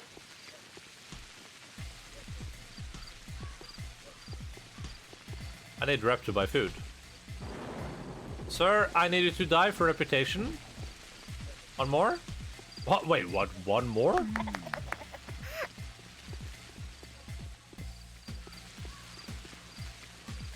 It's weird how the civilians work in terms of if they have any goods on them or not. I guess it only depends on if I can trade with them normally, huh? I think only applies to the the guy that sells medicine.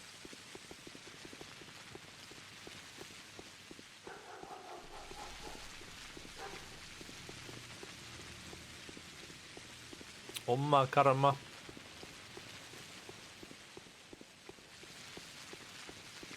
I'm just gonna kill bandits until my reputation is back up at a manageable level, and then we're gonna go sleep. Sleepy sleep.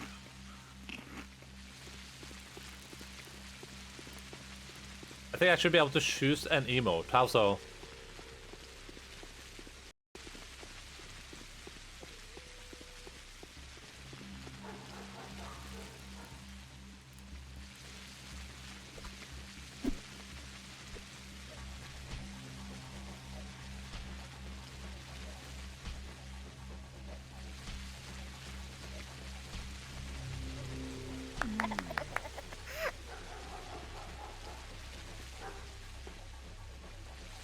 Maybe we're coming up some command for some trash Final Fantasy 14 mumble rap.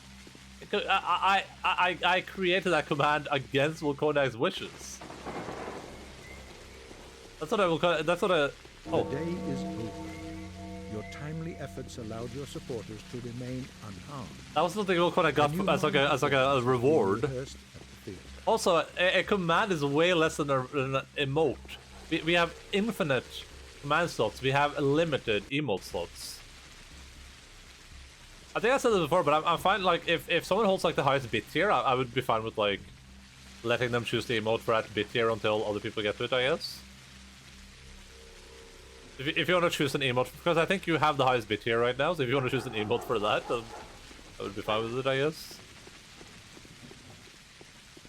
Yeah, I mean, I would be okay with that.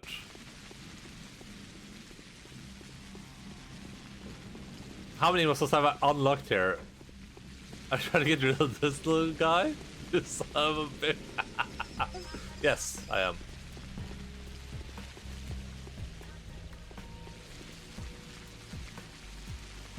Ooh. Is that a tenner? That's a fiver.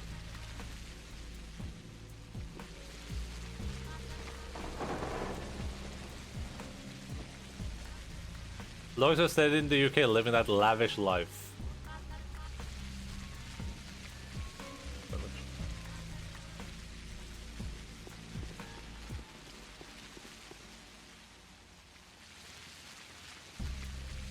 Oh, I should have saved some of this. This guy has so much food on him.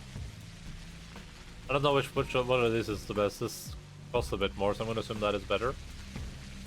I can only afford one. Oh, I can afford that. That's fine. I mean, we have a limited amount of emote slots, and I want emotes to like depict different things that I feel like people are gonna use from time to time. Also, someone has to make the emotes, and they have to kind of like look relatively similar to some extent. And I think I'm too smart for a dumb emote. That's all I'll say. I think I'm too smart for that to be useful. Like, when would you even use that? Like sarcastically, I guess. Like if people use a dumb emote on this stream. Umma karma, umma karma. As we can put it on the schedule, okay? If you ever get a good dumb emote, we'll think about it. Well, we have the Endaline as a follower emote, I think. Maybe.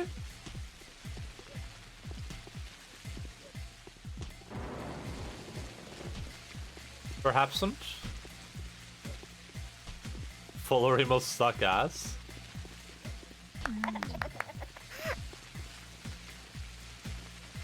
Yeah, they're used for this individual channel.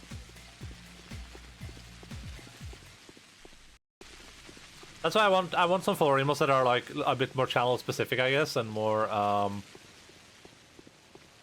tied to stuff happening on this stream specifically. That makes sense to be used here.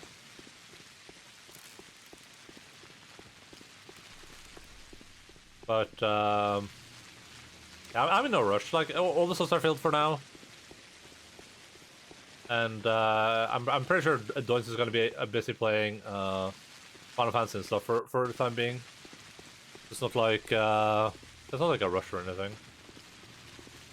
I'm happy with all the emotes Doinks has made so far. I think they all look really good. I'm super happy with the quality. I like the style of them, so I'm not gonna like look for emotes anywhere else. I'd rather wait whatever time it takes, and I like that I'm in no rush. You can't what's the code again? You can't like hurry art. You can't rush art. More emotes. Why these emotes are so bad? Why do some of them have white backgrounds? I like the Christmas version of the cozy, why not? The cozy Logan, you mean? What's that?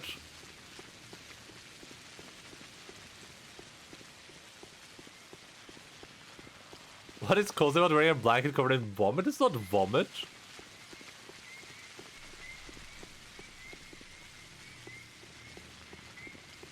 You can't rush art. CDPR.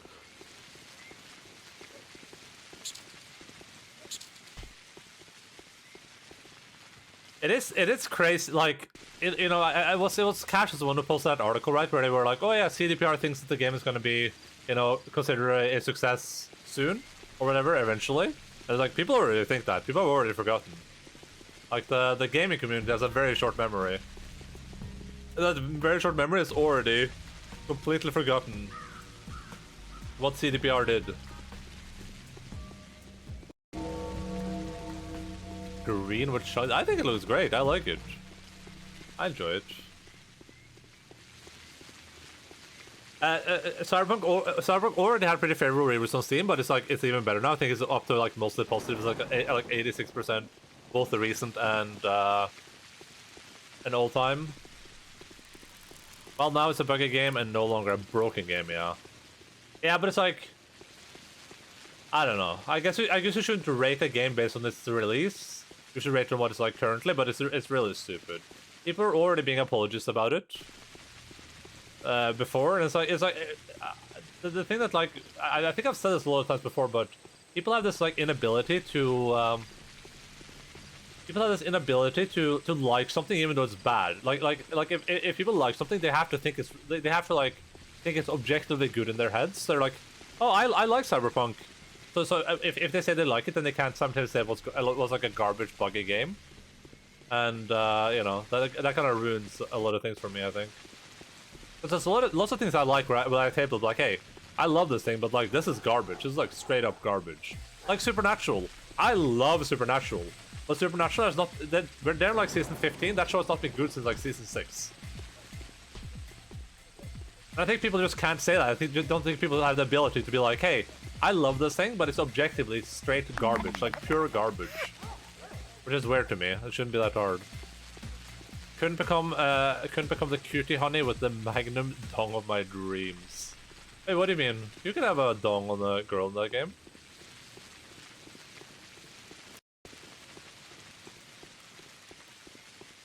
I was disappointed with the vag options. It was very limited in the JJ department.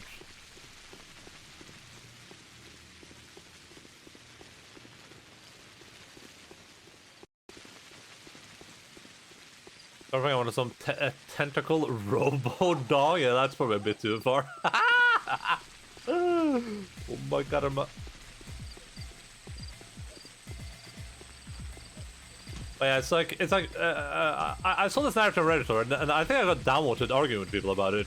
People are like, "Oh, I played Cyberpunk and I had no major issues." It's like, what do you mean you had no major issues? Like, that's literally impossible. What you're describing now is literally impossible. There's not a single person that played that game without a major issue. But it's because, like, I think I don't remember if it was Isa or someone in Goose Squad who said like, well, like a major bug is like something that like stops you from progressing. And I guess if that's your definition, then sure, it doesn't have any. It might not have had any like omega major bugs for everyone. But at that point, I feel like we're like, if you can't say that Cyberpunk was a majorly bugged game, I don't know how we would define that. Then I feel like the definitions are useless. Like if CDPR was saying like, oh yeah, Cyberpunk was just it just had it just had some minor bugs in it. It's like, no. It didn't just have some minor bugs in it. It was legitimately unplayable. Like, you need to take a seat, okay? Sit your little buttocks down. Our rep is looking pretty okay right now, by the way. We're gonna kill, like, 4 more bandits, maybe. Go sleep a little bit more. But yeah, that is like, I don't get the apologism at all. That's what annoys me. Like, you could, like Cyberpunk, or like, I had fun with it. I played it for a while, and I liked the parts that I played. But it was still had a lot of issues in it. It could still do it a shit ton of improvement. Oh god, the god's gonna get this one, for sure. I don't do enough damage. Never mind, he moved. Nice. Here I am with my 3 levels, average at best tick. I played way later, but still encountered some really dumb bugs, and some which made me have to reload saves, just because the shit got stuck. A lot of people on base consoles on Reddit who were like, "Shush, guys, it's not that bad." Yeah, exactly. That's what I mean. It's like if you don't care about FPS and you're like, I'm having fun with this 10 FPS game that keeps crashing all the time, then it's like, that's cool. But like that's not how we like judge things. Like, we never say like, we don't look at like a garbage game. We're like, well, I mean, I had fun with this, so it's good. It's like, that's not how it works. We have to be a bit objective with like criteria, right? Like, we have to say that the criteria for what is good or bad has to be objective to an extent, even though our personal taste can vary. Like, I remember I posted a screenshot of the mission where I had to carry a girl. I jumped and they got stuck in the air, and it took me a while. Oh yeah. I remember you talked about that, yeah. I'm got all fucked up after installing it, but yeah, and I had like a billion bugs clipped as well. We watched some of the last time I rented a Cyberpunk, but it's like it's weird to me that people can't just be like, hey, you know what? I enjoyed this game, and then I can be like, oh, that's cool, but I can be like, oh yeah, but also I think that Cyberpunk, the CPR are like assholes, and I'm never gonna trust them again. Instead, it's like, you know what? I thought it was pretty good. I thought it was brilliant even, and you know, CDPR didn't betray me. It's like, even if you like the game, they lied about so much too, right? That game is just like 99% lies. It's not even remotely what they promised it would be. It's not even like slightly close. It's not even in the realm of being what people said it could be. You understand that you can like something? Yeah, exactly. That's what I'm saying. Like, the problem. I think a lot of people have the problem in their brain where if they like something, then they have to automatically think that's a great thing. But it's like, there's a lot of things I like that are just like objectively not good, and I'm okay with that. I don't stuff I like doesn't have to be good. I can like it, but I guess it's hard to like quantify. Or I guess it's hard to make that connection in your brain. Like, if you're liking something, then obviously it has to be. Then obviously it has to be good, I guess, to you. But I guess that to you part is hard for people to understand. No, bless you. I don't care what they say if the game was good, yeah. Jesus. It's gonna be the new No Man's Sky. It's like, that's not a good... That's not good. That's not a good thing you're saying right now. That's bad. Being the new No Man's Sky is a bad thing. That game was horrible. Like, just because they updated it, like, you can't forget all the false advertising they did and stuff. And Cyberpunk was worse, like 50 times worse, and it cost more money. And they rushed the release of it on consoles, knowing it was complete garbage. I was trying to say that I like X, and not that X is good, because I can't make the same for everyone. Yeah, and I like doing the same thing too, because I like qualifying that stuff. Is just my opinion, basically, because I think that makes it less hostile, I guess. Like, when people say something like, "Oh, this is garbage," it's like, I said it a lot, but usually when I say something garbage, it means I think it's objectively garbage. But if it's something that's like, I just didn't like I watched Odd Taxi recently, because Cash really likes that show, and I was just like, you know what, I don't think this is for me. I don't think it's bad. I just like, I didn't enjoy it. That, like, something can be good even though I didn't enjoy it too, right? Like with Parasite, I said this with Parasite. Like, I meme sometimes to say Parasite is really bad, but Parasite is fine. Parasite is completely okay. I watched 2 episodes with Cognac. I'm gonna watch a 3rd because Cash said I should give it 3 episodes. But like, there's nothing about episode 1 or 2 that I found compelling, so it's just not for me. It's just like, it's just not made for me at all so far. it has like cute looking like animal characters and stuff. Not even cute, just like I don't know what you would call it even.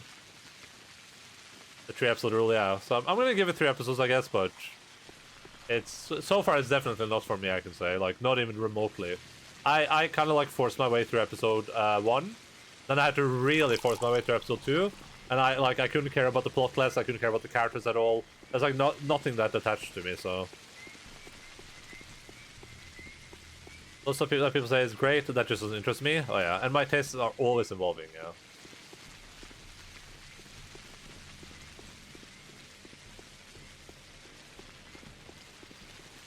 There is like usually if I say something is bad, that usually means that I think something is like objectively wrong with it. Is what I mean. So I think there's a part of the game that is just like undeniably just not good, and that means that regardless of like what you think of it personally, like that just is not good. I hated The Office, Parks and Rec when they were airing, but now after they've been ended, I got really into them. I couldn't even get like into like episode 3 of Game of Thrones. It was maybe in like a year or 2 I might try to get them into it. Yeah, maybe. I think if I wonder about a game like this. Like I don't know if like past Enda would have loved this game. I think I would have, but I can't really tell. Speaking of. Now. There's Office, but I just saw it landed on that. You've never seen The Office? Like the are we talking about like the American version?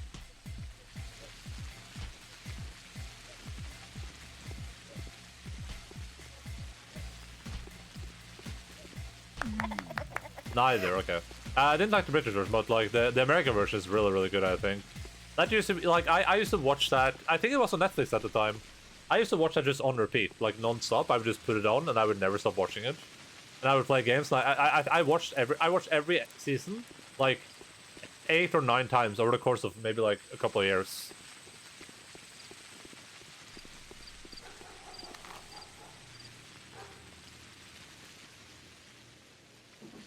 I'm tempted to play a game I played a fan translation of because it got translated and I want to see if I still enjoyed it as I did back then. Which video game is that? I think The Office needs like a season to get started. I think that's a big problem with it. Because it takes a little while for The Office before they like get their voice in there. That's the same problem that Always Sun in Philadelphia has. Always Sun is one of the funniest, best shows I've ever seen. But because they weren't really sure what they were doing, it takes like a full season for it to really like get off. Parks and Rec and Office was the same thing for me. Like you need to give it a little bit of time, basically. First season has some really cringe moments at the start, yeah. Yeah, so what you have to do is like... Yeah, what used to happen with the shows is the same for The Office, because I think for the original Office they tried to mimic the British version of it too much at the start. But for Always Sun in Philadelphia, the first season is kind of garbage. It's like pure garbage. But then in the second season, they found their stride. They know exactly what they're doing, and it gets really good.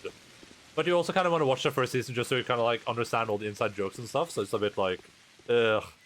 It's one of those shows where you have to tell someone like, hey, like the first season isn't super good, but you kind of have to power through it, and then it gets really good. But yeah, Always Sun is so funny. It's so funny. I used to and still do watch a lot of UK humor. I'm kind of like I still enjoy it, but I kind of fallen off it a bit. But I think it kind of mimics my humor too much in real life, so I already have enough of it.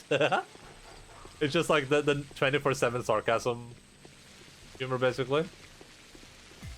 One day I'll watch all the shows. That's a little cool. Like, as long as you watch The Wheel of Time, I don't care if you watch anything else, okay? The dry sarcasm, yeah. Well, that's like my personality is dry sarcasm, so it's like when other people do it, I don't find it as funny.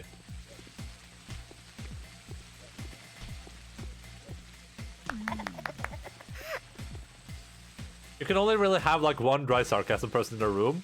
It's like my problem is like anytime if I'm like playing a game with like a big group, like when we play Rust or something, like you can't really have more people that do the dry sarcasm stuff too, because it doesn't work with multiple people. Oh god, I'm stuck. The hell was that?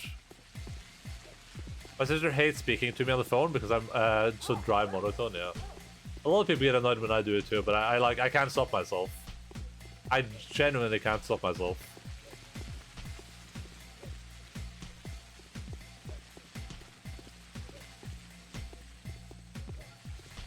It's different RL than on the phone.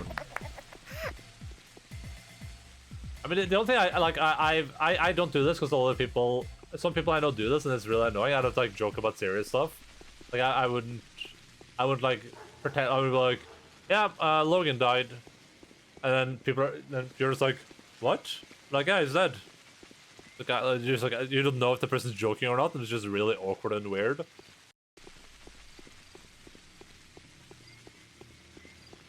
What the fuck, Logan died? No, not yet at least. I think he's getting sick again though. That's probably the exact same thing he had last time, which is really obnoxious. I was joking about that shit. Well, yeah, I know you do. He's speaking to me on the phone. I'm sure you did a couple times. I might say stuff like that when it's obvious that I'm joking, but I'm not gonna say it when it's not obvious that it's a sarcastic joke. Because I know some people that do that.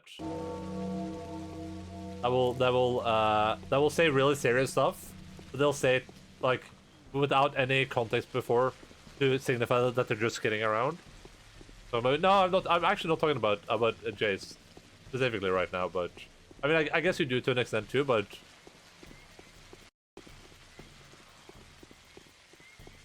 I guess the prime difference is that I feel like if don't take this away from me. I feel like if you were like, oh yeah, my sister died as a joke, like you sounded like sarcastic and joking about it, then I would assume that you would be okay with people like not taking it seriously. You know what I mean? But there's some people where I feel like if they came to me like, oh yeah, my mom died, and I just laughed, they would like hate me forever. So it just makes me awkward because I'm like, I don't know if like did your mom die or not, and I have just to sit there to like wait for. I have to go like wait seriously, and they're like no, or they're like yes, and you're like oh damn that sucks dude.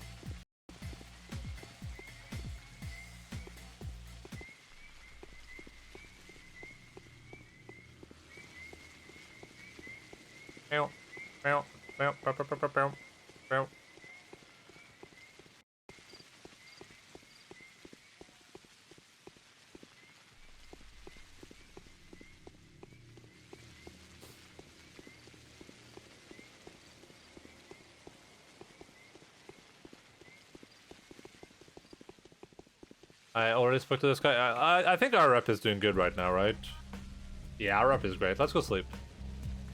Let's just go sleep the night away. We can sleep for 2 hours. 3 hours? 3 hours?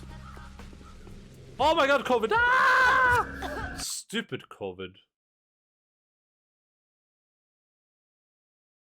Yeah, there's a lot of good shows right now. Like, I'm surprised Wheel of Time is as good as it is. And I think that's, like, objectively good. I don't think that's just because I'm a fan. Like, I think that's, like, a genuinely good show, which is shocking to me, because I thought that show was going to be straight garbage. I've had the same opinion on that show forever now, which I just said, like, hey, they're going for, like, unknown actors. And then you have to say, like, oh, that's a risk. And then it just ended up working out for them really well. Like, those unknown actors are really, really good. Like, really, really good actors. When does the last episode come out? Somewhere in December. There's a new episode tomorrow, which is episode 6. So it would be towards Christmas, maybe the 23rd or something. It would be the 24th. Yeah, it will come out on the 24th on Christmas. I feel like I get over stuff pretty quickly, and I don't usually hold shit against people, though I do stew on stuff for the most part. I'm just like, whatever, after a little, and I'm over it. Yeah, I'm kind of the same to an extent. It's really hard for me to be It's hard for. I have this thing where it's like, it's really hard for me to be upset with people. So even if I get like, if I'm like annoyed at someone, or like even if I get into a fight with someone, I'll like after like 30 minutes I'll feel bad about it and I'll like forgive them.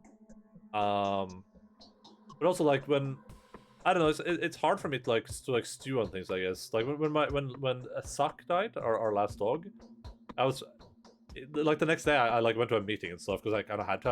I felt like obligated to, I guess. But Yeah, I was just like I was pretty sad, but it's just like I don't know what to do about it. You know what I mean? That's the kind of my mentality on a lot of stuff where it's like I if there's nothing I can do about it, then it's really hard for me to like care about it too much. I guess like what do you do? Like the hit's not coming back, so me being sad about it doesn't like accomplish anything.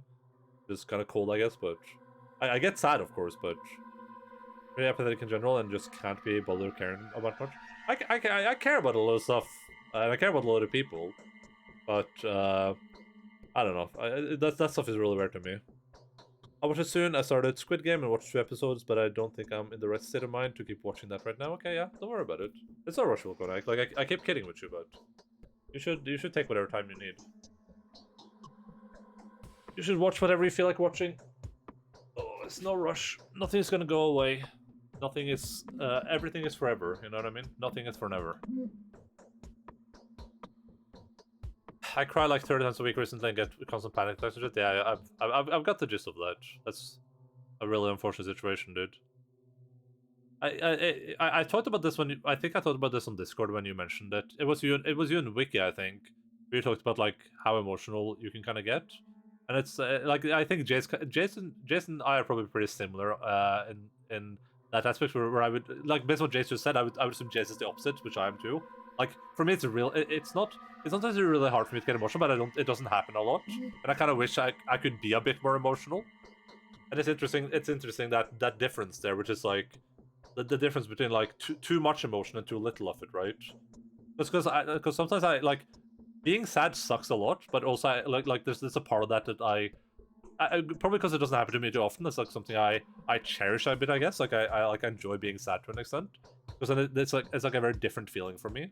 But I'm not saying that feeling sad all the time is good either, right? It's just like it's interesting to look at the differences there about people. But for me, I would say I have a lot of acquaintances rather than friends. Yeah, I'm probably not all the way there. I get that also just being sad from movies and stuff and music. Yeah, and exactly that's like that just doesn't happen to me, generally speaking. Wheel of Time now, watching so for Arcane, I was hoping, and that game kind of got me almost to the point where I felt really sad. But for Wheel of Time, like for one of the episodes, I was straight up like I was crying and I felt it for an entire day. Like my eyes were like hurting and I could feel it. I'd been crying, and that was such an intense experience that I was like, damn, like that rush is so like interesting to me. So that's why some games I'm kind of upset about, because it's like I want that feeling so badly, and I just can't get it. But that's what I mean. It's like it's a bit of a give and take, right? Like having being emotionally open enough to just kind of like dive into like to dive into a piece of music, for instance, where you like listen to the music and it really like carries you emotionally, makes you feel a lot of emotions like sadness. It's like a pretty special ability, right? Even though the I guess the negative of that is that a lot of other stuff would affect you negatively too. But yeah, I feel like it's a big give and take, and you can have like too much of everything, right? Yeah, it's a double-edged sword. Yeah. I hate being emotional. I don't like crying. Like it's really hard for me to cry.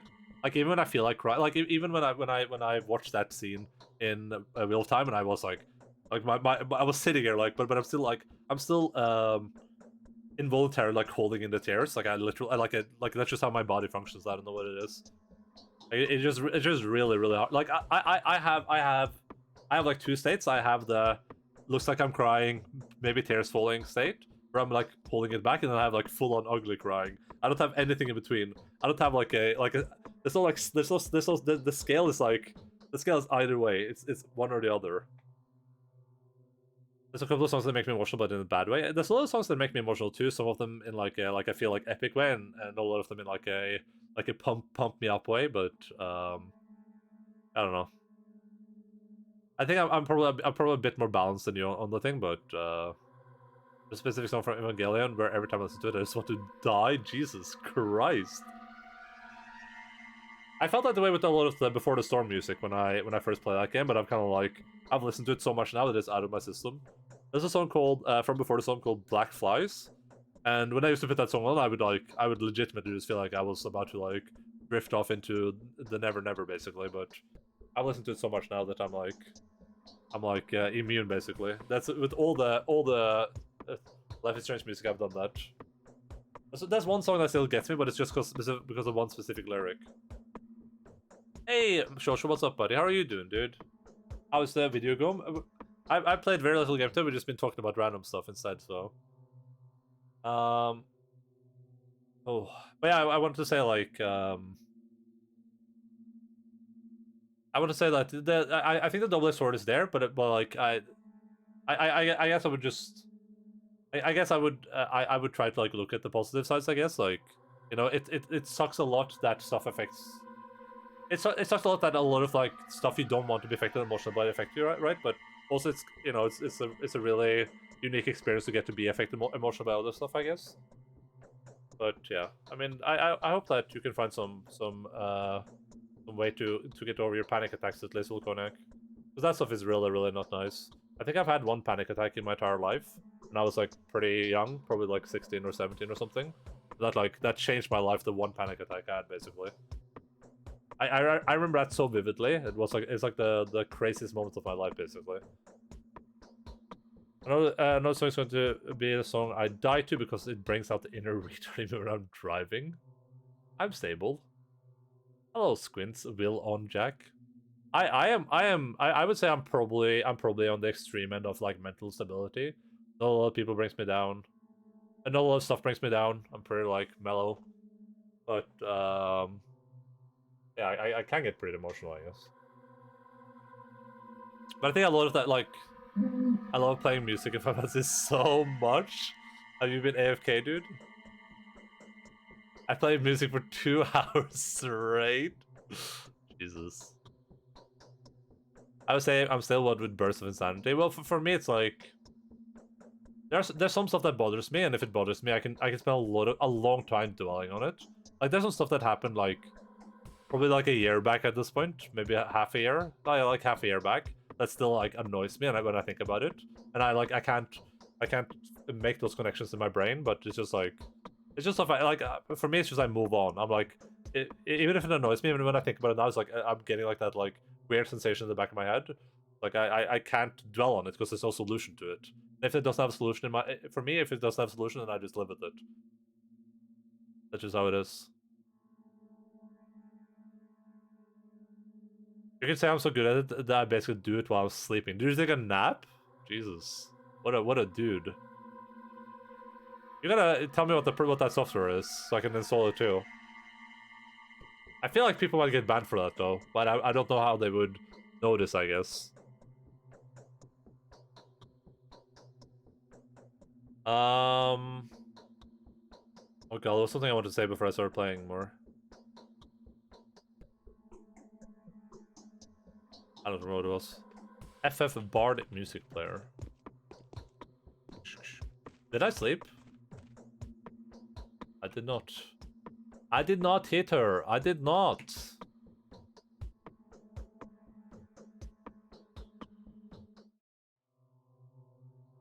The day is over. What? What? Jesus, she has skinny legs, I just realized. I guess I guess he's a kid, but they kind of just look very skeletal from the back. By the end of which, it becomes apparent that the Changeling that someone is twisting her good deeds, okay? What? What? You were saying that you just live with things you can't solve. Yeah, but like there was something else I wanted to say. There was something. It was something related to something I said before, but I can't remember specifically what it was.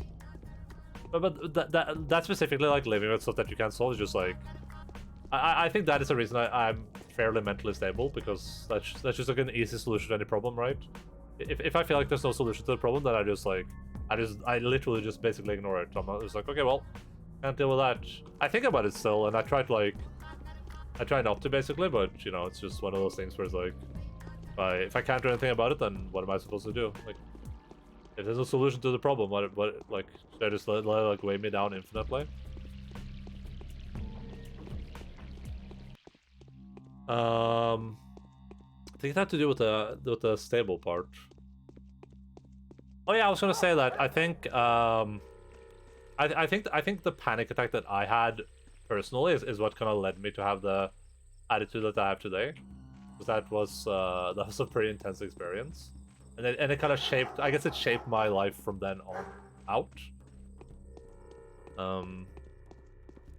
But like, that's not saying that panic attacks are good in any way. Like, I think I said this before, but I think I'm extremely lucky in how my mentality has formed. I don't think this is like the default or an expectation. You have this flush. I think you can train mentalities to be akin to mine, probably. But like training yourself to do things that are contrary to your nature is really, really hard, and that requires like a lot of effort. I got you. It's okay. Yeah. I mean. So the sick were But I'm also not very you know, some people like, if you look at the rant channel, like I don't utilize the rant channel for ranting personally, but that's because I'm not super vocal about stuff that is annoying me or making me unhappy and stuff like that, or if I'm feeling bad. It's just I internalize a lot. That's just the way I'm built. But it probably has a decent amount to do with my social anxiety in general. Not that I don't feel comfortable sharing how I feel in like my community, but just like that's probably why it's developed like that. What?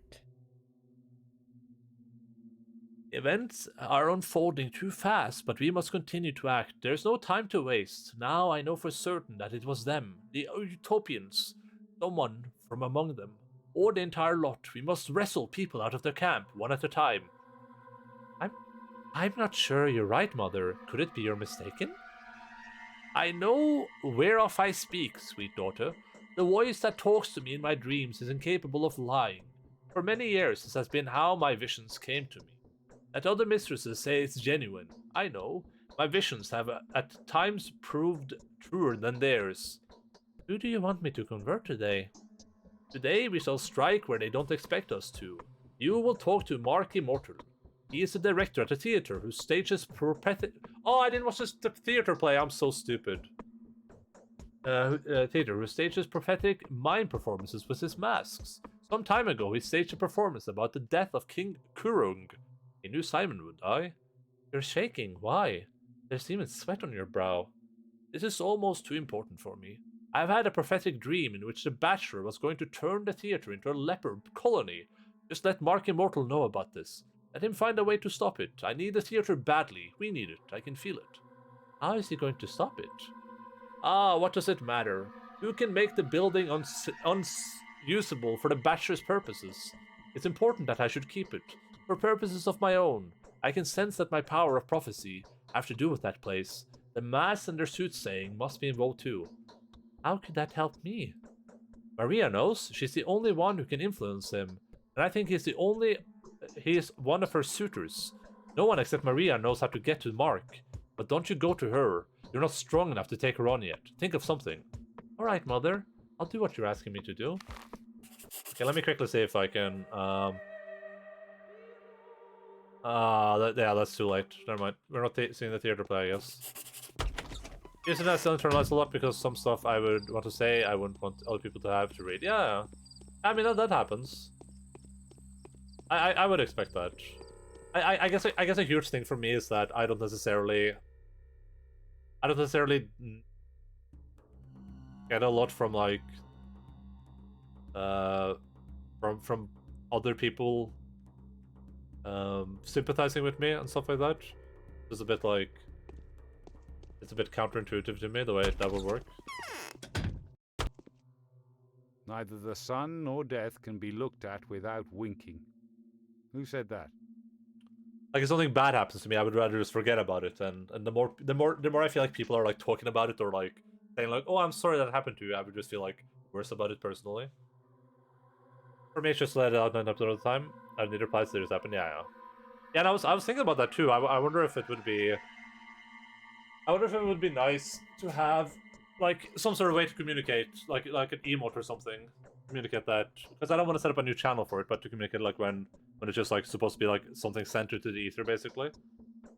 because I know personally at least, and I assume this is the same for a lot of people. That sometimes you just you just want to type it out. You don't want like responses to it or like solutions to it.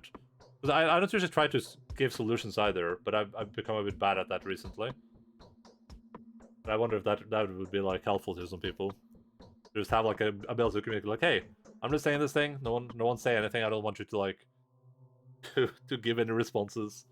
This is just but it's a bit inevitable, right? But yeah, I was thinking about that recently. I just don't know like what an effective way to do that is without opening a new channel. So how are you doing, my daughter? Have you had plenty of work today? Yes, rather a lot. All those places to visit. I had to go everywhere and observe everything. Yes, I understand. Will you tell me about it? I don't think I should. I really don't. You don't need to hear about any of that, my dear father and protector. Are you willing to continue helping me in the future? It's my duty, gladly. Now I'm convinced that grief is the culprit. This man, this kingpin of the warehouses, smuggler and death peddler, has now let the gangs of thugs loose on the street. You can see what's going on. They cut people down, they murder women, they rob homes. They are too much for the patrolmen. But how could they have caused the epidemic?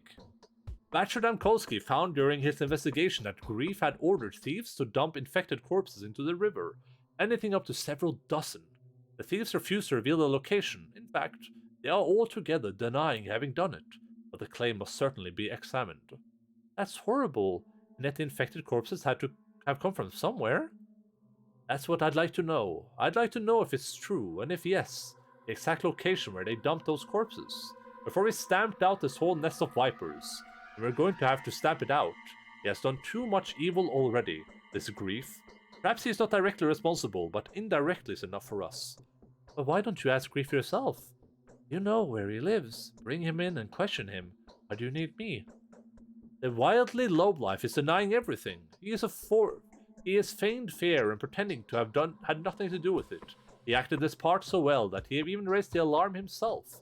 Yet I'm sure it's Grief who's inciting the killers, as well as buying up their victims' stolen belongings. Ask him if it's true. I'm sure it is. Don't you have a way to loosen his tongue? That is not at all. That is not all. I suspect Grief enjoys Olgimski's protection. In exchange for giving them kickballs from his illicit trade in Twirene. Should Vlad take offense, I would prefer to face him fully armed. Ask Grief if it's true. I would like to know everything about him before he's dealt with. We would know things about him. You know, things. He won't open up unless I catch his soul with a hook. I don't know. Old Gimski surely knows something, but he will say nothing. Think. Do your own research. I'll try. I think I know who that could be. Bad Grief, a robber and a thief, a princeling of the underworld who has ensnared hundreds in his web of deception. He is the alchemist still, in which every tear and every splatter of blood and every drop of Twirene are processed. This primal miscreant has everything to do with the origins of the plague. For a mind of Mark Immortal, the stage director and the puppeteer of the Town Theater, was it Maria's influence? Mark is a dangerous opponent, but I should still try my best. Katarina looks worried, out of her mind whenever she speaks of him. The protagonist of the game. Yeah, we're playing the Changeling now. Playing the little girl. Which is why we're shorter.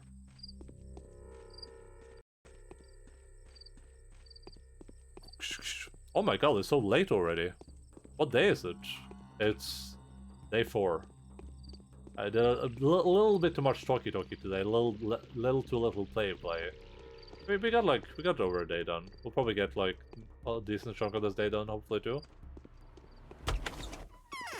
Yeah, it's Thursday. The lolly, yeah, I guess.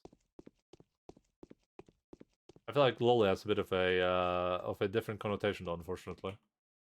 Your face. It's Thursday. Gotta get down on Thursday. Everybody's looking forwards to Wheel of Time.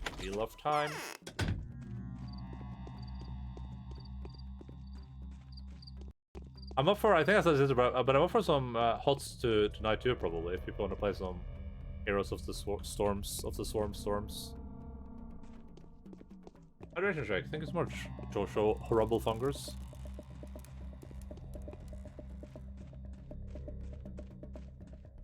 Yeah, probably. Probably.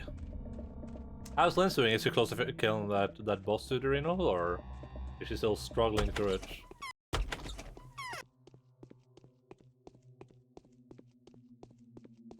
Yep. I guess we'll see soon enough. We're raiding her in like 45 minutes, I guess. Practicing it, I think I beat it a couple of times. Yup. Yarp. Yarp. I missed the Hound. The Hound was a good character. Yarp.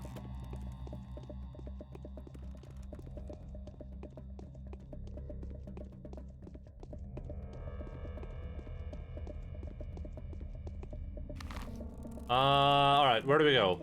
We gotta go speak with the old Gimskis. We're gonna go to the theater. We have to figure out someone that knows something about the people that we're talking to. Which means kind of like going everywhere, I guess. I guess I guess we just go everywhere. We need to figure out people that have information on the people we wanna extort information from. Both Senor Mark Immortel and Bad Grief. I'm bad, you see? Real bad boy. I'm bad to the bone.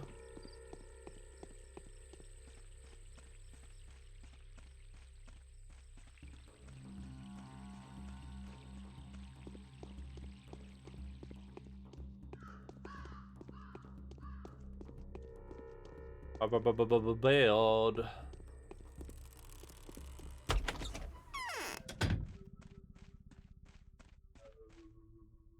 So the sick were allocated. Yeah, this guy's nothing to say to us of interest because he's a dumb weirdo. How much inventory space do I have? Not any. Pretty much. You have a golden ring? Yeah, it's gold. What about the golden ring? How much can I sell the bulls for here? 260.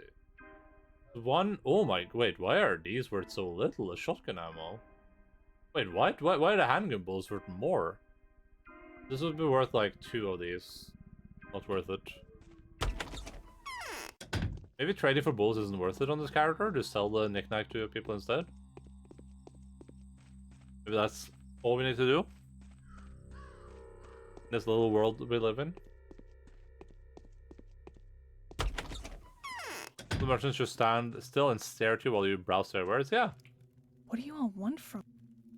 What else should they be doing? Isn't that normal?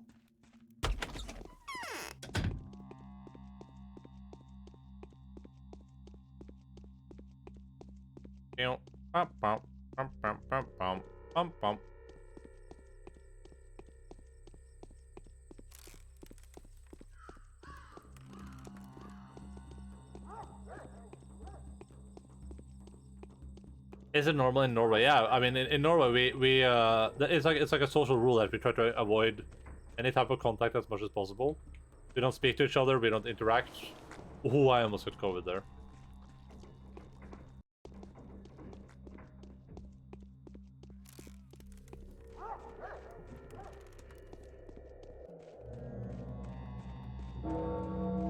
But lock eye contact. No eye contact either.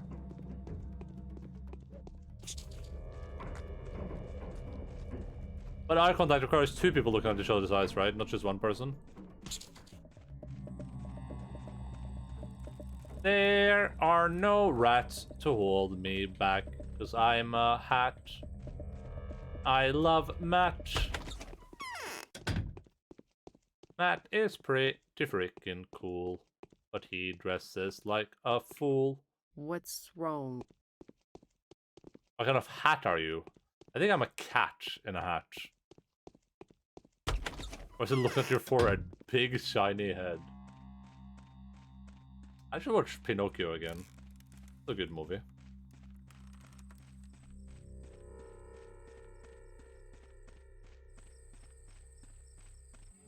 I wanna watch Hercules too.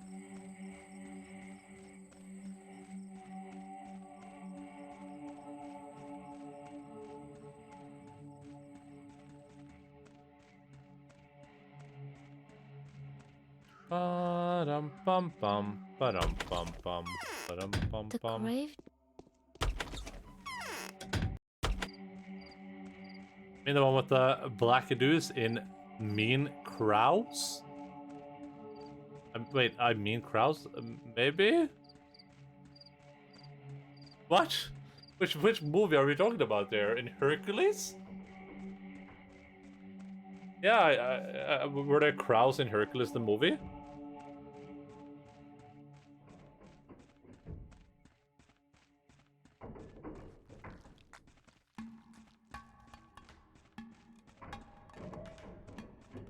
Oh, Pinocchio. I think Pinocchio too. But I don't remember any crows in Pinocchio either, to be honest. But I mean, I haven't watched that movie in like years, like a lot of time.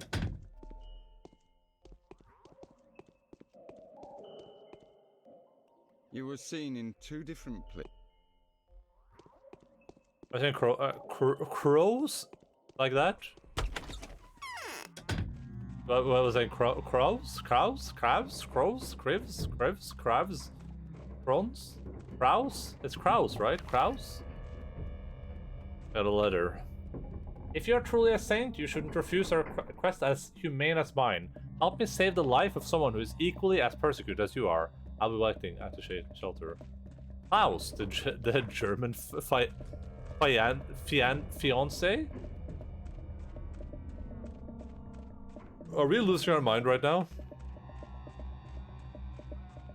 Crow rhymes with row. Row your boat gently down the stream. Wait, I can't even go out there. Never mind. Can I get past this thing again?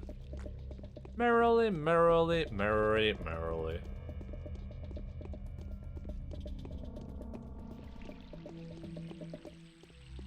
I would like to scream.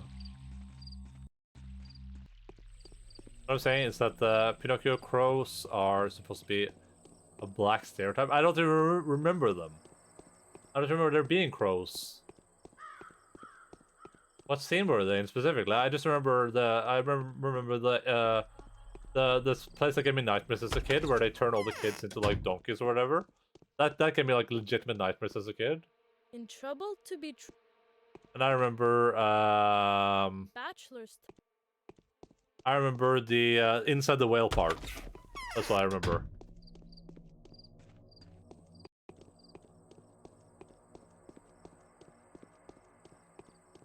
Aren't crows just those in blackface? No, I don't think so. I think they're 2 different birds. Oh my karma, beta karma.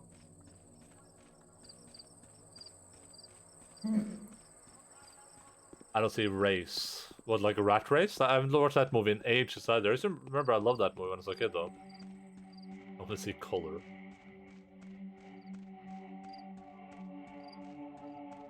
The funny, like, one of the funniest memes Christopherson posted was that like, I'm not a racist. I hate all races equally, even the bad ones. It's like, that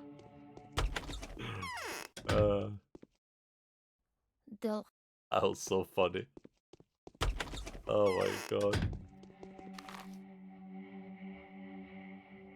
I don't think I can watch this on stream. But I don't want to be sued by Pinocchio. I don't remember this scene at all. This is some weird stuff though.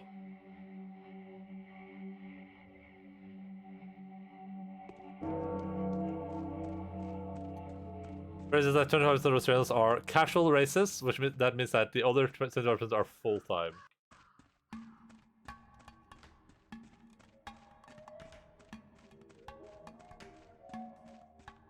Someone reposted that clip of it's when Destiny's kid Nathan, right? He was like on stream, and then someone asked him like, "Hey, Nathan, does your dad love black people?" And then it's like, "I don't know. I should go ask him." And he runs away and he screams. He was like, "I'm running to find out if my dad's a racist." And it's just like, it's so adorable. I wonder if Beb falls in those. It was so like they're at a convention or something, right? And he's like reading chat and he's like on the camera. think that's the funnest part about this stream. Yeah, it is like, and they ask me like, "Hey, does your dad love black people?" And he's like running through this convention hall. There's people everywhere, and he's like, and Melina's like, "Where are you going?" He goes, "I'm going to run to see if my dad's a racist." And I'm like, did you hear that? There's something so like innocent about it too. That's a top tier clip. Did you see that Destiny had like Destiny was like debating? He was debating someone about his community being toxic, and while he was debating, Nathan was like chatting with him like, "Why are you stop being so angry at each other? Why is this guy dressed like a corn? Haha, LMAO." It was just like, oh, that kid is hilarious. Even the streamer's kid, yeah.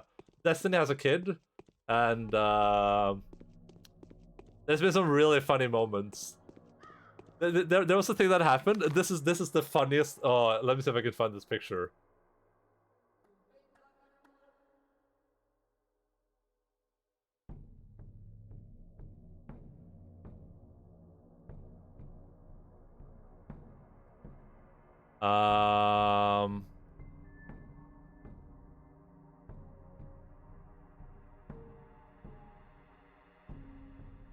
Here, this image.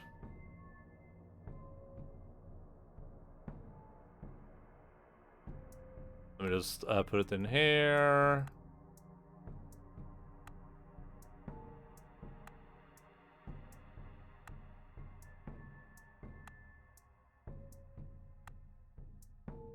And his accent, the way he talks, makes it so much funnier. Yeah, he has like a speech problem. He has like a lower palate problem or something. So Destiny's just streaming one day, right? He's just streaming one day, and then Mr. Mutant is one of his friends. Then he gets this message sent to him, which is hi, and there's like a smug emoji. Then it says dad, and Destiny doesn't think twice about it, right? But then it turns out Mr. Mutant didn't send this message to him, and like they can't figure it out. Like someone must have hacked his account, but he's like, I didn't log in anywhere. And then it turns out that somehow Nathan had gotten a hold of his friend's account, and then he had sent him this. And it's like the funniest combination of things ever. Like the smug emote is so good in this. Oh, that was so funny. I should find the full clip of that and post it on Discord. That was... Hi, Dad. Logged into his Twitch from that. Yeah, it was something like that. But it was like several months later. And it's just randomly, Nathan like logged onto the Twitch. Like he'd gone to Twitch, and he'd gone to Twitch, he'd logged in, and he'd messaged Destiny through that Twitch account. Even though people don't really use Twitch whispers even. And there's just what he types, like, he found like the perfect emoji too. It's just like crazy good, I think. Wait, did I speak? I did speak with Vlad, yeah. I'm not gonna go in here yet, because we need to speak with everyone else first. Man, that's some crazy stuff. This kid is really funny though. I think about how cool it must be to think, like, imagine that, you know, depending on what type of relationship you have with like a sibling or a family member or something. Imagine how cool it must be. Like your dad has spent his entire, like, Destiny has been streaming for the last like 20 years or something, right, at this point. Not 20, but like 15, 14. Been streaming since like 2008 or something crazy like that. Yeah. And like since before Nathan was born. So imagine that since the day you were born, not only are there like videos of you and your dad like on the stream, but you can literally go and watch like thousands of hours of your dad just playing games and shit. Like imagine how cool that must be if you're like your dad passed away or something. What? You always have like that like memory, I guess. I think that's pretty cool.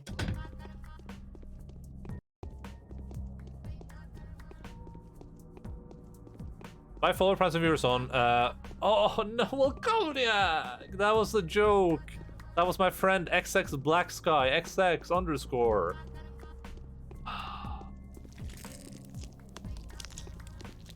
I don't know if I would like that. What do you mean? I mean, yeah, I guess that's what depends what type of person you is. You is? What type of person you is? I guess it depends on what type of person you are. I guess for me personally, I would probably prefer to forget too, I guess.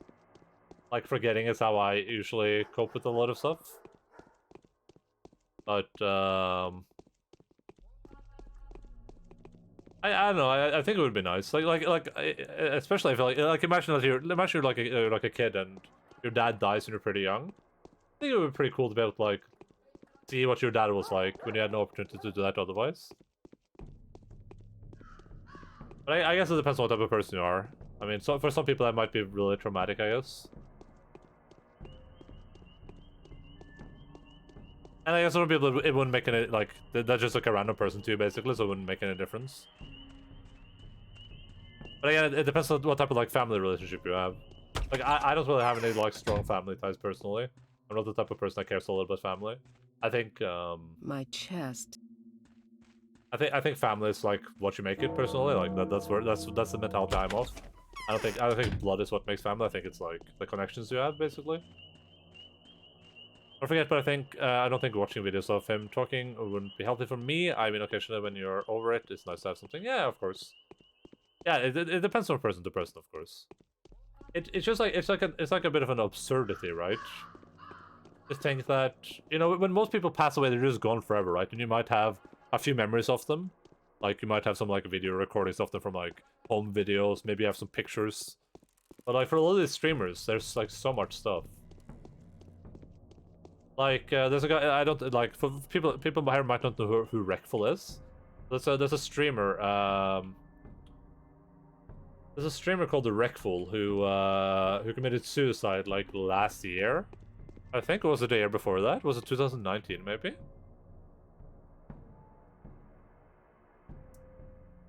I'm just gonna trade, like, all the stuff I have with this kid.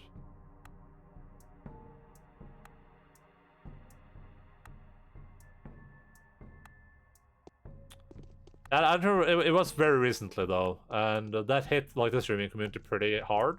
Because he was one of the first streamers on Twitch, basically, but he had been struggling with a lot of issues for a really, really, really long time. And now what they're doing for the channel is they're just all his streams are being rebroadcasted. Like, this is something that his friends wanted and stuff, so it's not like he didn't say anything about it, so it's not like it's against his will or people abusing it, but it's like all this stuff is being broadcasted all the time now, so it's just going and repeat all of his streams in like a constant loop. And it's kind of crazy to think about that, you know. Clemency is born out of virtue. Here you have a person who's like gone, but they're still so prevalent. People are still watching them. Like Bob Ross, yeah, to an extent. I mean, Bob Ross wasn't really like a streaming personality, right? Because streaming is a bit closer than what like being a TV personality is. It's a bit, you know, it's a bit more parasocial, I guess you would say. You walk everywhere, afraid of nothing, and I need your help again. Would you agree to do something for me? What is it? There's a manhunt going on for young Barack. It appears that your patron, Alexander, is behind it, but is unafraid towards Barack. Why? The Horospex doesn't just chop up the dead for his own amusement. He's trying to create a panacea. Please find out what's happening and stop Alexander's punishing hand. He's blinded. Alright, I'll help him. I will reward you if you help the Horospex. I haven't done anything yet. Father wants to raid the town and apprehend anyone who resorts to violence in disregard of his orders. His major target is the bloodthirsty Horospex. But Lara says that his purpose is pure. No matter her terrifying appearance, she asked me to persuade Father not to proceed. He became a streaming personality after he died. Yeah, but I mean, it's not really like a real personality though. Like, assuming Twitch is still around and his VODs are still playing, his channel will be like a pocket of the past. Yeah.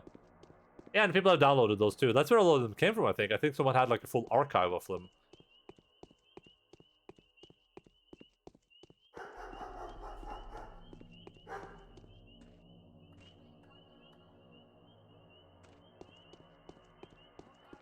Karma. Beta karma.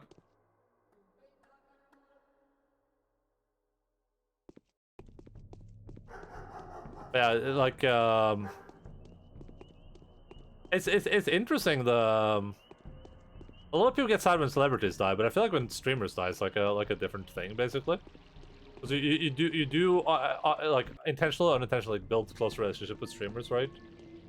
Depending on how close you are to their communities, of course. But you would definitely say that like the interaction right here, right now, is way deeper than you have with like Keanu Reeves in The Matrix, right? It's like not even remotely the same thing. watch him too much, but I remember seeing he had some really depressing clips when he was in such a bad place mentally. Yeah, I mean, he has... But he was like... He was unfortunate. Like, he had a lot of problems. But he had a really bad hand dealt to him, though. Unfortunately, right? He just had a really, really bad hand dealt to him.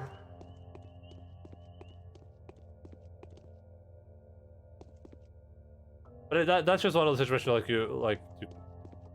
I remember people were like really like the most obnoxious crap, like people are like blaming his friends. Like you should have like, oh, you should have been there for him, blah blah, stuff like that, and that was really, really weird. I've seen. It shows like a general lack of like what some of these like mental disorders are and how they function. This headache is... I see Endaline as a billionaire TV celebrity who has a static personality. Good. That means that my magic is working the way I want it to. I think I've been almost everywhere now. No one has given me information on either of these people. What a bunch of... I haven't been to Ruben, I guess. Oh, Ruben. I didn't watch too much Wreckful either, but the stuff with him and Dr. K was pretty powerful. Him and Dr. K and like not therapy stuff was pretty powerful.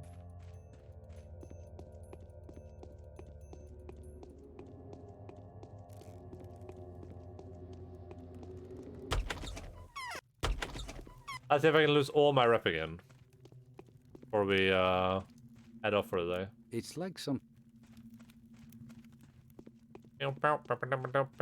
One of the issues he was having was that he always felt alone. I mean, he had a lot of issues.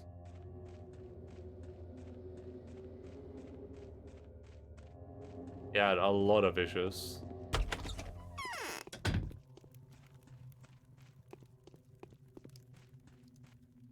Most men...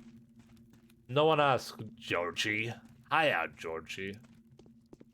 Frankly, so he was saying stuff like nobody liked him, etc. Yeah. Yeah, but I mean that's like on par for some of the mental problems he had, right? That's like what you would expect.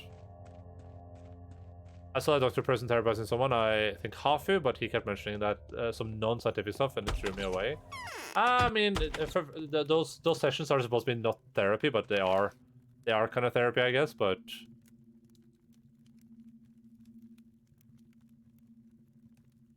if you are in a mental health research as a friend, yeah. And he was like, I never feel bad anymore, which I didn't believe. No, I mean, so the stuff that Dr. K talks about is like, he's like, I don't know if it's like a Buddhist or something, right? But he talks about like Dharma and stuff like that, which is like, but I mean that's like, you have to consider what what's going on there as a I don't know if you would call it lying to someone, but I think you have to consider what's going on there as like an attempt to allow another person to find like a way to be comfortable with himself, I guess. I think Dr. K believes everything he says. I think that he is very in tune with himself emotionally, I would assume. I mean, you would have to define bad, right? Like if he says he doesn't feel bad, then that probably means that he does feel bad about like things that he does, maybe, or but he would still feel like sad, right? Those are like different things, but I mean that wouldn't really change for me. But I think he's into some like spiritual stuff, which I think is fine. I think that's okay. If it doesn't work for you, then it doesn't work for you. But that's like a big deal with like therapists, right? Like a huge difficulty with finding a proper therapist for a lot of people is that you need to find a person that works for you, because there's not a straight edge solution to all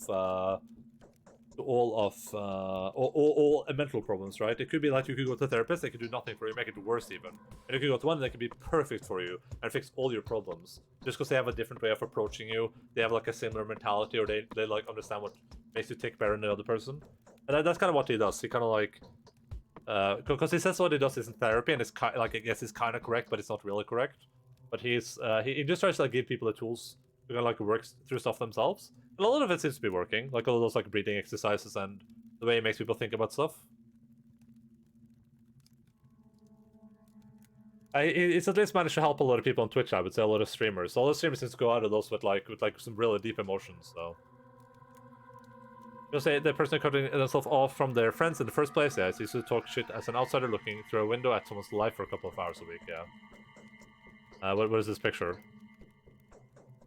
I don't know. I think Dharma is like Dharma. Isn't like a yeah? It's a Hindu. It's a Hindu thing. It's not a Buddhist thing. It's a Hindu thing. It is. It's a Hindu and Buddhist. I don't know which. I don't know which one it is for him.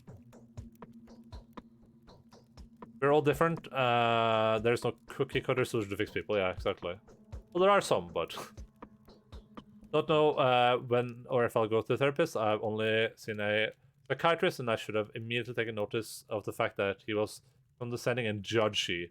But it only hit me when I saw him the last time in July and never went back. So the fact sometimes you just to mess with people, and it's hard to find the right person to give the right advice. Yeah, I don't think. I think that a therapist could be like, if a therapist was condescending and judgy, I would should be like a solution to me. That should be like a choice they make, not something that they are by default, because that sounds really awful for a therapist.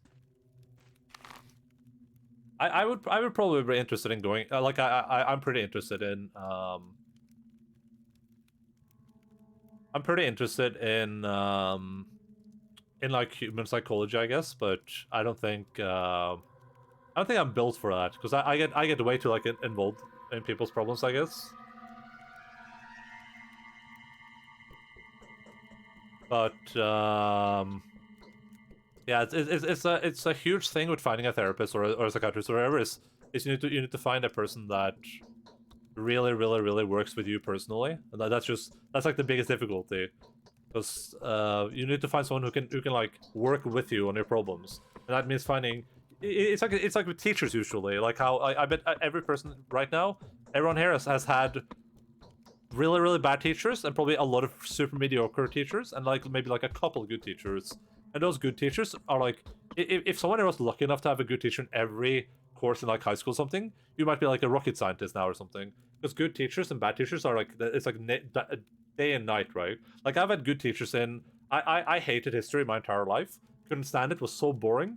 Then I had like a 89-year-old dude as a history teacher towards the end of high school, and that dude got me so into history because he was so good at like explaining it and talking about it.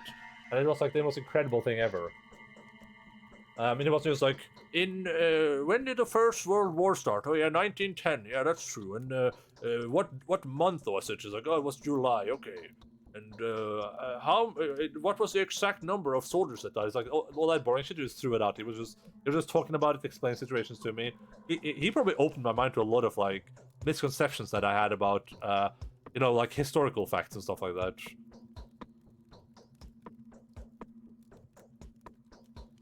We can all agree Dr. Phil is the worst therapist. He isn't. He doesn't have not have a license, and it expired years ago. Dr. Phil gave me, unironically, the best advice that I've ever gotten from anyone in my entire life, I think. When I watched Dr. Phil when I was pretty young, and that's the advice that I've kept using and I've kept telling people. Dr. Phil was there was a I don't know who that is. He's a TV therapist, usually known for being like, he does like really bad drama TV and is like a super bad therapist. But Dr. Phil there was a fat person on the show, like a morbidly obese person, and she was like, oh, I can't stop eating. Every time there's food in the house, I just can't stop shoving it in my mouth. And Dr. Phil just went, then just stop buying food. And I was like, oh. And ever since that's been my mentality. That's how I work. I was like, that's really good advice, dude. Why didn't I think of that? That's why now every time I buy stuff, I buy it in moderation. I'm like, okay, you know what? I'm not gonna buy 5 bags of chips because I want 5 bags of chips. I'm just gonna buy 1. And then if I want more, I have to go all the way to the store again. Doesn't matter if it takes me 10 minutes. I still have to go there. It was really mean to say to that obese person, of course, because it's not that easy. You know, that's what makes me a bad therapist. But like that advice literally changed my life. Like unironically changed my life. That's why I now, like, whenever I grab treats, I just grab a few of them. I leave everything else in a different room or somewhere else. You know, I don't have any treats lying around here at all. That's why I leave all the treats in a different place, so that when I want a treat, I have to go somewhere to get the treat. You know what I mean? So that's just like a life lesson that I learned, and you know, if it works, it works. It's just important to like, you know, not have too many treats around. At least that's my opinion. You got to keep them far away from you. That way, if you want them, you actually have to travel for them. You can't just like reach out to make them appear from nowhere, right? At least, you know, I think that's pretty smart.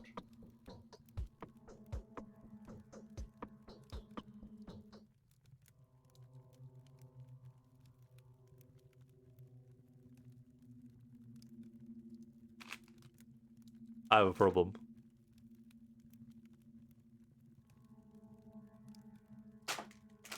Help me, please.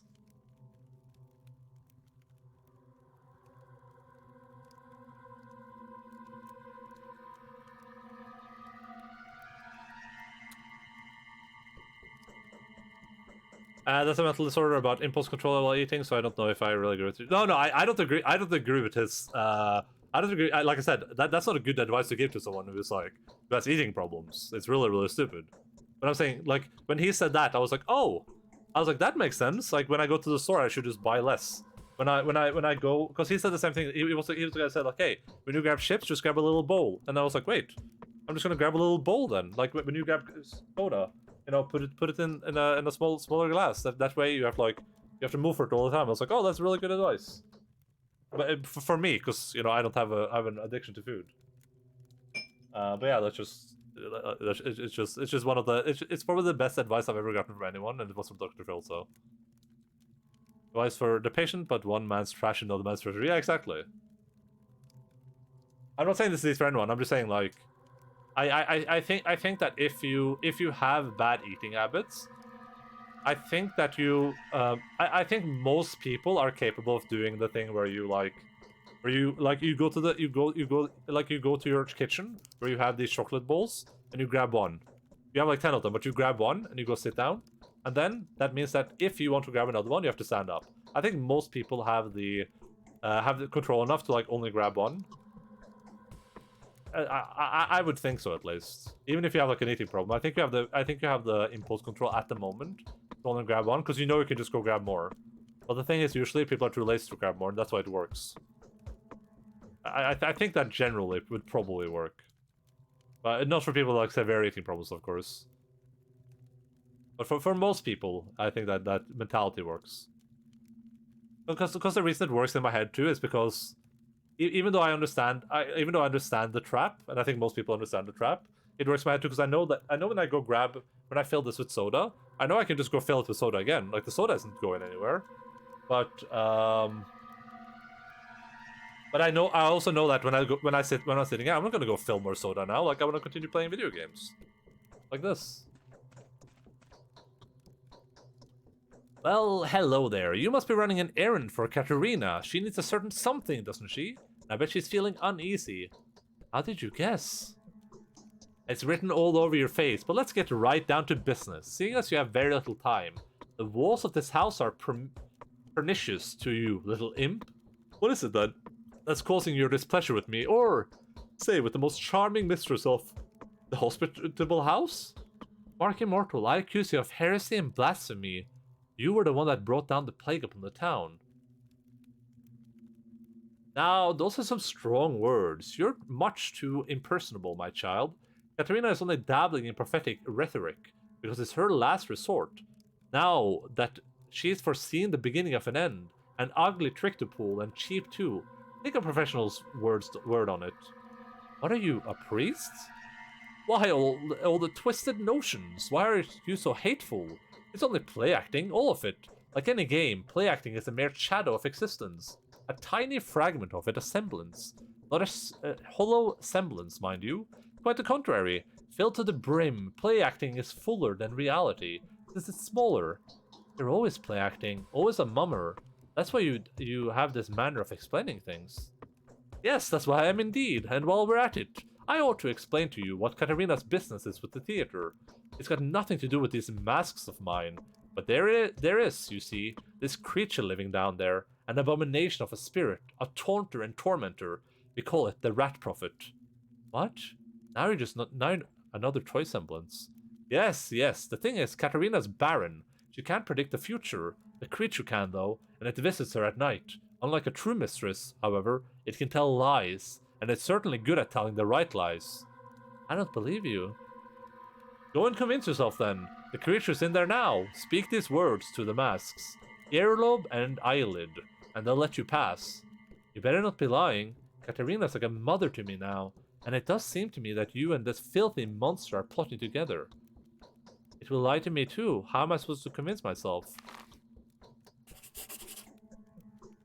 What is this? They say some otherworldly creatures living in the theater has come into possession of Katarina's dreams and prophecies. An evil spirit that puts lies in her ears. Lies that she believed to be visions of the mistress? I won't believe it until I see it with my own eyes. What? What? What?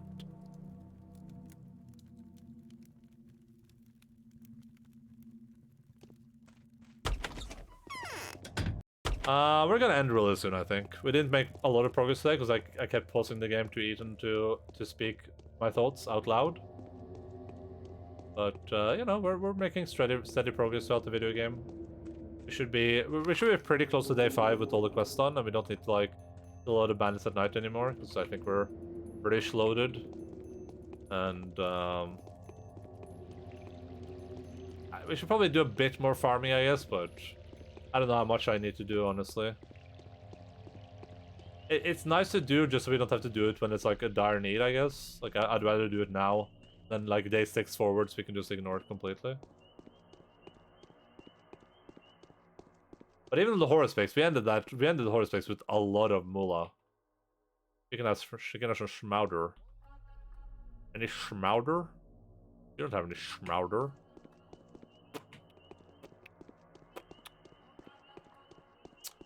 Karma. Beta karma. Oh, you asked earlier, Shosh, if the dude's shirtless. Yeah, this guy's shirtless. He's not wearing any shirt. He's bare-chested. I don't know if this is even worth it, honestly, but I guess we're doing it anyway. 6? Sure, I'll do 6. Actually, can I try? I think I can trade these needles for, I think I can trade these needles for, Schmauder. I'll do this anyway. Because I can. Or my drugs are full, though. I have a lot of stuff in here.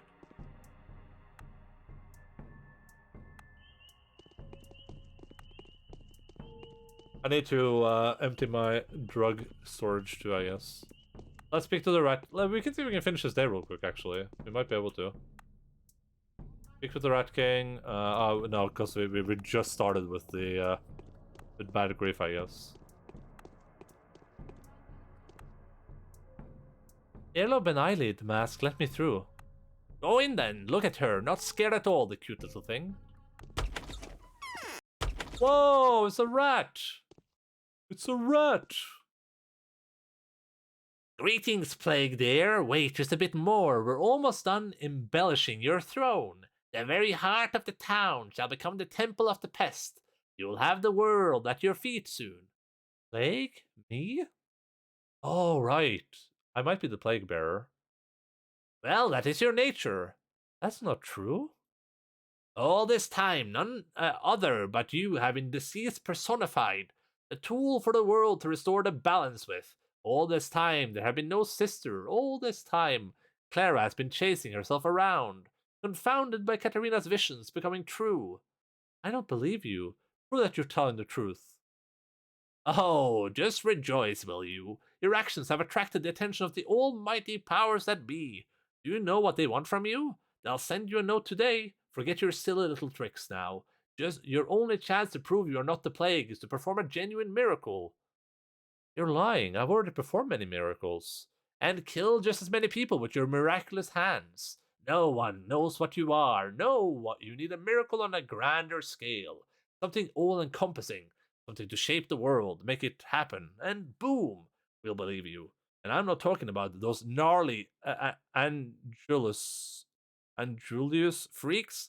Their pseudo lives are of absolutely no importance. It's all just a game for you. How dare you?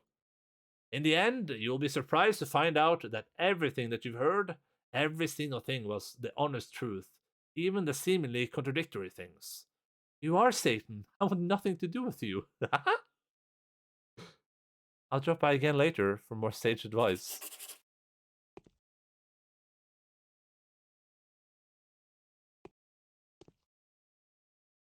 What does the creature say? Who is this rat prophet? I feel that his words are turned inside out. The truth becomes a lie as soon as it emerges from his mouth. Could it be a trap? Marky Morton must be pulling strings. I need to tell Katarina as soon as possible. That could be an interesting twist. It's like the opposite is true. I'm not the deceased personified, I'm like the opposite. Yeah, I think we'll do a... I'm just making sure that there are NPCs there. Let me see an NPC, por favor. Yeah, there are NPCs there. Okay, cool. Save. Actually, you guys can listen. I'm gonna go grab a dog. You guys can listen to this meanwhile. I'll be right back.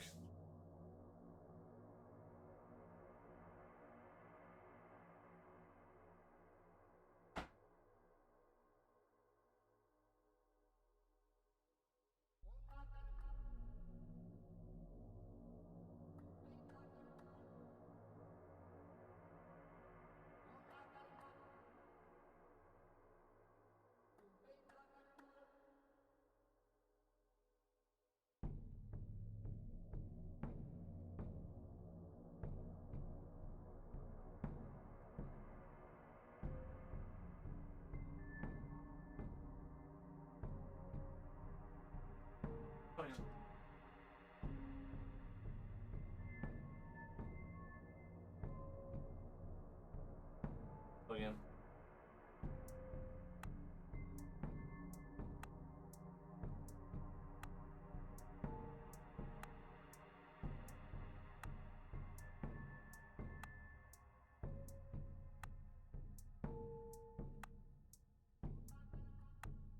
All right, we're back.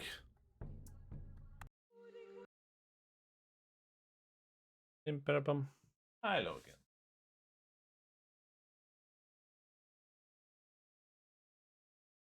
Good.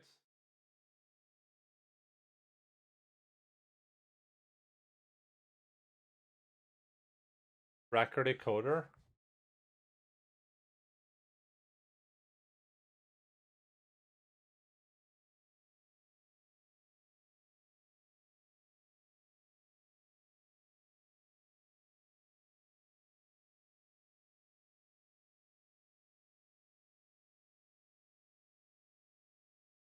Doggy treat. Let's see what this combination looks like. This? Look at this.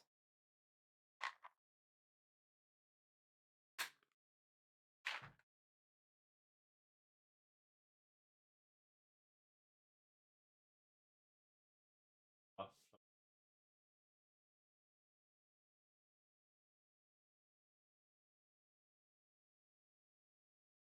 Happened.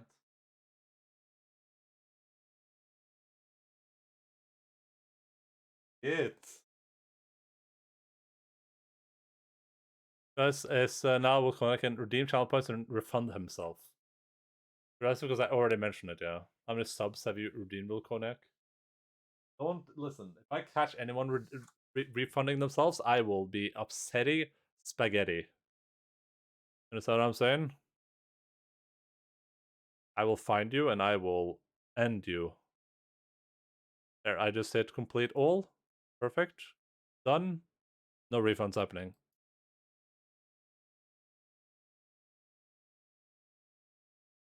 But €5 is €5. Very true. That's not too much of a decent chicken to do that. Alright. Thank you all so much for being here today. I hope that you had a... Also, my superpower is getting some gifts, so it's not needed. Yeah, exactly. I hope that you all had a great day today. I definitely enjoyed myself. We did some talky instead of play.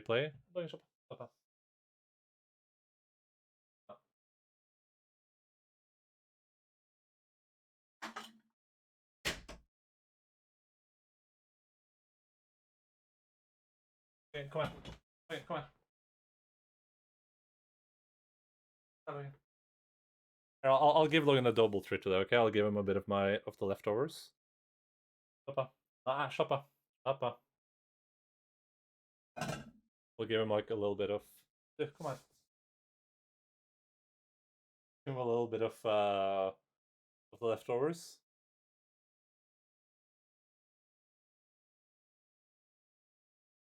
Build some of it on the floor. Logan. Oh, Logan. Son, forget. Where the he's like jumping down, so the glasses fall off, full Konak. The what? Chopin? Take that, Logan. Logan, thanks. Thank you all so much for being here. Love you all. I had a lot of fun. We spent a lot more time speaker rating than we did player rating, but that happens from time to time. We can't all be winners every time, right? I can, but you know, all people can't. I hope that you all had a decent time, though. We will definitely be back playing more video games in the future. Next stream is on Saturday at normal time, 12 Thursday normal time, 12 p.m. GMT +1. Schedules in the stream underneath here. We're probably looking to be done with Pathologic.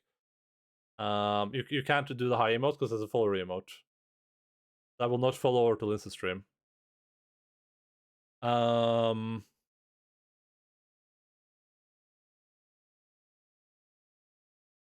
that's life. I told Doints that if you can figure out like a good way to make it animated, we can make it an animated emote for subs when we get animated slots. I think that would be pretty ideal. Yeah, I was gonna say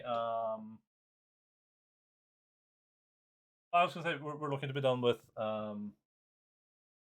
Pathologic by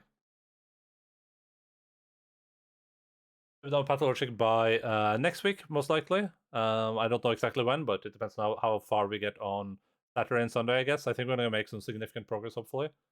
Logan. Logan, slapp av. Det der lagt. Kommer deg ikke ut herfra. Du er fanget her for alltid. Fangene på fortet. Ha du. Slapp av du, vennen min. Yeah, that's the plan. Peter Pan, Mr. Man from Japan. Don't know what he's planning to do, but whatever it is, he's not gonna get far with it. Yeah, we're gonna go head over and raid the same person we raid every time. It is Thursdays. Not because I want to, but because I'm contractually obligated to. Yeah, normal stuff. If you are here for more Pathologic, like I said, I'll be back in a couple of days. You can feel free to follow the stream, join the Discord. Thank you so much for the follows today. I don't think we had... Yeah, we had a couple follows today, and that's about it. That's pretty cool, though. I super appreciate that. What is BSFS? What does that mean? I don't know what those words mean.